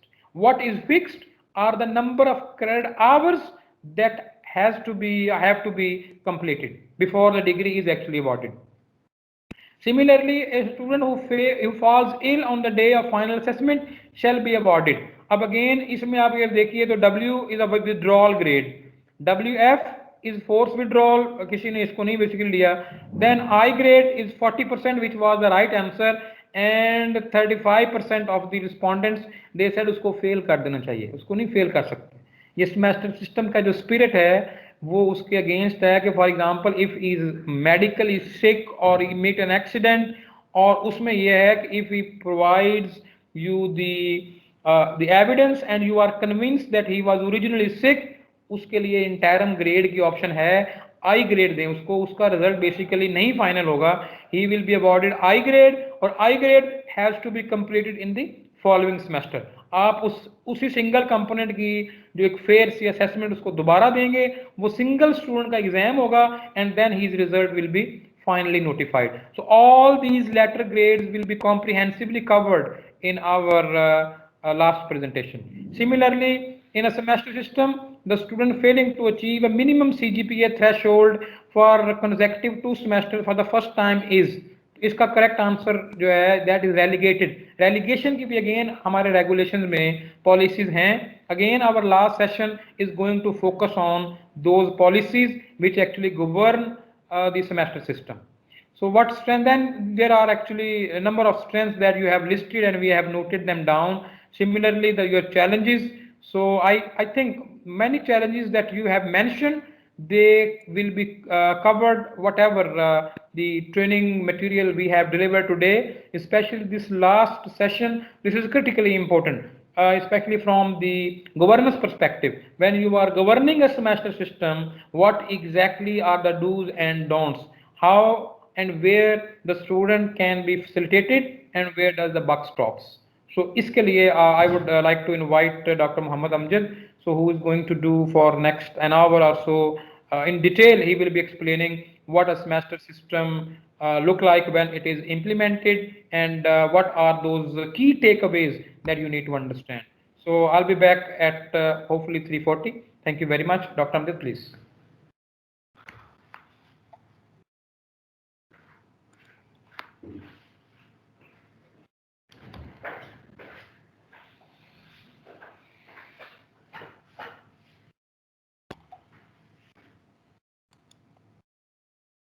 Are you okay?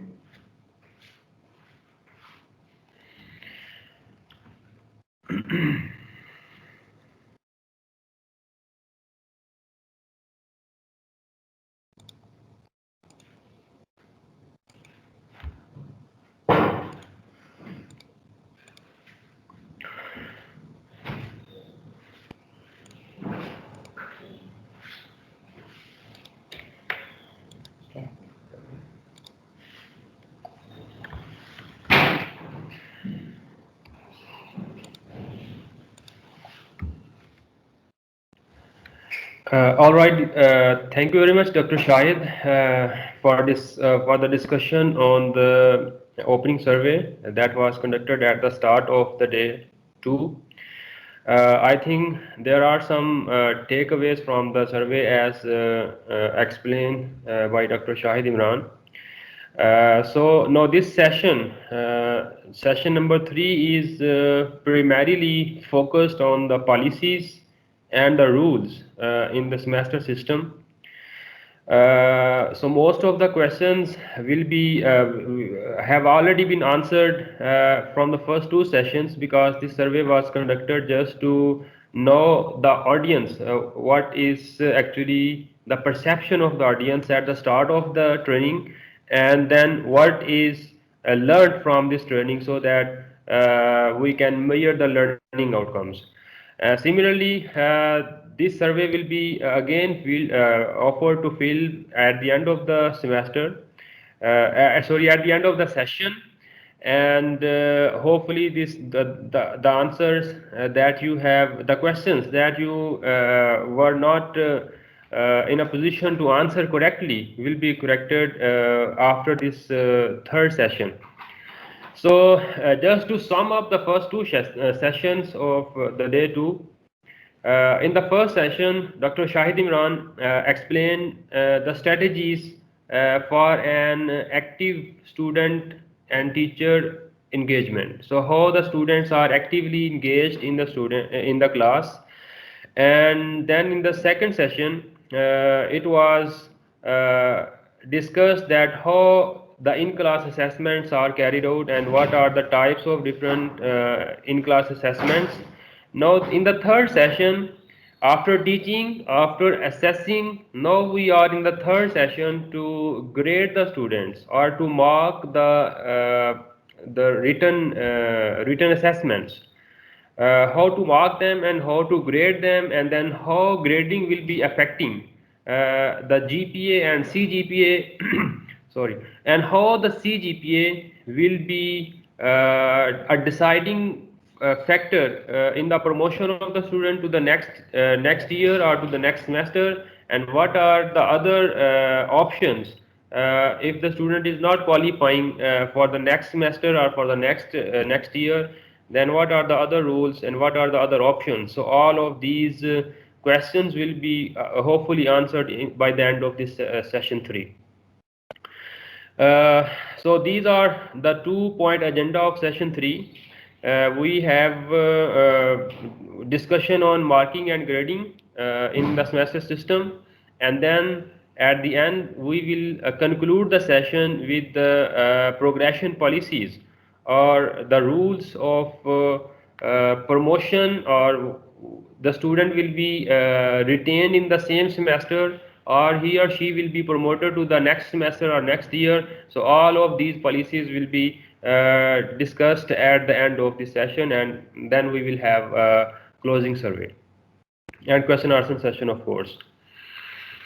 So just to sum up, the first 2 sessions we have used different terminology in the semester system.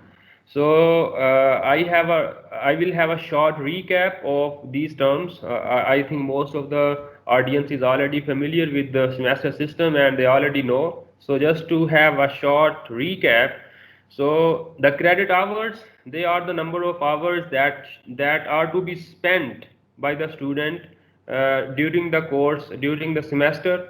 So credit hours for the theory is basically the same as the contact hours, or you can say the contact hours for a theory course is the same as a number of credit hours, as whereas for the labs or practicals, the contact hours equal to or the 3 times of the credit hour. So it means let's say if we have a theory subject and it has one contact hour, one credit hour, then its contact hours will be 3.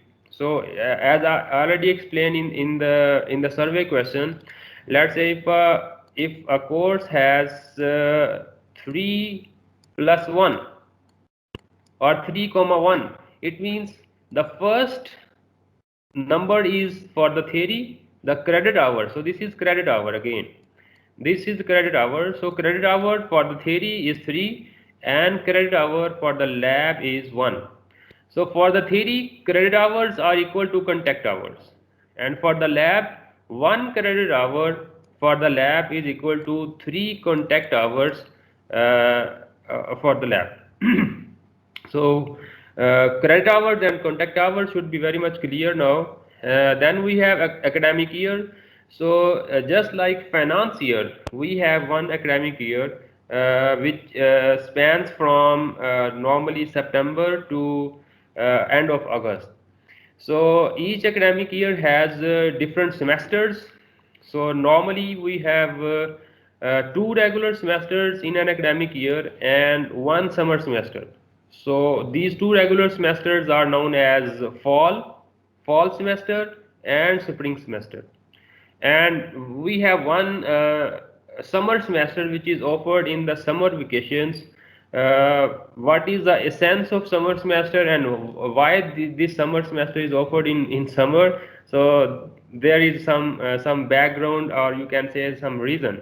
So the regular semesters are 2, and if any of the student is failing in any of the course offered in the regular semesters, or if a student is passing the course in the regular semesters but the letter grade, or you can say the GPA of the semester is not is low, and the student wants to achieve a higher GPA, or he or she wants to improve the GPA, then the summer semester is there to improve the GPA or to improve the course grades. Similarly, for the academic year, we have academic calendar. So an academic calendar is basically a list of all the assessments with dates. So it also contains the number of holidays, their date, and the assessments, when quiz 1 will be conducted, when quiz 2 will be conducted, when midterm will be conducted, when end term will be conducted, and when the results are to be finalized, when up to one the list will be prepared and the results will be announced and the next semester will start. So for the whole academic year, all the academic activities are listed in the academic calendar, and this academic calendar is issued by the academic section of the university. As far as the students are concerned in semester system, we have 2 types of students, regular students and casual students. So these 2 terms are basically used based on the number of credit hours registered in a specific semester. Like in the regular semester, if a student is registering credit hours equal or more than 12, then the student will be termed as regular student. And if the student is registering credit hours less than 12, then he will be termed as casual student. So similarly, if a student is availing the time to complete his credit hours after the 4 years, he will be termed as, or she will be termed as, casual student. So this is the categorization, or you can say the terms used for the students depending upon the number of credit hours registered in a regular semester. Similarly, we have another categorization of the students, which is based on the number of credit hours completed. So in this categorization, we have first year students, second year students, third year students, and fourth year students. So it doesn't mean the student who has completed his first year or the student who is in the first year is a first year student. So basically, in semester system, there is a requirement for a student to be a first year student. So what is that requirement? For the students are termed as first year students if they have successfully completed equal or 2 credit hours. So if the student has completed or they are completing 32 credit hours in the first year, then they are termed as first year students. Similarly, the students are termed as second year students if they have completed minimum, they have completed 32 credit hours and the credit hours between 32 and 68.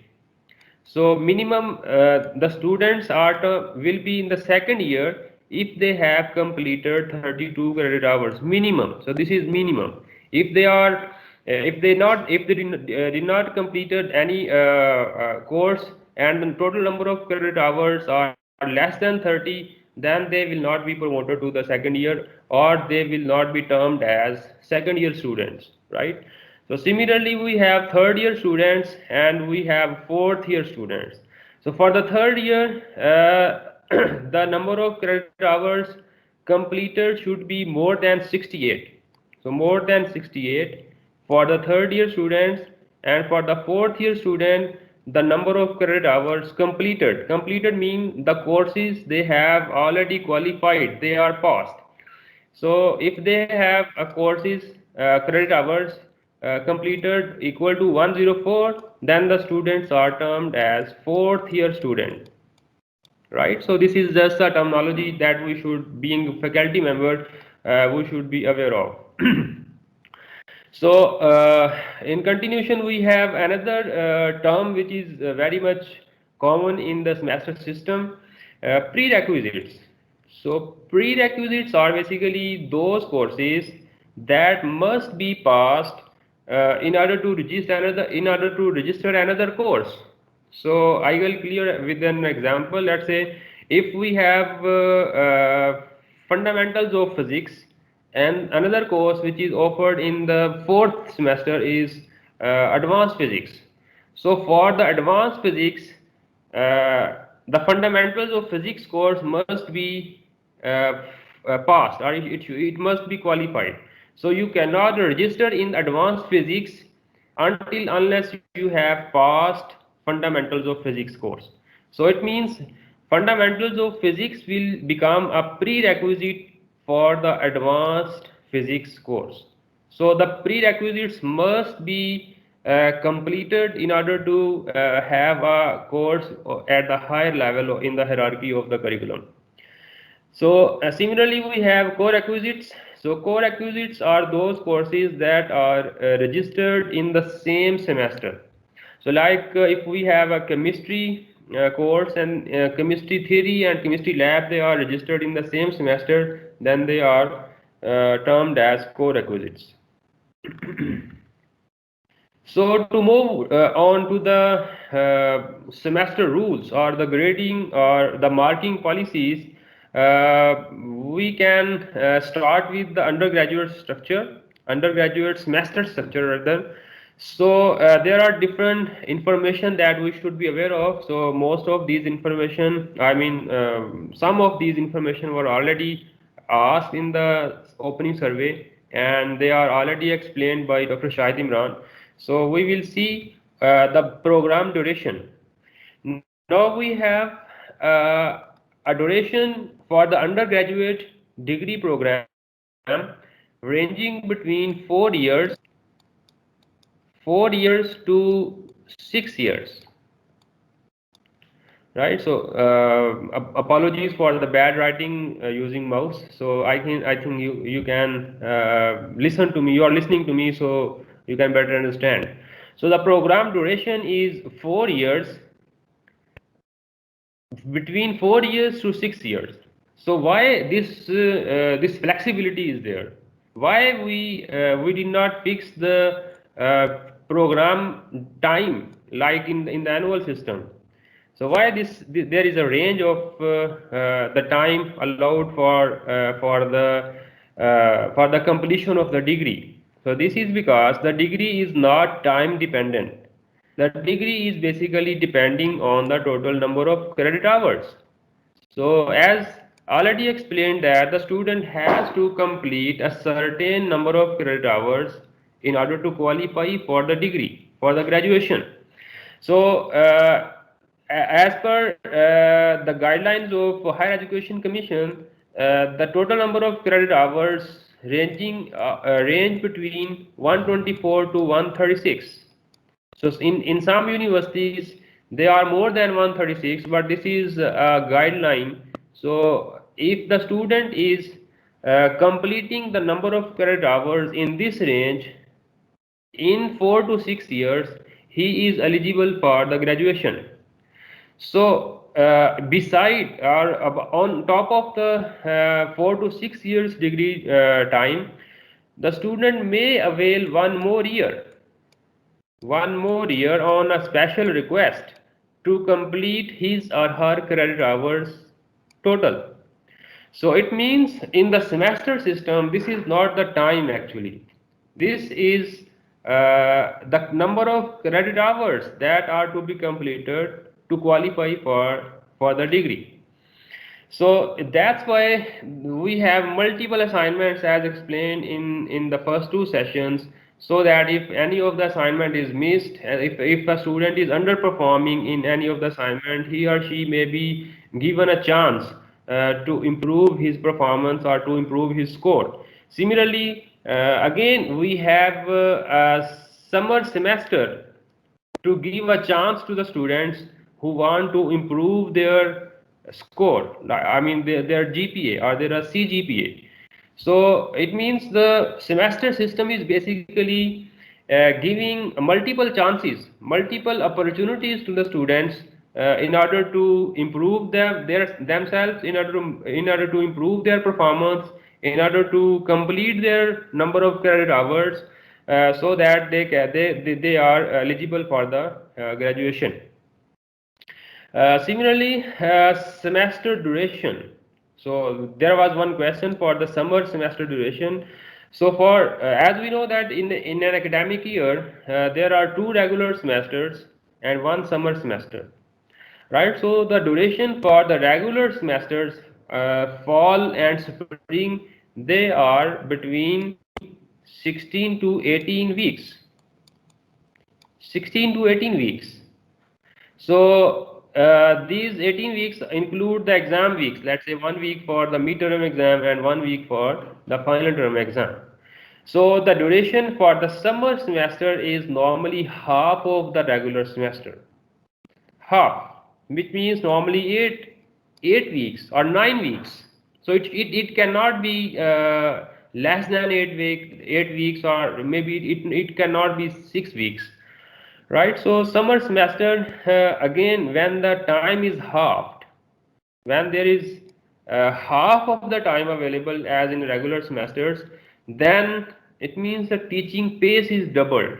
So we have to cover the same syllabus in half of the time, right? So teaching pace is doubled. So there is again another policy for the grading in the summer semester, that the maximum grade that a student can earn in the summer semester is B.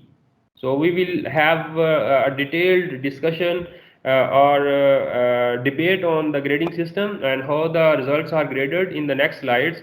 But in the letter grades range, the maximum grade, I mean for the regular semester, the students can earn maybe A plus grade or A grade or A negative grade, but in the summer semester, the students can maximum earn a B grade. So there is a reason for that, because the time of the summer semester is half than the normal time. So if we see, I mean, if we will see in the grading table that for A we have 4 grade point, and for B we will be having 2 grade point, and for D, let's say, we will be having 1 grade point. So it means when the semester duration is halved, then the GPA will be halved. I mean, the maximum score a student can earn is half of the score. So this is again related to the teaching. So the teaching and the assessment and the learning. So this triangle is basically again developed in the learning system, that if the time is halved, then obviously the learning skills of the student cannot be as the same as in the regular semesters. So the semester duration in semester system is between 16 to 18 weeks for the regular semesters, and half of the duration for the summer semesters. Credit hours per semester. So this is basically also termed as semester load. So this is for faculty. Normally the credit hour per semester are ranging from 14 to 18. So sometimes the number of credit hours offered in a semester is more than 18, but this is always less than 21. So there is a reason, because the student have to spend most of the time uh, to make themselves capable, because the credit hours is relevant to the skills, and skills demand the time. So we cannot load the students so that they are not performing up to the level they are expected to. So as per the Higher Education Commission guidelines, the credit hours per semester range between 14 to 18 credit hours. Sorry. So the next thing is very important in the curriculum. When we are faculty member, when we are staff, when we are teachers, we should know the course code, the myth of the course code. Basically, we know the course title, but before the course title there is a course code. So what does it mean? What it tells us and how it is formulated, it should be in our mind. We should understand its anatomy. So if we see the course code of a course, it consists of 2 halves. First half is the alphabets, and the second half is the numbers, or you can say numerical part. So the alphabet part of the course code basically reflects the program, right? The program might be physics. If it is physics, then it will be PHYS. If it is chemistry, BSc chemistry program, it will be CHEM. And if it is mathematics, it will be MATH. And if it is fine arts, it will be FA. If it is management related program, then it will be MGT, and so on. So the first half, which is the alphabet half of the course code, it reflects the program in which this particular course is offered. Whereas in the second half, the first digit or the first number reflects the year in which this particular course will be offered. So if it is offered in the first year, there will be 1. If it is offered in the third year, it will be 3. And similarly, if this particular course is offered in the second year of the degree program, then there should be 2. So by looking at the course, you can identify the program in which this particular course is offered, or the parent program or the parent department from where this course is coming, and then the year in which this course is offered. Similarly, the second number in the course code is to reflect the stream of the course. So if we see the curriculum, or if we see the total number of credit hours, as we have learned in the previous slide, that this is 124 to 136. So the number of credit hours are basically divided into different semesters, or there is another division of the courses. Maybe the courses are divided into different streams like an umbrella. So let's say if this is a physics program, so physics program can be the curriculum of the physics program can be divided into different streams like applied physics. Maybe there is another physics which is fundamental, let's say fundamental physics, and we have another stream which is, let's say, analytical physics, say whatever. So these 1, 2, 3, we have 3 streams in the physics program. Now this stream is basically the number of this stream. The second number of the course code is the number of the stream. So if it is 2, it means this fundamental physics stream is there, right? And if it is 1, so it will be different for every program. So second number in the course code is reflecting the stream in which from which this course is coming, and the number 3, the third number of the course code will be reflecting the course number in that particular stream. So let's say in the physics degree program we have 3 streams, and let's say the fundamental physics stream has number of courses. So let's say 1, 2, 3 and 4, right? So this 2 will be the second stream, and this 3, the third digit, will be the number of course in that particular stream. So it means this is a categorization, or you can say this is the hierarchy of the whole curriculum, that the whole curriculum is divided into different streams, and then each stream has different courses.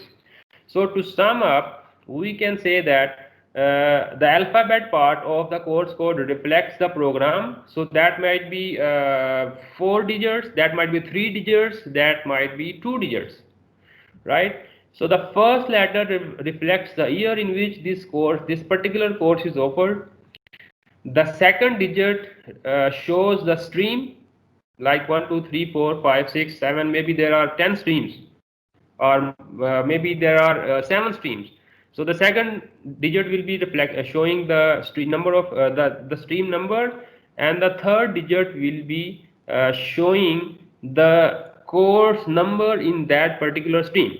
So maybe the courses are numbered from 0 to onwards. So sometimes normally they are numbered from 1 to onwards, but they might be started from 0. So I have an example to explain further, right? So let's say we have a course MATH 358 topology.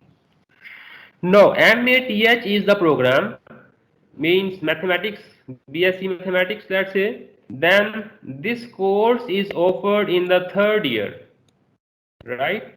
And the stream of the course is the 5th stream, like this one, 1, 2, 3, the second level of the division of curriculum, and 8th is the number of course in that particular 5th stream.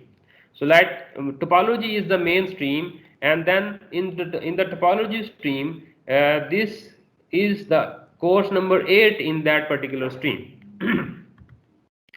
Similarly, we have another example in which the course code is MGT256. This is course code, and this is the course title, Principles of Marketing. Now, if we want to elaborate this course, or if we want to understand the course anatomy, we can say MGT is the program, let's say management, and this 2 is reflecting the year in which this course is offered. So this course is offered in the 2nd second year. So by second year we mean either third semester or the fourth semester. So the course code will not tell you the semester, but it can tell you about the year in which this particular course is offered. Similarly, this number 5 is the stream which is marketing. So in the marketing stream we have number 6th course, which is principles of marketing. So maybe we have 7 more courses in marketing stream. So principles of marketing is the 6th course in that particular stream. So you can say the third number is the third number in the hierarchy of the division of the curriculum. Similarly, we have another example of course code FA244. So again here FA is the program, the degree program, which is fine arts. So fine arts, this course is offered in the second year, and the course is coming from the 4th stream of fine art degree program, and the course number in that particular stream is 4, right? So this is very easy to understand the course code and the myth to understand the course code. I hope it's very clear. So now we move on to the types of courses. Now these courses are basically bracketed in different semesters, and each semester has different courses that basically consist of type A, type B, or type C courses. So type A courses are those courses that are basically theory. So all the theory courses are termed as type A courses in semester system, and the primary mode of teaching in the type A courses is the lectures. So lecturing is the primary mode of teaching, and we have different written assessments, we have different exams, we have different home assignments, class presentations, and we have different assessments for the class participation. So as explained by Dr. Fahad in the second session. So all the theory courses are termed as type A courses, and all the labs or the practicals are termed as type B courses, right? So in type B courses, the mode of teaching is experiments, that may be studio laboratories, that may be designs, that may be drawings, or that may be small projects, and all of these are executed or conducted by the student under the supervision of the teacher, of the faculty member. So type B courses are labs or practicals, and the medium of teaching in type B courses is the experiments, the practicals, the drawings, projects, and the designs to be completed by the students, and the teacher is there to supervise all this process. Similarly, in type C courses, we have comprehensive projects. So the comprehensive projects are basically final year projects which are offered in the final year of the degree program. So type C programs, all the final year projects or the capstone projects are termed as type C courses in semester system, and the students are engaged in the design and development of a project under the direct supervision of the teacher, and these projects may be completed inside the lab or maybe outside the lab. So sometimes the students have to complete the project within the lab, and sometimes they have to go outside, maybe in the market, in the industry, in a hospital, to complete their projects. So that depends upon the nature of the projects. So all the theories are termed as type A, all the labs and practicals are termed as type B, and all the comprehensive projects or the final year projects or the capstone projects, they are termed as type C projects. So if we talk about the credit hours and the contact hours, so contact hours for the theory are the same as credit hours, whereas in type B, 1 credit hour equal to 3 contact hours in the labs or type B courses, and similarly for type C courses we have certain number of credit hours, maybe 3 or maybe sometimes 4 in one semester, and for the whole semester we have 6 to 8 credit hours for the type C courses. So now the exam components. So specifically for the theory or the type A courses, we have different components of exam, so which are conducted over during the semester or during the regular semester. So we have some sessional assessments which are termed as in-class assessments, and then we have 2 written exams in the semester system. So in the sessional assessments, we have class participations, how actively a student is participating in the class, whether he is listening to the teacher, he is responding to the teacher, he is asking some question, or he is just sitting and he is just lost in his own world. So that depends. So these class participations are basically assessed by the teacher. So by asking different questions, by assessing how the students are listening to what he is saying or she is saying, and so on. And similarly, we have some quizzes. So the quizzes are basically 2 to 5 quizzes are there in a regular semester. Normally there are 2 written quizzes and multiple quizzes. Maybe you can, as Dr. Fahad explained, that you can start with a simple quiz, or you can start with a simple topic just to engage the students to know what is their perception. As we have an opening survey at the start of the workshop this morning, just to have an idea of the perception of the audience. So that there might be multiple quizzes. And normally these are MCQs, multiple type questions, but there might be a discussion, that might be a simple numerical problem, that might be a simple real world problem to solve or to discuss, and so on. Similarly, we have some assignments. So these assignments are to be submitted by the students during the semester, and maybe they are take home assignments, and then the students can submit to the teacher by certain deadlines. So then we have presentations. So these presentations may be individual presentations, or that may be group presentations, and they are normally conducted and assessed during the semester. So the range, the contribution or the weightage of the sessional is basically range from 20% to 30% of the total assessment.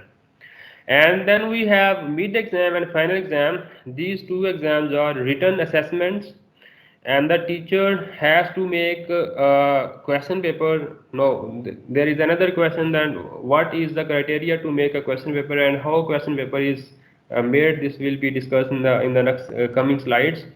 But here we will just see the total weightage or the portion of the total assessments. So the mid-exam contains 40% of the assessment, and similarly final exam contains 40 to 50% of the total assessment.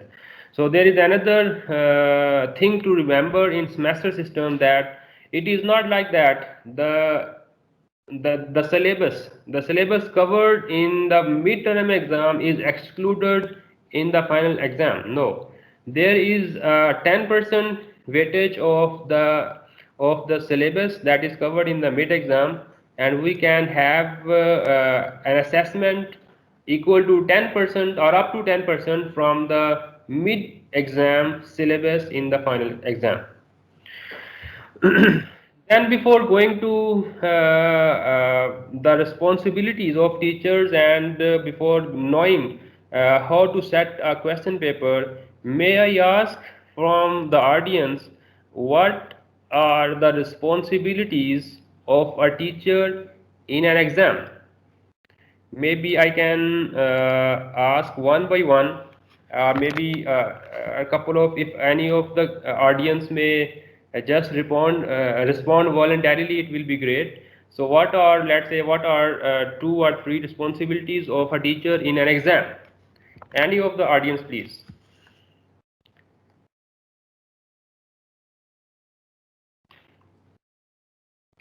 Assalamu alaikum, sir.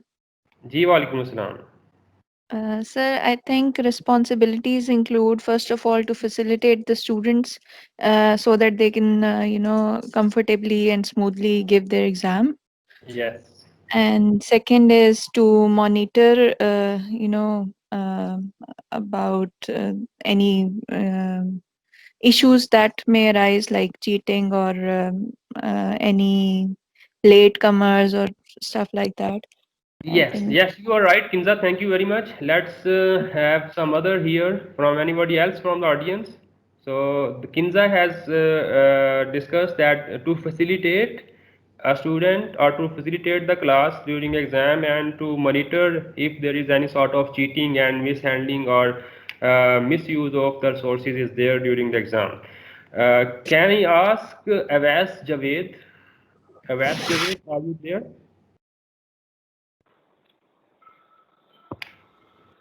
Yes,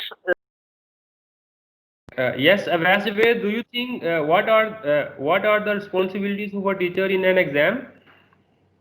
Bismillahirrahmanirrahim. Sir, first of all, I feel that the core responsibility of a teacher in exam is to prepare a well uh, arranged or well mannered question paper for a student. Right. And at the same time, he has also he should be able to conduct that particular paper within time. And as already said by one of our member, it's about the monitoring. It's about the checking. You may say it invigilation in the exam, and if there is any ambiguity in a question paper, at the time of preparation of question paper, there might be certain things in your mind that may need some explanation, uh, may need some further clearance. So at that particular time, at that particular point, I may say that these are the core responsibility of regarding conducting exam assessment for the student. Right.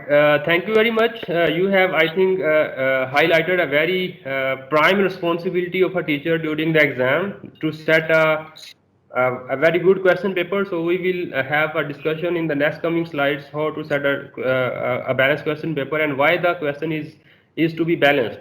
So I think Muhammad Yusuf wants to share something about the responsibilities of a teacher during the exam. Yes, Muhammad Yusuf, please go on. Ji, Assalamu alaikum, Amjad sir. Walaikum assalam. Actually, Awais has pointed out towards that. I just want to endorse or reinforce that. He talked about that the prime responsibility or the core responsibility of a teacher is to set a paper which is very explicit. I mean, there should not be ambiguities in the paper. I Yeah. just want to add one thing that the paper not should only be explicit in terms of language, but it must be the representative of the content which has been taught in the class. In other Yes. words, I mean, in scientific terms or in a technical term, we can say that the paper must have the content validity. It must Yes. represent that content or must be the representative of that content which the teacher has covered before the I mean, let's suppose the paper is set for the midterm. So before the midterms, what kind of content has been taught, it must be included in the paper. I mean, in this case, it could have the content validity. Otherwise, if the teacher has taught 10 topics and has asked only about the 3 topics in the midterm, that is not the paper, or that is not going to assess or evaluate, I mean, the true knowledge of the subject or true, or what you can say, the assessment of the students. I All think, I mean, the core responsibility is the content validity of the paper, yes. Thank you very besides the much. language.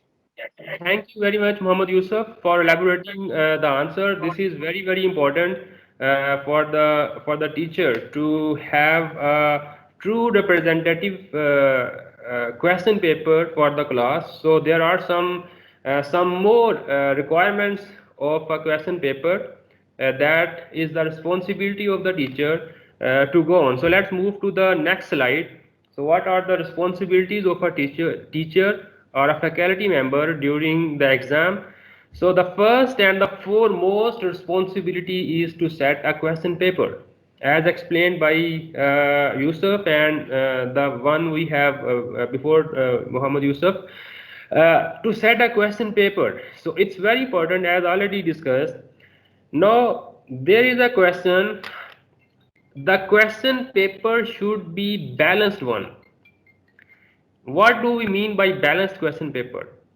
So by a balanced question paper, I mean the question paper or the exam or the assessment should be differentiating between the students who were working hard and who were not working at all, right? So it should create a difference. It's not like that, as discussed in the first session by Dr. Shahid Imran, that all the students are getting 90 plus marks, or all the students or the cohort is failing in an assessment. No, it should not be like that. So the question paper is a true representation of what is taught in the course. And there is another requirement for the balanced question paper, that it should differentiate, it should make a difference between the students who were working hard, who were attentive, who were responding, and who were giving due time, not only in the classes but also in when they are at home. So and the students who were not pondering at all, who were not working at all, who were not even there, they were absent. So it's not like that you make a question that everybody is getting 80 plus marks. No, simply. So you have to set a balanced question paper in order to differentiate between the students who are very active, rather proactive, they are very responsible, they are actively participating in the class activities, and they are responding, and they are not only at the receiving end but also they are they are engaging the student in different ways. So means the students who are working hard and the students who are not working at all, there should be a difference, and the question paper should be creating that difference. So this is the one of the most foremost responsibility of a teacher, to set a balanced question paper to fulfill this criteria of differentiating the class participants. Number two, the second responsibility is to invigilate the exam, as told by one of our audience, that the teacher should be there if there is any problem, if the student is not understanding any spirit of the question, of any question, or if there is any use of materials, misuse of materials rather than, and if there is any cheating. So to avoid all this stuff, the teacher is there to invigilate, and teacher is there to supervise during the practical. So invigilation is in the written exams, and supervision is there in the theory exams, in the labs. So the next very important responsibility of a teacher is to mark the answer books. Now again here the marking is very important. It's equally important as setting a question paper is. So what I mean? I mean, let's say if we are happy, so we are marking the scripts of the students. So it should not be like that. We are happy and we are giving good marks to everybody who is coming, whether he has or she has written the thing that was required, or it's just black and white, right? So the marking should not be dependent on our mood, on our happiness, on our sadness, on our ambience. So it's not like that. There should be consistent marking of the answer books. So there should be a consistent marking scheme, right? Or we can say that we have a rubrics defined for the marking. So the marking should be same for all, whether you are marking the scripts at the morning, in the morning or in the evening, or when you are marking the scripts when you are happy or when you are sad. So there should not be a difference in the marking at all. So the marking should be consistent, it should be same for all. right? So there should be a marking scheme or rubrics defined for the marking, so that everybody and every question and every component of the question is evaluated on the same criteria as for all the students. So similarly, after marking the answer books, it is the responsibility of the teacher to prepare the award list.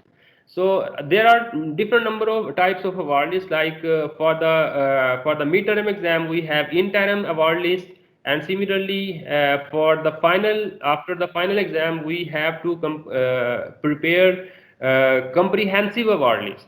So why these award lists are prepared at the end of each and every assessment? This is because that the student must know what is his performance so far and how he or she can manage to get through, right? So after in the semester system, there are multiple assignments, and on top of that, after each assignment, the student is shown the mirror, what is his performance, how he has performed, and what are how much time is left, so that he can plan his performance, whether he want to continue the course or he or she wants to drop that course in some specific time period of time. So the award lists are not only prepared, but they also are communicated to the students. So these are some of the prime responsibilities of a teacher in an exam in semester system. Now, the next thing is very important, how after marking and after taking the exam, after marking the scripts, how the students are graded basically. So the grading, there are two types of grading systems. One is absolute grading, which is normally observed in the annual system, and some of the universities are also observing absolute grading in even the semester system, right? So we can relate absolute grading system with a fixed bucket. So we can say that let's say A grade, if A grade is there in the absolute grading, then A grade is fixed.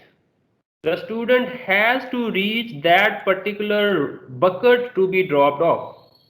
Or we can say that grading system, absolute grading system is just like a hurdle race. So if we by mistake, if we set the hurdle at a higher level which is not achievable, what will happen? It means nobody is qualifying for that particular obstacle or for that particular grade, right? So absolute grading system is very rigid, so there might be a problem of positive skewness or negative skewness. Let's say if the hurdle or if the grade is related to the hurdle, and hurdle is set at a very high level mistakenly, knowingly or unknowingly, then nobody is going to get there. And if by mistake that hurdle is set at the lower than the normal level, then everybody will be crossing over that obstacle, and everybody will be getting that particular grade.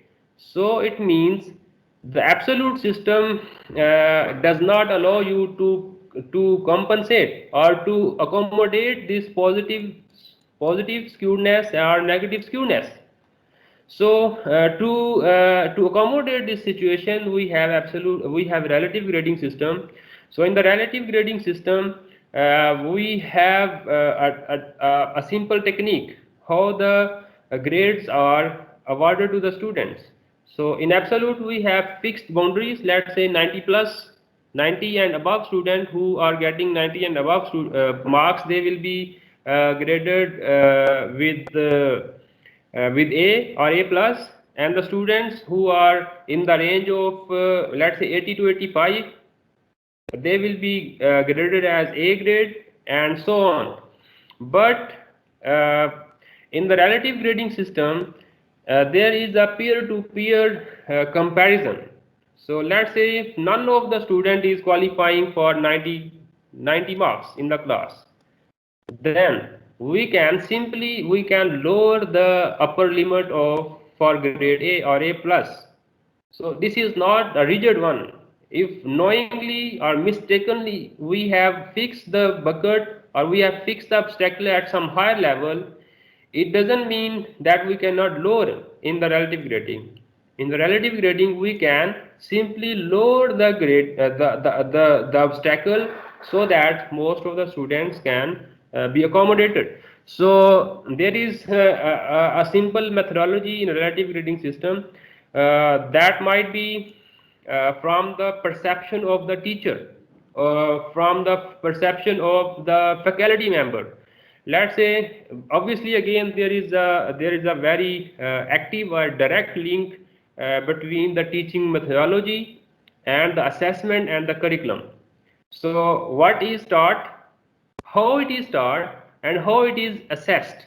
So obviously, again there is a triangle, and this triangle is very much important. So it's not like that you have taught so well, you have given a very intensive teaching lectures during the semester, and at the end you give a very handy question paper. Or the other way around, you have not worked so hard in the semester, and you are giving a very tough question paper. So there should be a balance, or you can say there should be a justice between the teaching method, the teaching methodology, and the assessment that is being performed. So let's say if you have assessed the students and you have marked the students, or before even marking, you can decide based on your teaching methodology that a student can obtain a maximum marks of 90, or you can say a student can obtain maximum 80 marks. Let's say the maximum marks that a student can obtain depending upon the way you have taught the class is 80, and the minimum marks that a student can achieve is, let's say, 25, right? So this is minimum and 80 is the maximum. So now this is your target, this is your perception, depending upon your teaching methodology, depending upon the engagement that you had with the class during the semester. Now if the student is getting marks lower than this minimum, you will be awarding them F grade, and the students who are getting marks more than 80, you will be awarding them A plus grade, right?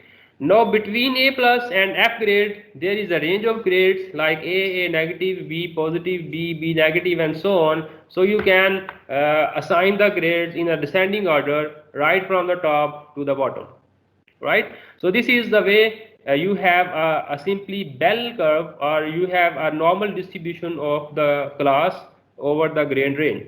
So again we have here this is very important to clarify here, that each and every grade has some grade point, like A plus have 4, A have 4. So these two grades have same grade points. So what's the difference? And similarly, what if the grade value is 0, grade point is 0? And how about these grades which are not having any value, like W, WF, IE and IP grades? So what does it mean? So before going to that, I have a simple question again. So there is a situation, we have a similar question in the opening survey. A student who fails to complete the final assessment due to any valid reason, right? Due to any valid reason, maybe he or she is infected by COVID-19, or she got ill at the time of the assessment, and he got an accident. Then what the grade will be awarded to the student if the attendance is less than 50%? So what the grade you will be assigned to the student who missed the final assessment and the attendance is less than 50%? Yes, Yusuf, do you want to answer this question? Very simple question rather.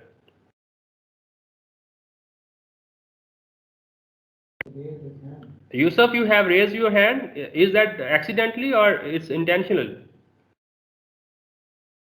I'm sorry. I'm just sorry. It was accidentally. I just lowered it. I'm sorry. Okay, no problem. No problem. No problem. So, do we have any Just an other? error of.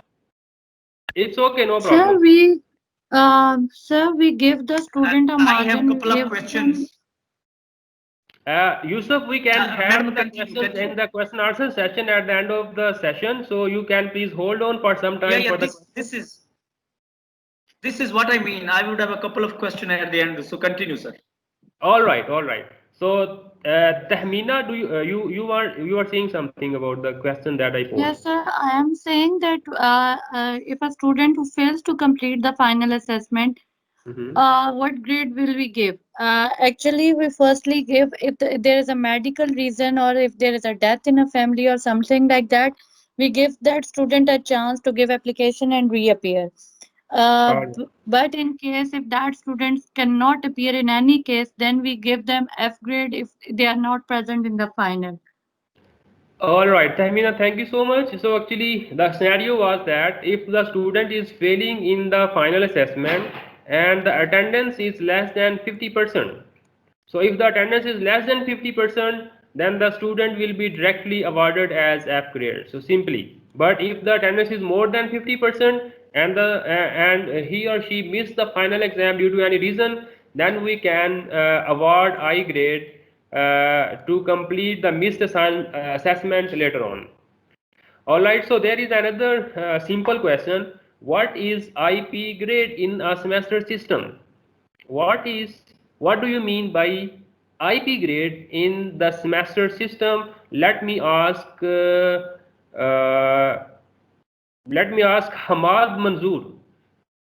Hamad Manzoor, are you there? Can you please answer?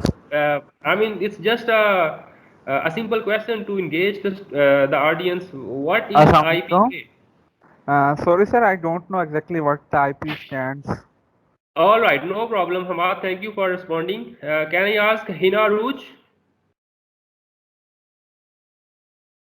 Hina Rouge, are you there? Yes, sir, I'm there, but I don't have information about that. That would be good if you can share.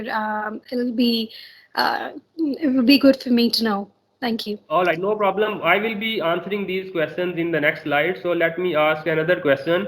Uh, what is when a student is awarded IP grade? There is another question. So if you know, if anybody knows IP grade, so can if he or she wants to answer when IP grade is awarded, he is most welcome to speak. Please unmute the mic and go on. Avas, do you have something to share? Sir, I think so that it is about in progress grades means the grade is not concluded. Something like that. I can't. I'm unable to remember. Yes, you are very much right, Avas. Thank you so much. So it means that the IP grade is in progress grade. So this grade is awarded normally to the students who are having a course which is spanning over 2 semesters. So like final year project, in the final year project, the course is concluded at the end of the final year. So it means in the 7th semester there will not be any grade. So we will assign IP grade to all the class, and then this IP grade will be changed to the normal grade at the end of the 4th semester, at the end of the 8th semester. All right, so let's discuss one by one what we meant for this non-numerical grades. So this W grade is for withdrawal.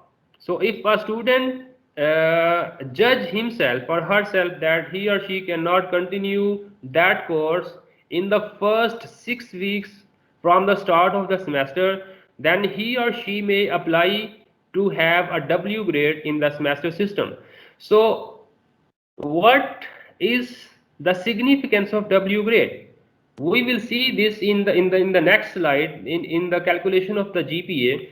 We can see here again, we have some grade values for each and every grade that are bounded in the red rectangle, and then we have no grade point or grade value for the grades that are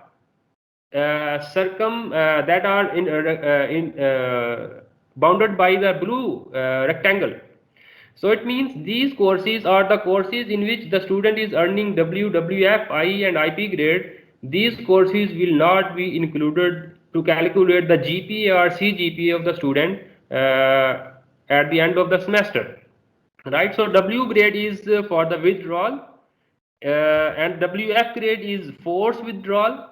If the teacher see that a student is failed to maintain 75% of the attendance during the semester, or if the student is committed any indisciplinary problem in the class, then the teacher may award WF grade instead of awarding F grade, which means that the grade point for F grade will be 0, but for WF grade means this course will not be used to calculate the GPA of the student. So similarly for I grade, there is the situation.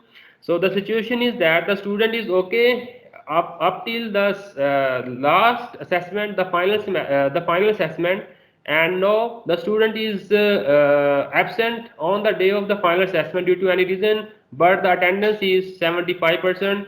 The student may be awarded I grade, and he or she may be allowed to complete the I grade to complete the missed assessment, and then this I grade will be converted to the regular grades. So similarly, IP grade is for the final year projects or capstone projects. At the end of the 7th year, all the class is awarded IP grade, and at the end of the 8th semester, this IP grade is converted to any of these grades. So now, how these grades and these grade values are used to calculate the grade point average GPA, which is very important for the progression and for the retention or for the relegation of the student to the next year or in the same year. So let's say for one particular semester we have different courses here. So these are course codes. So it means this is a third year, third year, maybe that is a fifth semester. So we have different courses offered here, and we have credit hours for each course. And after the grading, after the assessment and the grading, we have assigned, or the teacher has assigned the students certain grades. So these grades have grade points. We have already seen the previous slide. Each and every grade has its value. Like F grade has 0 value. Now, how to calculate the GPA? We will simply multiply the credit hour of the course with the grade point of the student he or she earned in that course. So by multiplying this one with the grade point, we will be having earned points. So we will calculate the earned points for all the courses. So for the course in which the student is earning F grade, obviously 3 multiplied 0 will be 0. So it means here is the difference that a letter grade is creating in the calculation of GPA. So after calculating the earned points, we will make a total of earned points, and then we will make a total of the total credit hours, and then the GPA will be the number of earned points divided by the number of credit hours. The answer will be GPA. Now this GPA will be used whether the student will be promoted to the next year, to the next semester, or he or she will be retained in the same semester. So we will discuss in the last slide. CGPA, when there is one semester, there will be GPA. So for each semester we have GPA, and for more than one semester, like for at the end of the first year or at the end of the second year, where we are having 2 semesters or 4 semesters, then CGPA will be used, which is cumulative grade point average. So let's say we have a simple example. We got 2 years, 4 semesters, and each semester was offered a certain number of credit hours, and there was a GPA of the student in that particular semester. So we multiply simply the credit hours with the GPA of the semester to have a cumulative grade points for all the semesters. So then we will calculate the total of the cumulative grade points and then the total of the semester credit hours. And then we simply divide the cumulative grade points with the total number of credit hours offered or completed so far. And then the answer will be the CGPA of the student. Now how this CGPA or the GPA in the previous slide is used to allow the student to promote to the next session or next class or next year, here we will discuss these. So progression policies. So the student will be promoted to the next year if the CGPA of the student is more than 2. Simply, if the CGPA is more than 2, we got no problem. The student will be directly promoted to the next year. But if the CGPA is less than 2, then there are different options. The student will be repeating, or he may be on probation, or he or she may be relegated, or they may freeze the semester, or that they may be removed from the university rolls. So if the CGPA is less than 2 in the first year, the student will be on probation. So he or she will be repeating the first year with the next junior session. He will be retained in the first year until unless the student obtain a GPA, CGPA of more than 2. And if in the second year, I mean, if in the third semester, which is his third semester, but actually this is the first year, the CGPA is not equal to 2, he will be or she will be removed from the university roles. Similarly, if the GPA is less equal to 2, he will be promoted to the next year, but the student has the opportunity to repeat the courses in the semesters, in the summer semester or with the junior sessions, to improve his or her GPA, right? Though, so the first year will be the probation time, in which the GPA should not be less than 2. If the GPA is less than 2, the student will be on probation again, and for the 2 consecutive probation periods, if the GPA is not CGPA is not more than 2, then the student will be removed from the university rolls, and he or she will be she can apply, or he can apply for a readmission, and then again the same process will be, the same rules will be observed. Similarly, we have a freezing semester facility in the semester system. A student can freeze his or her complete semester if he or she is available to justify the reason. So this is all about the progression policies and how the letter grades and the letter grade points and the GPA and the CGPA affects the student performance, and how they are promoted to the next semester, to the next year, and what are the other possibilities for the student if they are not qualifying to be promoted. So thank you so much for your patience. Now the house is open for the questions. May I invite Dr. Shahid Imran to join me with the final question answer session. Yeah. All right. So do we have any question from the audience, please? Saman Zulfikar, you have raised your hand. So do you want to ask something? Actually, sir, I was trying to answer the question that you raised at that time about IP, but someone else replied to that question.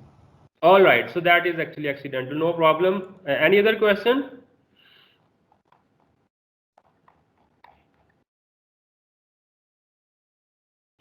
Is there any other question from the audience, please? I think Muhammad Yusuf got some question. He said that he will be asking the question at the end of the session. Sir, I got one question. Actually, when you were teaching, I was thinking about that. I'm working in different organizations since 2007, but I've never heard about I or IP grades. This is the first time in my life that I have heard them. Why Okay. we don't implement them? I am also studying, I am also doing job, but I've never heard about them. I think, okay, I think Dr. Shahid has got something to respond. अच्छा ये जो IP grades है ना kindly इसमें note कीजिए जितना grading system है ये सेमेस्टर सिस्टम का जो स्ट्रक्चर है उसको खड़ा करने के लिए बेसिकली चूँकि यूज़ किया जा रहा है तो semester system does actually offer के फ्लेक्सिबिलिटी होनी चाहिए तो स्टूडेंट को एक सेकंड चांस मिलना चाहिए और ये जो क्वेश्चन है इसको बेसिकली टिपिकली हम जो कल हमारी ओबी आउटकम बेस्ड एजुकेशन की प्रेजेंटेशन है या ट्रेनिंग है उसमें एडजस्ट करेंगे. So we are actually almost dead past 4. So I think we will not be able to accommodate any more questions on this. So what we will do is कि कल भी चूँकि ये सेशन हमारे साथ है on outcome based education. If you have any afterthought overnight, we will be very happy to answer any and all questions that you bring regarding all the proceedings that happen today. तो इसमें what we feel before actually I tell you what we feel, let me share ये मेरे अपने ही कोई 2-3 share हैं. ये usually जब जो ऑडियंस है when they are slightly not responding, तो आप लोग को माशाल्लाह बड़ा वाइब्रेंसी शो की, but when the audience is not responding तो उनके लिए बेसिकली ये मैंने कोई 6 महीने पहले कुछ लिखा उसमें ये है कि अब तो खामोशी से भी डर लगता है, अब तो खामोशी से भी डर लगता है, हमको जंगल भी अपना घर लगता है, अब तो खामोशी से भी डर लगता है, हमको जंगल भी अपना घर लगता है, मैं जहाँ से भी अपना सर उठाऊं उसकी चौखट का संग दर लगता है, मैं जहाँ से भी अपना सर उठाऊं उसकी चौखट का संग दर लगता है, शहर की भीड़ में खोकर इंसान अपने घर में भी दर बदर लगता है. तो what I would like to convey at the end कि आज का session and the session tomorrow what we feel, तो ये what we feel is कि वो किसी शायर ने खूब कहा कि दरिया पुल न करे मिसमार मेरे, अभी कुछ लोग हैं उस पार मेरी. तो ये semester system you are already working with. Outcome based education system very soon it's going to knock on your door and I think it's very high time that you prepare yourself for the outcome based education system, and we hope that tomorrow's session is going to bring some really insight into what are the challenges in implementing the outcome based education system, how this system is compatible with the semester system. So with this we have only one request left, kindly fill the surveys. So if that is the only if we have to ask something that you can return us, what you can return us is the feedback. If you fill this survey, this will actually help us to evaluate the overall how effective was this session. So, and if you have any more comments to make, your comments are always very valuable. With this, thank you so very much for being so present minded and be so contributing to this session.